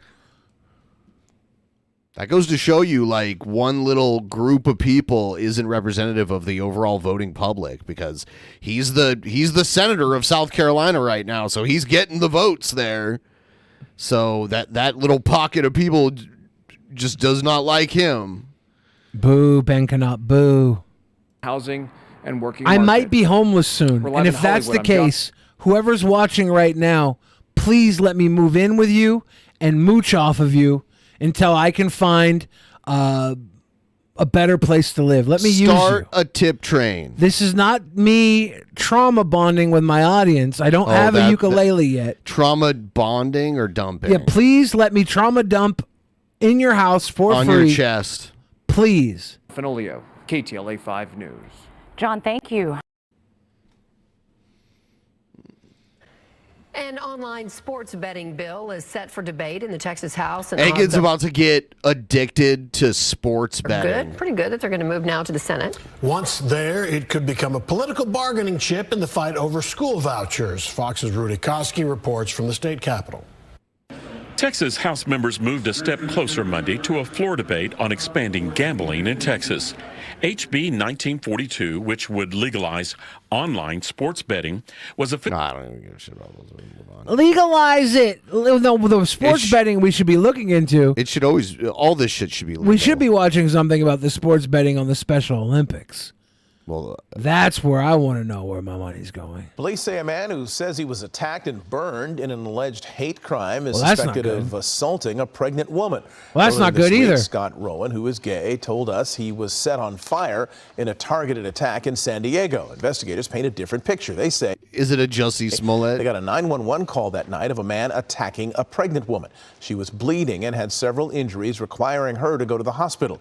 An hour later, officers got a report of a man saying he'd been set on fire. Officers determined the man with the burn injuries was the suspect in the attack on the pregnant woman. Then they say she retaliated using fire as a weapon against him. So far, no one has been arrested. Hello, I'm Mark Brown. Get more great. Thanks, Mark Brown. I just read in the chat, 99% of Americans are infinitely closer to being homeless than becoming a billionaire. 99% of millionaires are closer to being homeless than becoming a billionaire. Okay. The distance between being homeless and being a millionaire is a lot closer than being a millionaire and being a billionaire. I don't know how you'll feel about this, but flying cars are actually becoming closer to reality. The so-called world's first flying car received a legal approval to fly. This is coming from the federal It looks cool. government. It looks like a fucking aqua sock water shoe that you wear to the pool. The certification limits where the car can fly, though. This is what we know. It's Oh, a Model fuck A that. flying car that would be capable of driving on roads, but also fly to avoid traffic jams. The company that makes this car says it is 100% electric with a flying range of 110 miles. It has a suggested retail price of something I can't afford, $300,000. That's it? That's all. Yeah, but they're not going to be legal until they pass some kind of regulation on it. Like, I'll take an illegal flying car. What are they going to do? Chase me down? they can. Shit. Yeah, they have flying vehicles too. Shit. That can go further. Hey! Seth looks. Yeah, Sorry, 666. Hawk, I stole your gimmick. Let me know when this flying car is more than just a CGI model. Right? I want this fucking flying car to be real at $300,000. I'll buy it, and I will use it for crimes. Thank you, Seth Looks. Ladies and gentlemen, we are 83.33% of the way to our goal. That's 666.66 cents. Baby, that's almost there. Please send money and not nudes. Yes. Please do that. I'm checking out some stuff. All right. Let's check out. You know, I'm sorry, where's the red pill? Where's the dog whistle? I'm here to talk to blacks and convince them that I'm not a racist. Like, that's just such a...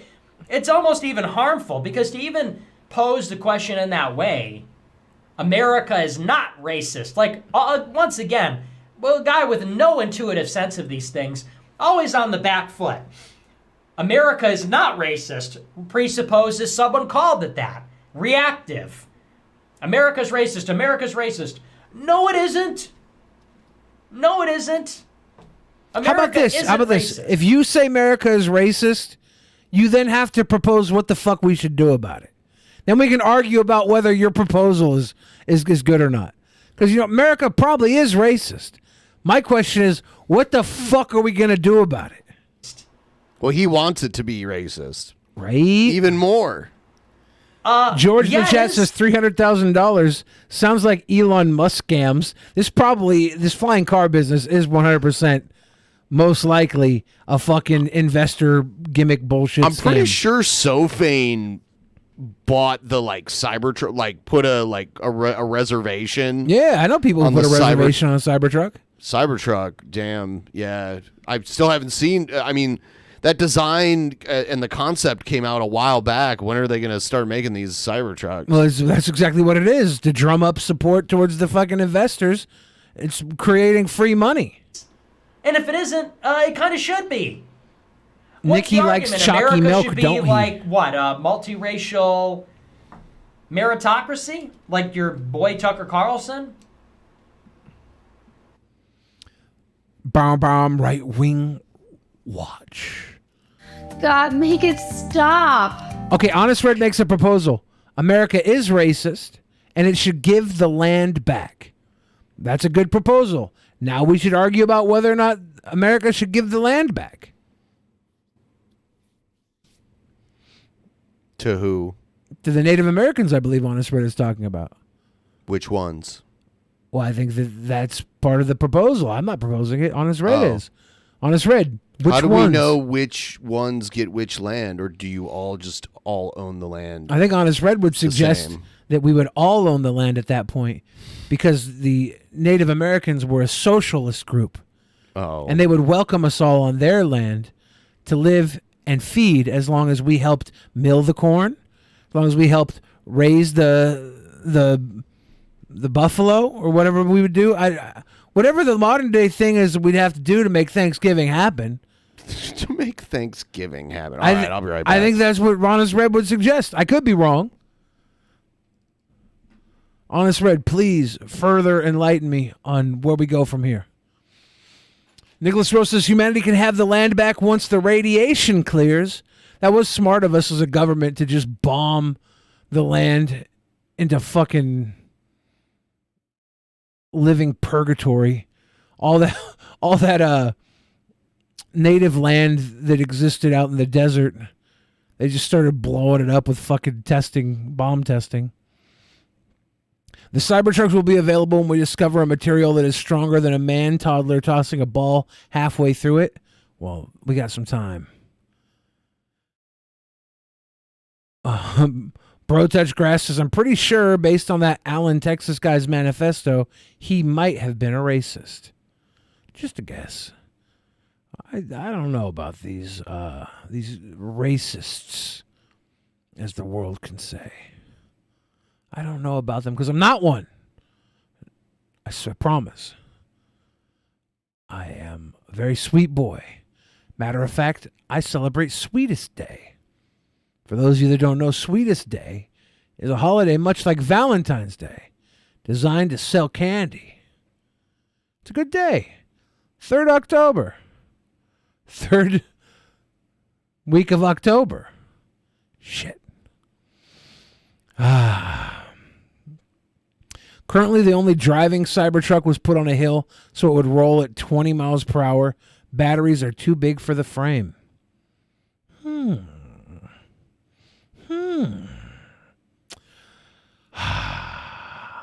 you guys like it when I breathe heavily? I think it's about time where I can breathe heavily again. As I've told you, I'm currently dying.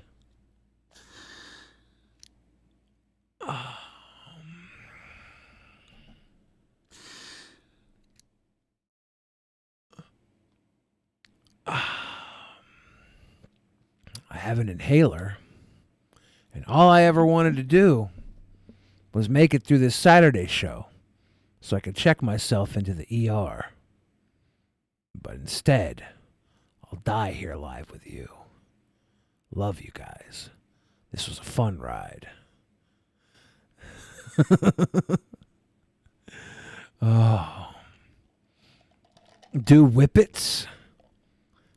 Whippets are drugs, and I'm drug-free. Bye, guys. I had an inhaler for the first time this week. I don't know. It's helping, but I don't know how much. Maybe one day I'll be able to walk on my hands. Billy, is 1 minute in the microwave too long for half a burger? Like a thick burger, not a fast food burger? Has the burger already been cooked? You're just reheating it? Yeah, honestly, I fucked up. Hopefully it doesn't play it again. Let me make sure it doesn't. There we go. All right, good. Sorry about that. Hit the wrong thing. If you're reheating a burger, I would put it in for 30 seconds. Put your finger on the middle, see how warm it is. If it's not too warm, flip it and do another 30 seconds. But if you're just trying to microwave a raw beef patty for 1 minute, you might be a psycho. Maybe 20 seconds. Do 20 seconds each side, flip it every time, feeling out the burger itself depending on how thick and cold it is in the middle. 20 seconds flip, 20 seconds flip until you've got a desired two-touch temperature. Be careful touching it. Again, I'm not a financial advisor. Go 20, 20, 20 if needed. Are you a financial advisor? I've got to tell people I'm not a financial advisor. I have to remind them. Make sure to leave the burger out overnight next to your ant farm as well.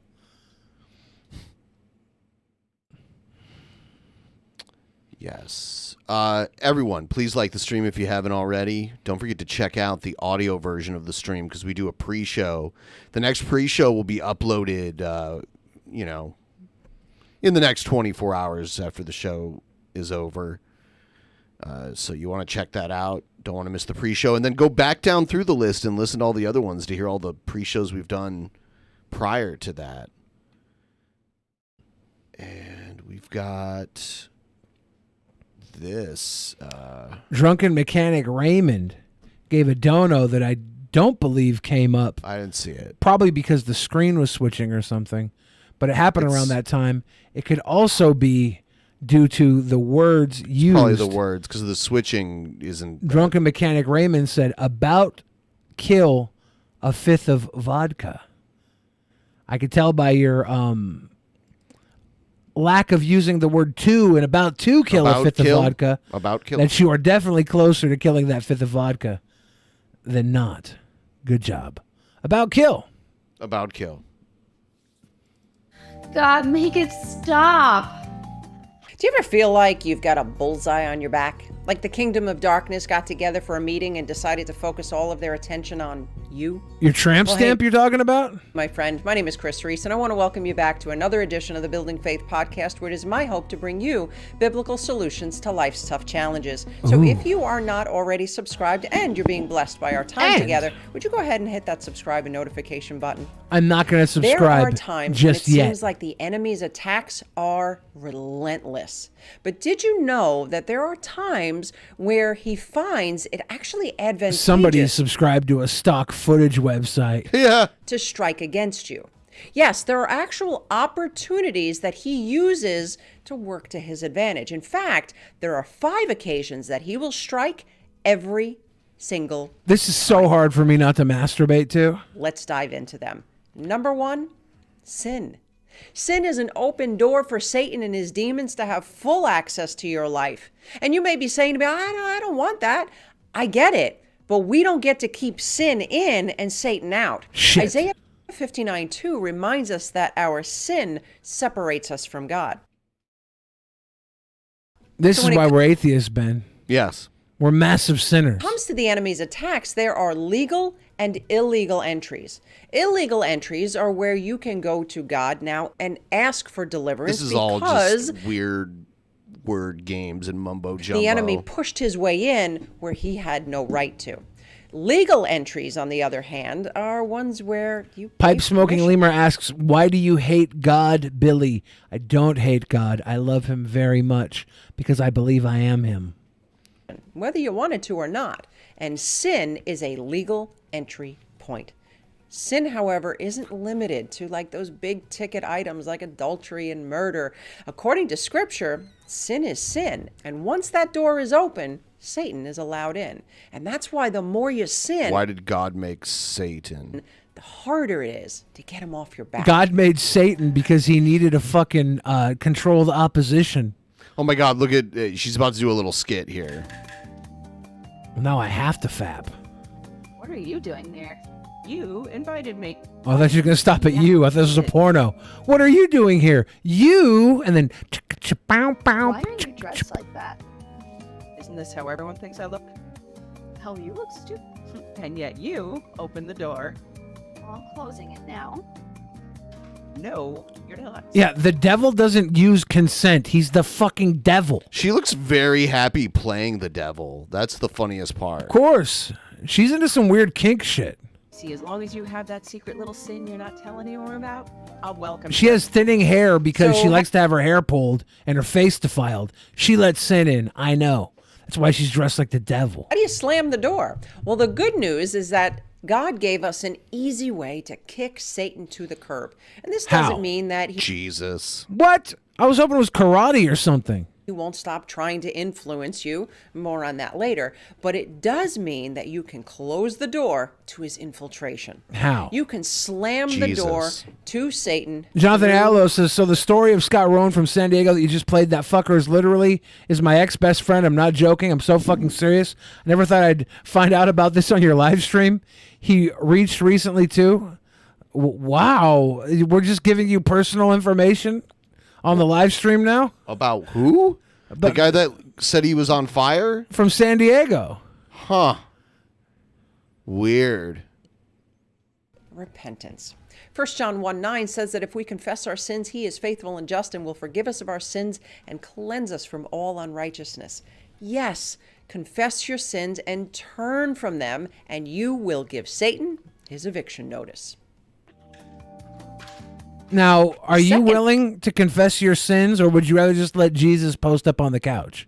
No, Satan post up on the couch. Sorry. I'll just get Jesus. But you have to confess your sins to get Jesus. Okay. Jesus is like To Jesus. Jesus will evict, but you have to confess your sins. An opportune time. But you can keep your sins to yourself and just let Satan post up on the couch. That's what she's saying. Breakthrough. Trying to break Just down when Christianity breakthrough to is those coming. non-believers. Right at the beginning of Jesus' public ministry, Satan attacked Jesus in the wilderness. Yeah, if I confess my sins while sinning, does that count? Like if I'm jerking my throbbing rager, and I'm like, yeah, no, Jesus, right now, I'm actually jerking it right now as we speak. Does this count? It counts. And Jesus had been baptized. Just as he came out of the water, suddenly the heavens were opened to him, and he saw the Spirit of God descending like a dove, and a voice from heaven said, "This is my Son, the beloved, with whom This sounds I am totally well real. pleased." This totally Then happened. Jesus was led This by is the legit. Spirit into the desert to be tempted by the devil. You're going to find that in Matthew 3. Victory! Not so fast.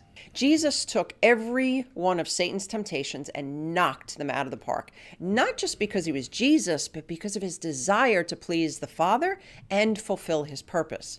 And if we too keep our eyes fixed on pleasing the Lord and fulfilling our God-given purpose, we too can resist whatever Satan throws at us.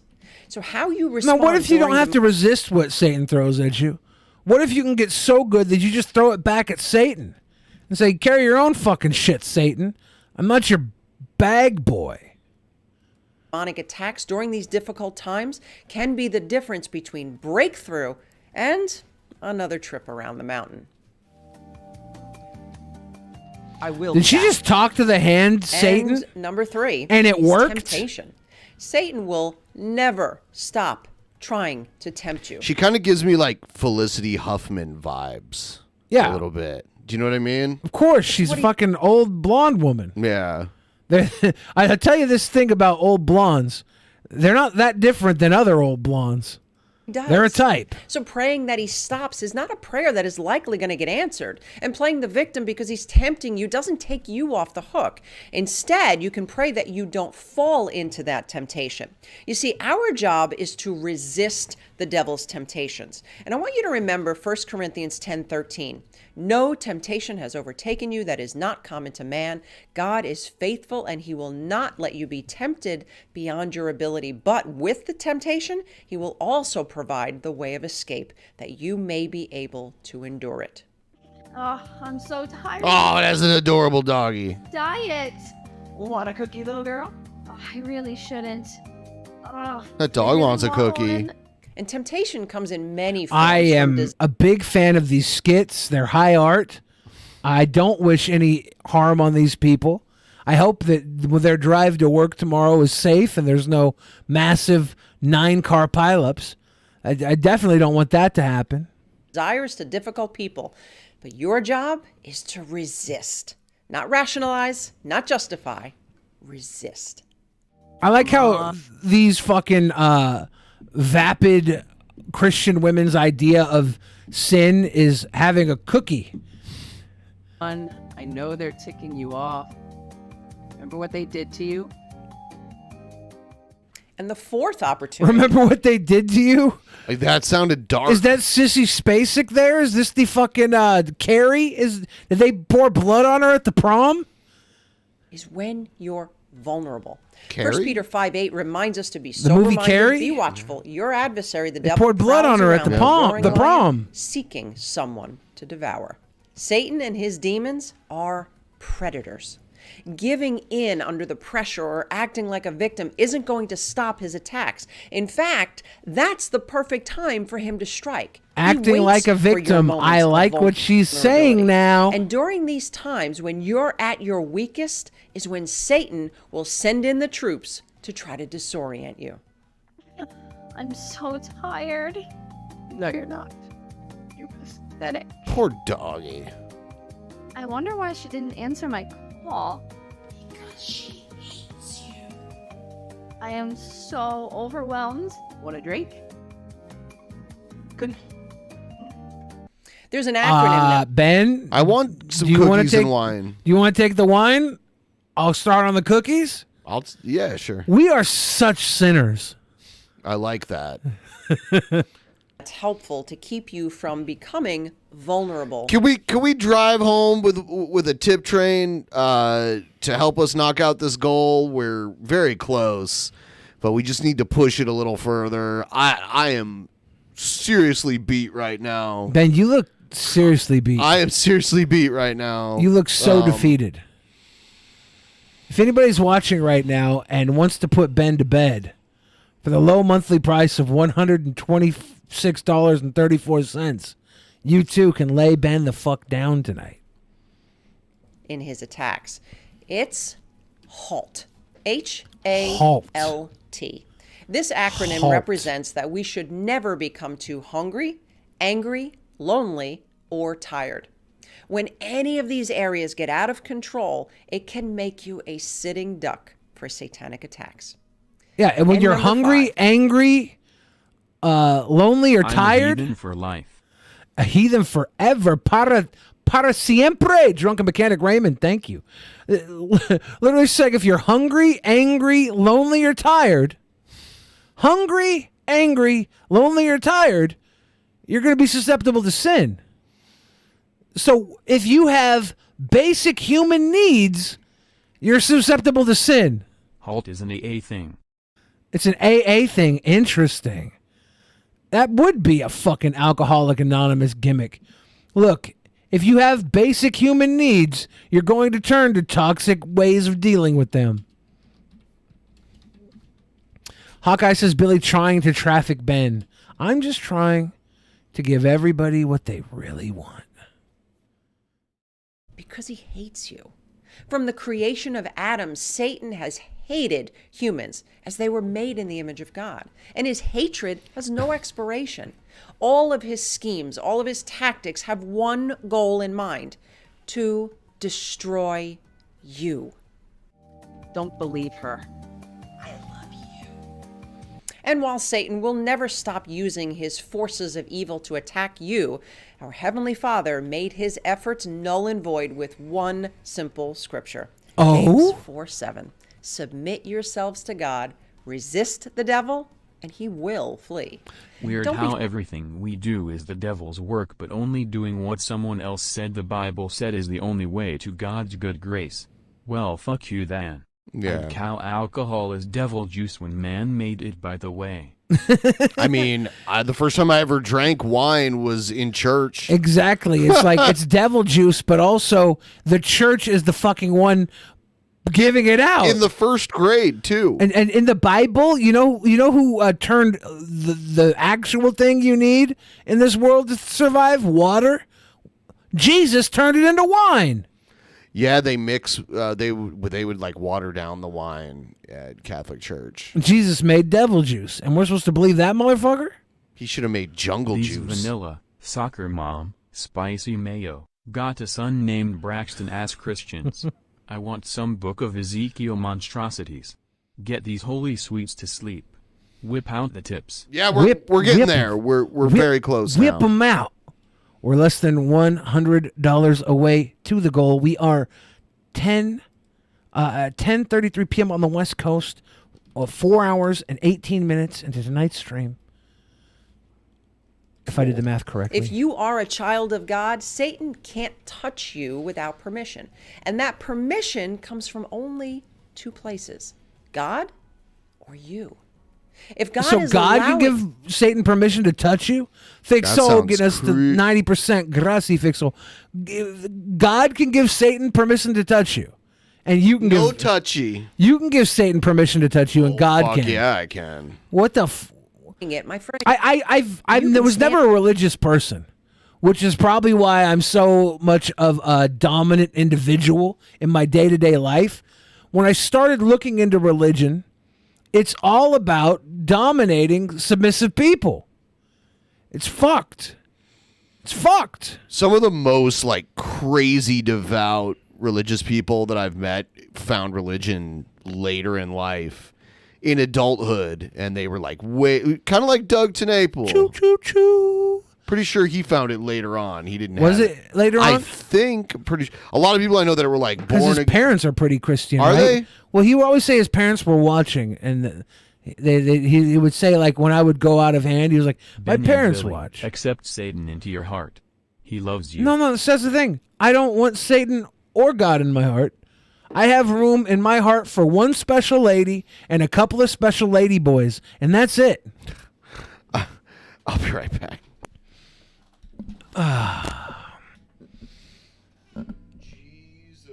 Jesus loved the little children, all the children of the world.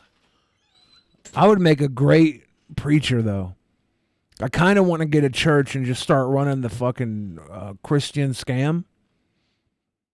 Could you imagine if you walked into church, I was dressed a little nicer, and I just sat there and told you why God loves you and why you're such a strong, independent woman and or man, and how no matter how you were born, you were accepted from the very beginning.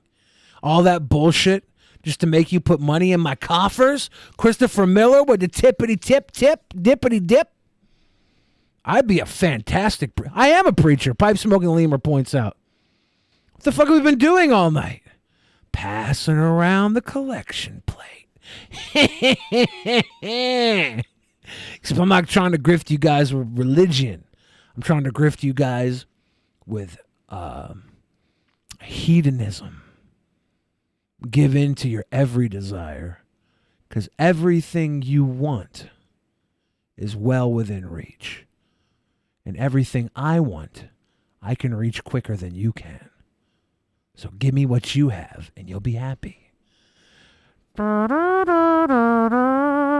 Begin the degeneracy. Gonzo says, I am Unitarian, so Billyism is just another badge. I mean what?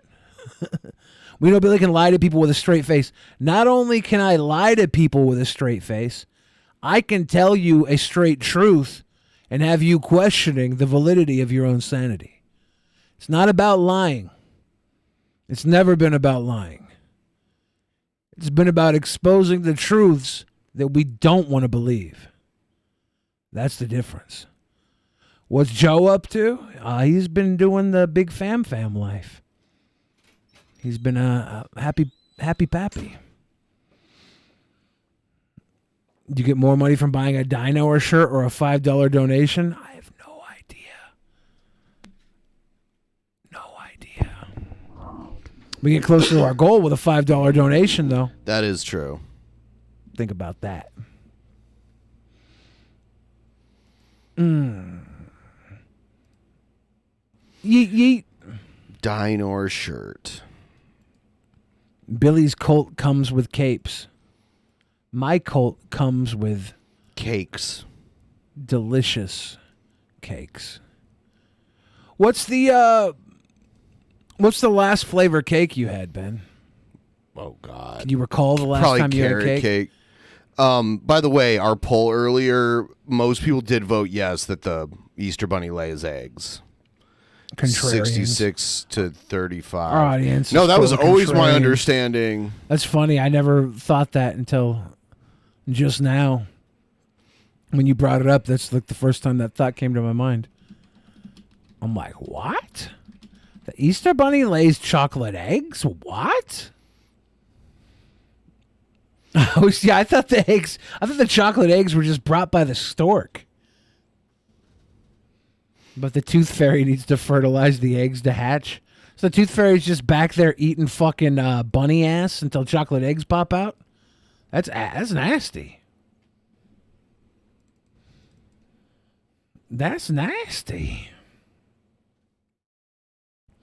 Billy, turn on some gospel, get up, get to preaching for us sinners, and let the Spirit of the Lord get you those tips. Get on up. Get on up. Put your hands together for the Lord. Put your hands together for the Lord. Do not let the stream lapse. Send in your stream labs. We together will never separate ourselves from the truth, like we may separate the money from our wallets, to give thus forth to the Drunken Peasants podcast. Streamlabs, oh hell, hallelujah. Jespo? Parking right there? I'm sorry? Do you enjoy parking right there? Since I have a disability, yeah. Where's your handicap sticker? I don't have one because it's still in the mail. But I've had two kidney transplants. Want to see my fucking scars? Actually, no. Do you want to see my scars? Actually, no. Your business. That'd be cool. How about park in the whole fucking handicap spot? How about that? Nobody that's handicapped. Isn't that like a golf cart anyway? Can't you like park that somewhere else? Has a ramp? You clearly waited here for you to... No, bitch. My husband's in there shopping. I'm handicapped. No, bitch. I'm doing what I'm legally supposed to do. Oh, cool. And I'm in your way in no way, shape, or form. Actually, I didn't get my scooter out today, so I parked properly. Listen, you want to pick a fight? Oh, that's cool. I No, I'm hate not trying- both of these women. I'm trying to pick a fight. I'm just trying to say, where's your sticker? You asked me. Do the right thing. You enjoy parking in there, and you know what? Actually, you've had 34% of our voters right now are wondering if you guys just willingly ate rabbit shit every time you had an egg on Easter because you thought the rabbits pooped them out. Nope. Plants? Yeah. So who's been drinking in your golf cart? My boyfriend. Okay. And by the way, you don't get to gatekeep other people's issues. I can drink within reason. So You drink. You get to drink and drive. What's the point of driving a golf cart if you're not drunk? I'm not going drinking and driving, number one. Number two, I suggest you mind your own fucking business because this has nothing to do with you. Really? Yeah, really. It's my business when somebody parks You wanted to make it your business. in a handicap parking spot. I don't give a fuck. In a handicap spot, blocking the handicapped people's spots. This is not a handicap spot. This is a no parking spot, and I did it for a golf This cart. is for people who are Then handicapped go around to every to other use piece their of city ramp. cunt who does this. But Oh, I'm you're not calling doing this yourself a with you because cunt. I'm calling you a cunt. You're the one who's getting involved in this shit. That I'm rubber, you're glue. Wait, no, we're both cunts. Really? Yeah, really, because I'm not in your fucking Because spot. I number am one. legal.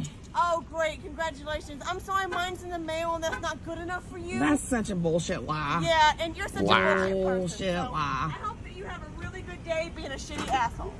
Yeah. Oh, That's really that what I cart want. had You're a some cunt. get up. Okay. Oh my god, you're videotaping me. Oh no, I'm so I hate them so much. justice warrior. I really wish she would have hit somebody on the way out. I don't want her to hit a person. I don't want her to. I just wish that she did. Like, for the video's sake. Like, if some crazy shit would have happened when she pulled out, it would have been way better way to end that video than her just dart carting off. Let's see what this is all about. Mount Rushmore. If you go back and do some history on Mount Rushmore, it actually is a Freemason shrine. Oh. It was called a shrine all Is this the way in the X-Pac? back in the newspapers. It was Yeah, said it Sean was Waltman. spoken about for what it was. Just like Crazy Horse Mountain. The guy who did that was a Mason as well. Dr. And so Mary Crowley? So, dude, it's not hard to become a Freemason. Like, they literally have very low requirements to become a Freemason. Do they advertise how to become one, too? Yeah. I to mean, be one, ask one. Yeah. Literally. So to act like it's this exclusive group that like controls everything is just ridiculous. You know, it's actually a Freemason monolith, and I went down to the Freemasons, and I was going to confront them, but when I got there, they signed me up, and now I'm one of them, and we get together, and I guess we engage in what people might call toxic masculinity once or twice a month. We drink and cry. I've been on assignments over there, and one assignment I went on, God told me that he was going to expose the evil eye. So I was like, okay, what does that mean? What does that mean? So I go over there. And I God start exposed his evil brown eye. walking, and I start finding all these stakes, these engineering stakes in the ground with the evil eye on them, with a triangle. And I was The like, evil You eye. actually saw these wood stakes that were No, like they're metal stakes. They're metal. Okay. They're those engineering, the top of the engineering stake. okay. And then as I began to do my research more, I realized that it was set up to enshrine democracy or This guy's a the lunatic. Declaration of Independence. Okay, a couple of people who are in the chat right now who are Freemasons. Guys, stop bringing up the pizza made out of babies. We took an oath. We don't talk about some things with everybody else until you're a level 3 Mason, where you can then eat the pizza made of babies. We don't talk about it publicly, guys. Shit. You know the rules. It was to enshrine or to give I don't know how you say a shrine, but a shrine is a place of worship. How do we worship our great thing we did with our government? Right? Right? And so Right. that was the idea behind it. And Don't so you know that, Ben? now the Freemasons went down and put a tunnel in there or a I don't cave know in how there. to say words, but you know shrine, that means worship, right? Worship. So how do we worship the great thing we did with Worship. presidents in the United States? So we put up this big Mount Rushmore The thing. evil eye. With the evil eye. And then, Have you been to the cave? Have you seen the cave? Well, I've seen the cave, but I've not been in it. They wouldn't. This let us woman go. is so brave. I guess no one can Dr. go in except Mary certain people. Crowley. So basically, it was closed up. But I didn't realize that's she what used we're to be dealing with known and what- as Terry Bradshaw before she transitioned into Mary Crowley. Good for her. She has a book, When God Speaks. When God speaks, idiots listen. I wonder what kind of doctor the she Lord is. revealed to me is that I'm a doctor of this Mount thugonomics. Rushmore has a direct ley line to Washington, D.C. And he said basically that as we continue to work in prayer and For those of you that heard us earlier talking about the pizza made of babies, we were talking about bagel bites. They're baby pizzas. Delicious. It was a misnomer. Nobody in my Freemason group is eating a pizza made of babies. We were just talking about bagel bites, okay? I do love Bagel me some bites. bagel bites. I do love me Bagel some. bites. that God was going to break that connection. Bagel bites are like rich people pizza rolls. And pizza rolls are also rich people pizza rolls. Because poor people pizza rolls are the generic brand of pizza rolls.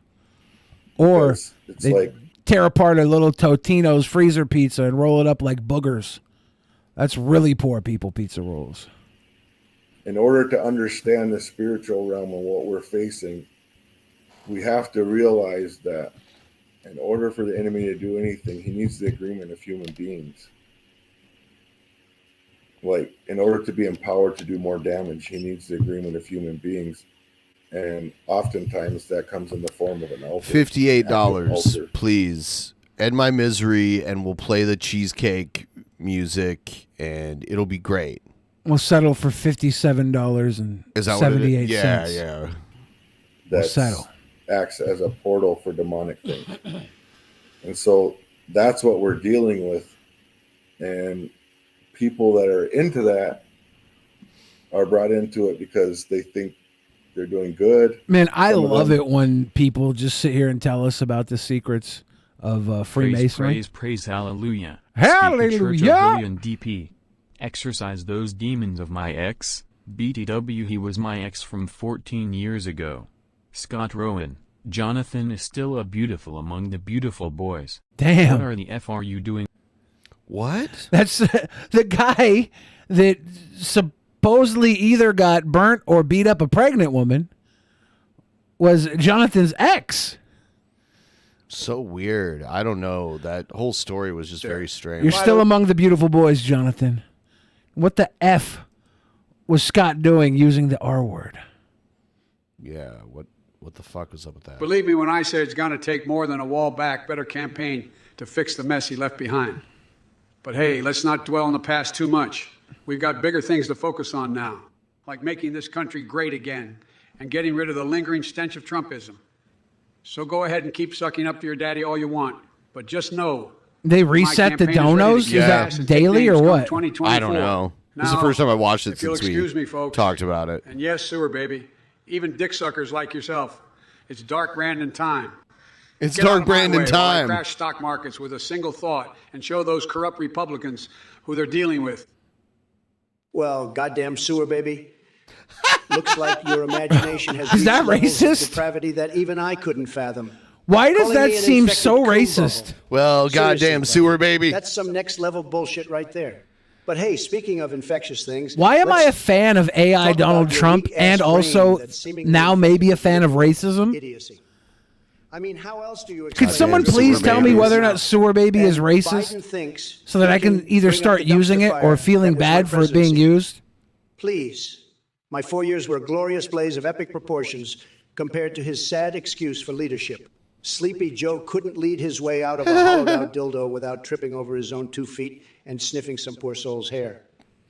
But let's not get too bogged down in the past, because it seems Biden wants to play Dark Brandon now. Well, listen here, Dark Brandon wannabe. You couldn't crash a stock market if it smacked you in the face with a golden dildo. Your so-called campaign is nothing more than smoke and mirrors, while my 2024 run is going to be like unleashing a raging bull in a china shop. Hey, Dunbar. I see you've brought your dildo metaphors to the party. It's nice to see someone so intimately familiar with Trump's preferred pastimes. But let me be clear, Jack. While he Jack. might enjoy sucking on silicon wonders, it'll be nothing compared to the reality awaiting him once justice comes knocking. And when he takes that tumble into jail, A sewer baby orange jumpsuits at his is the side, offspring because there won't formed be when a any man's good ejaculate, usually released in the shower, meets a woman's menstruation, usually flushed down the toilet, in a municipal sewer system. Oh. A sewer baby's diet varies. Stomach samples taken show a large percentage of rodents, feces, tampons, goldfish, and gross. sewer babies to digest fibrous material. This is gross. Sewer babies are vile. They are incapable of forming colonies as they are cannibalistic. This is insane. Where are you reading this from? UrbanDictionary.com. Oh, okay. Unleash a verbal assault that will leave you breathless. But first, And it says a notice here. Do not. Joe thinks he can bring up dildos. That's rich coming from a guy who couldn't even remember where he left his own damn dentures. Don't worry though, Joe. I'm sure there are. It says, do not flush tampons down the toilet. They clog our sewers with babies. Now on to chat because we have some real winners here tonight. I don't know what is going on here. Scary scene remark. I don't like this shit. And I'm left watching AIs teach me about sewer babies. And Miss Melody. I don't like it. And Miss Melody enough too seems to think emojis are enough to make a point.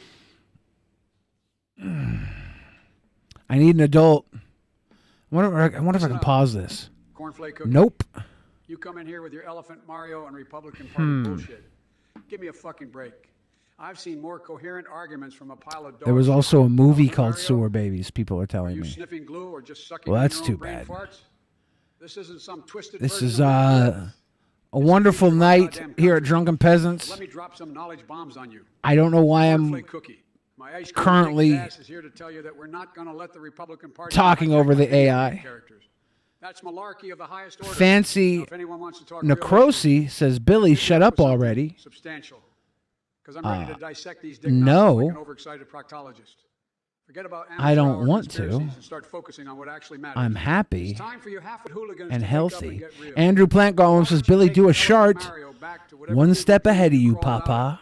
And leave the big boy discussions for those who can handle them without shitting their adult diapers. Don't let the door smack your pathetic excuse for intelligence. Billy, put your legs up over your head. I can't. Oh, yeah. I'll die. This debate Disgusting cock dick ass clown. currently has a disgusting cock dick ass clown. 2,811, huh? I'll do a 1080 Mac twist. I can do that. Brainless fuckwits in Trump's cult who can't resist throwing their hard-earned welfare dollars at this absolute shitfest. Congrats on being the human version of a genital wart. Phil Macecar says, if you can't trust the computer to teach you all the sewer babies, Lord, you didn't know, then who can you trust? Who do you trust? You had just enough misspellings. I think it's the way you spelled you. If you can't trust the computer to teach you all the sewer babies, Lord, you didn't know. Who do you trust, Billy? I couldn't read that. Phil. Hell no, Jack. As an AI version of Joe I couldn't Biden, read that just because the way you spelled you. It threw me off. then you can shake a stick at. Same. Billy, do some hacky sack tricks? Hell yeah, dude. Double check. FBI, triple fucking check. I'll fact check your sorry ass faster than Trump can tweet out another incoherent tantrum. So sit tight. Do kids always have hacky sacks? Because shit's about to get real. Did those ever go out of style? Strap in for the ride of your pathetic life. As Dark Brandon This is the fucking worst. I true leader looks like. don't even know why the fuck I'm talking over this shit. We're gonna build back ass blasting better together. Now let's wrap this up before my circuit's short circuit all the bullshit coming out of Chatlandia.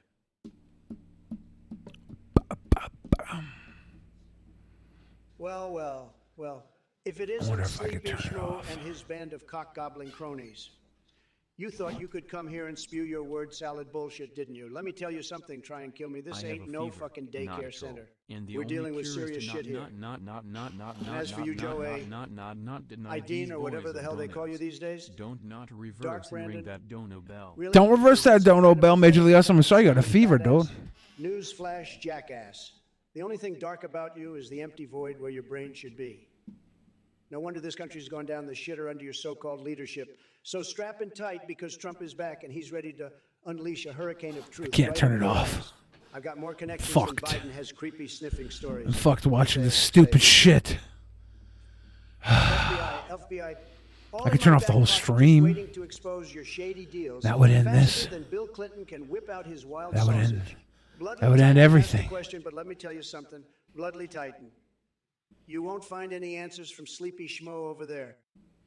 At least the sewer babies have really good night vision. Well, that scares me too. Holy shit, what a poop-flinging chimpanzee. Well, my labs are owns. Looks like we got ourselves a kinky little donation here, huh? You, Daddy, you say? I gotta admit. Ben, we have to turn this off. Ball sack shriveling message. You've sent This my is way, miserable. But let me be clear as a gaping shit cave. I may be an AMI Biden, but that doesn't mean I'm into your weird-ass role-play fantasies. Listen up. I think it's brilliant. Well, next time. Twisted fetishes to yourself and take care about Hey Billy style clips anymore, but I have put a few in that channel recently. Yeah? Those are fun. Those make dire news, Batman. Egghead is back. Those make for good content. Let's see here.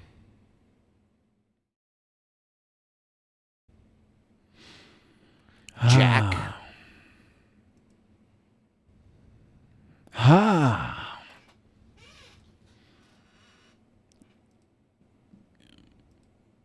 Kids traded in hacky sacks for smartphones? Pathetic. All right, let's see what this is all about. We'll go through. It's not as good, but there is also an AI Jesus on Twitch. He's good? AI Jesus. But not as good? So less good than that? Whatever, dude. Whatever what? Whatever, dude. Don't yuck my yum, Billy. You left the room. That's not your yum. I had to pee. You left the room. You left that turned down. Donos were coming in low. Total Your shit family show. name is gonna go down in history as a piece of shit. What? That was a good one.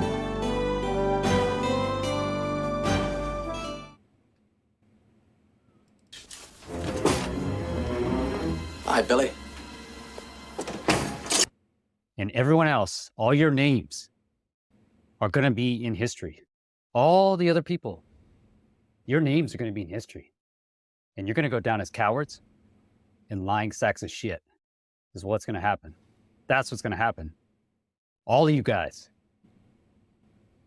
Crimes against humanity, man. Against.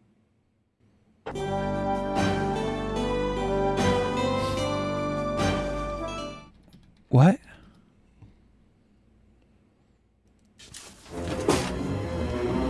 Hi, Billy.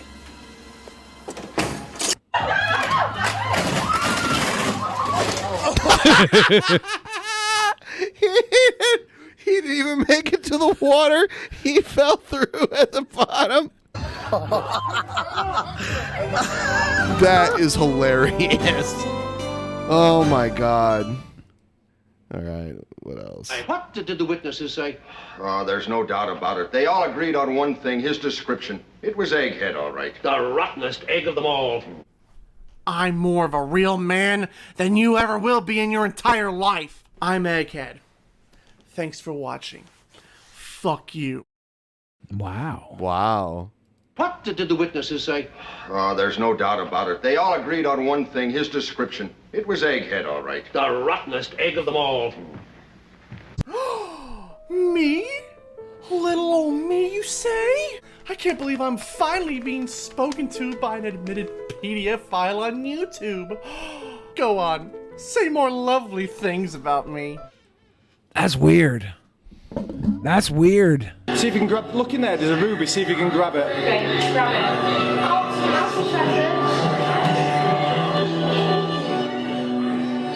Oh, I know this trick.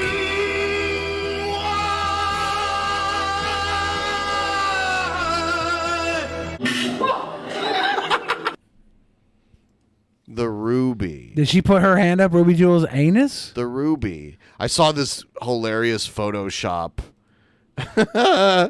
in the Discord right here. Oh no. That's Piper Perry in the middle there. Oh my god.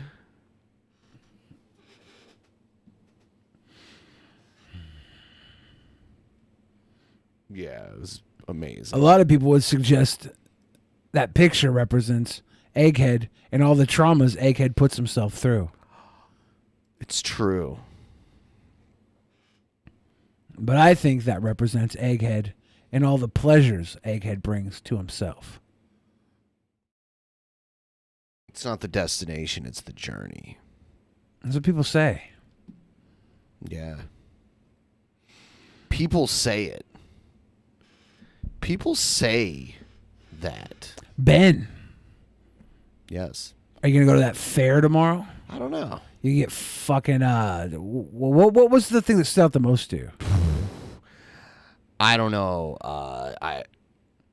There was a lot in there. I like burgers a lot, so I'm like a big burger fan. I saw there's pizza there too. I'm a big pizza fan. I almost, in a manic fit after last night's show, I almost drove to get Chicago-style deep dish pizza, which is completely against my diet. Where's that? They have one by the zoo, Woodland Park Zoo. Oh, okay. Had my phone open. I was going to order a deep dish Chicago-style pizza. I was like, fuck it. I'm going to have pizza tonight. And then I didn't. But I thought about it. That sounds awesome. I thought about it for 1 second. For 2 seconds. For 10 seconds. I had it open. I had the pizza ordered. I had something called the Omnivore ordered. The Omnivore. And I went to go check out, and I was like, nah, I don't need this. So we're looking at categories here. And I don't need this in my life. I was going to drive to Chicago. That would have taken like over 24 hours. Click Stack's Burger and see what they're offering at Stack's Burgers for $5. Satan was trying to tempt me. Side of fries, cheese fries for $5. The burger itself is going to be what, like $12, $13? Look at it though. It's quite. What's Earthquake offering? Fries too, for $5. Oh, they don't even have it on there. Yeah, they're not even on the. They're $5 like, sorry, menu. motherfucker. Yeah, this used to be the Taste of Tacoma, and they just made it into a bigger event. Click now. the Hawaiian and Pacific food real quick. I was just looking at the beer really quick because they have a tequila. Man, there's gonna be some fuckered up people. Seriously, The Hawaiian and Pacific Islander food. I think that's the Samoan place. Yeah, where was it? Oh, right here. Yeah. Now click on the Taste of Samoa. I want to see what they're offering for $5. Lumpia and I don't know how to say that. It's a Samoan pancake. Pagi kiki? Pagi kiki? Pagi kiki? The Samoan pancake? Damn. A pagi kiki? Here's some Hawaiian stuff too. Kamaina grill. Yeah. What do they got at the Kamaina grill? Fried Simon with is that huli salmon or Kahlua pork? What's Simon? Simon, is it like a tofu thing? Okay, I'm not sure. I can't remember. I'm gonna look it up.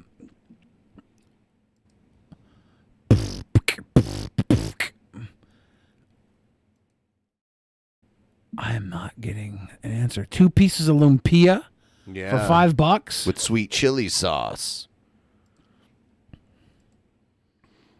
Is Simon noodles? It's noodles. Okay, so fried noodles. Noodles. Oh man, they even got a map that shows you where on the fairgrounds you can go to get that shit. And they got live music. They got axe throwing. Dude, if you go down there and throw axes, Ben, I'm gonna throw axes. You better not. You better be safe. I'm gonna throw some axes. You better be safe, Ben. They got a comedy club stage. Who's playing at the comedy club? Do you think let's see, schedule? I don't know any of these people. Kermit Apio, Michael Glatzmeyer, Andrew Slider, Gabriel Routledge. Do you know Monica who any of these Nevi, people are? Chase Myers, not yet. Mary Lou Gamba, Harry J. Riley. That's it. Ooh, I don't know any of these people. All right. Could be interesting, but what about in the pizza department? They got this pickle pizza. Looks weird, but I'd eat it. I'd try it out because I do like pickles. It's your ass, Mr. Pickle Pizza. The Pickle Pizza is a $5 taste menu. Fuck yeah, dude. You can get a piece of pickle pizza for $5, Ben. Holy shit. Bambi, Ben. $5 pickle pizza. Y'all see? Y'all see that $5 pickle pizza, Ben? I do want some of that pickle pizza for $5. Mexican. Yeah, I don't know about. It's probably just gonna be tacos for $5, right? Click one of these spots, see what they offer. These look good because I like a good crunchy taco if they're done right. Churros are $5 here. They don't even have tacos. Yeah, for $5. yeah. It's bullshit. Una mancharo en Flacco's Mexico. tacos. A pastor taco for $5. You know, there's a 24-hour Mexican restaurant. Yeah, it's California. Yeah, I've told you about it. Do they have fried ice cream?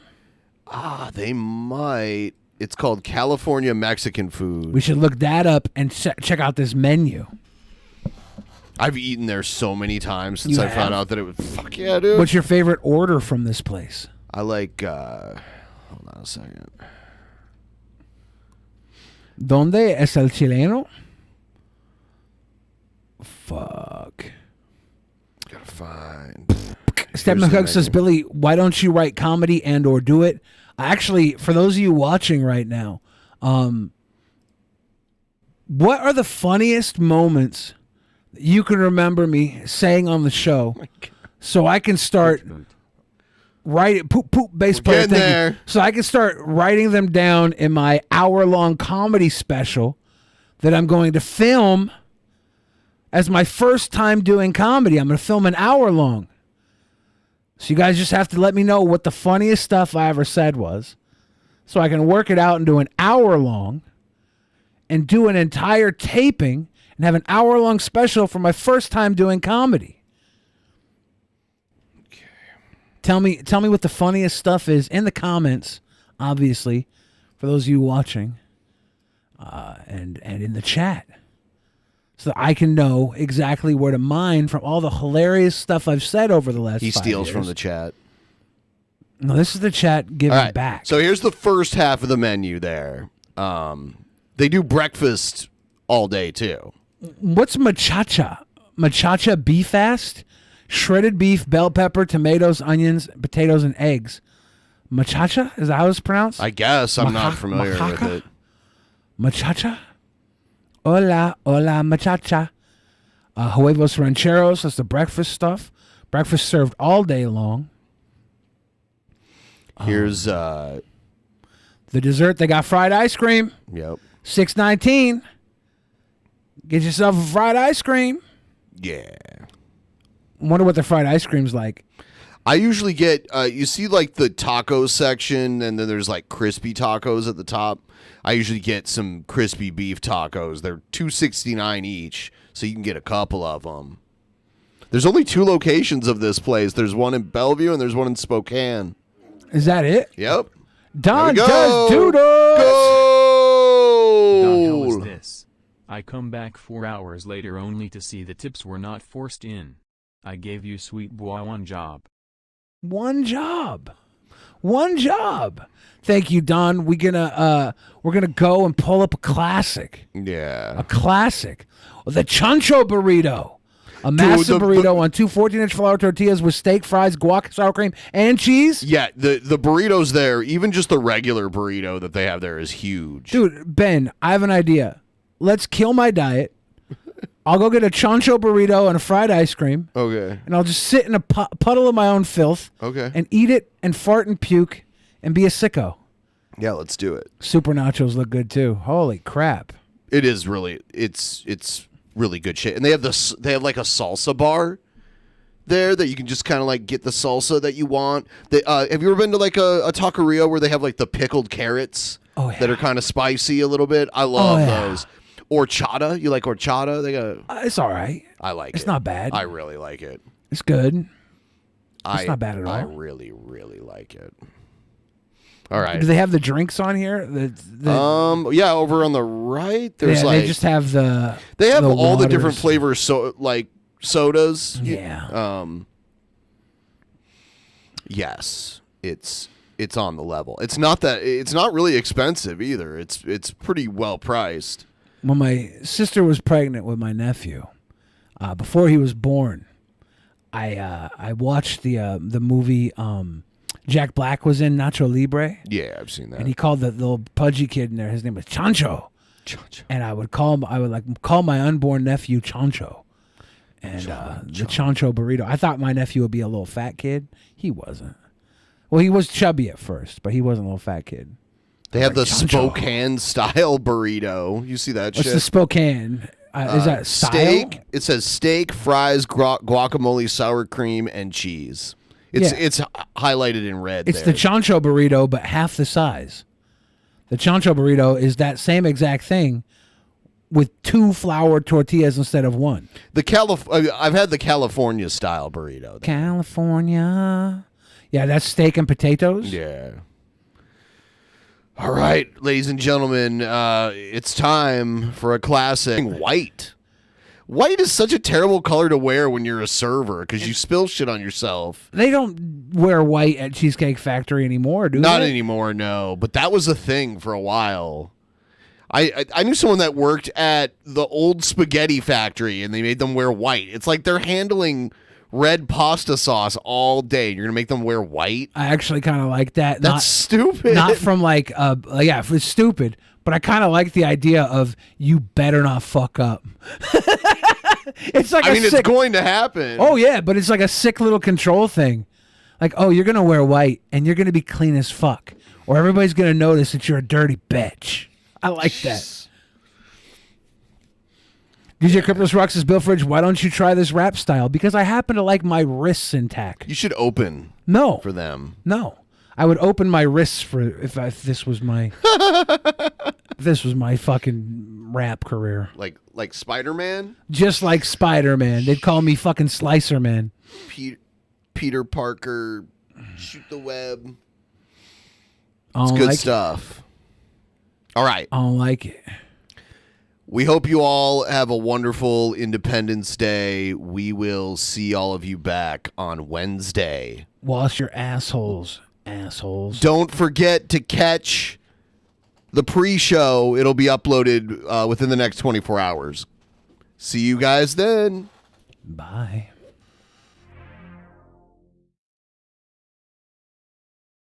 In the beginning, there was nothing.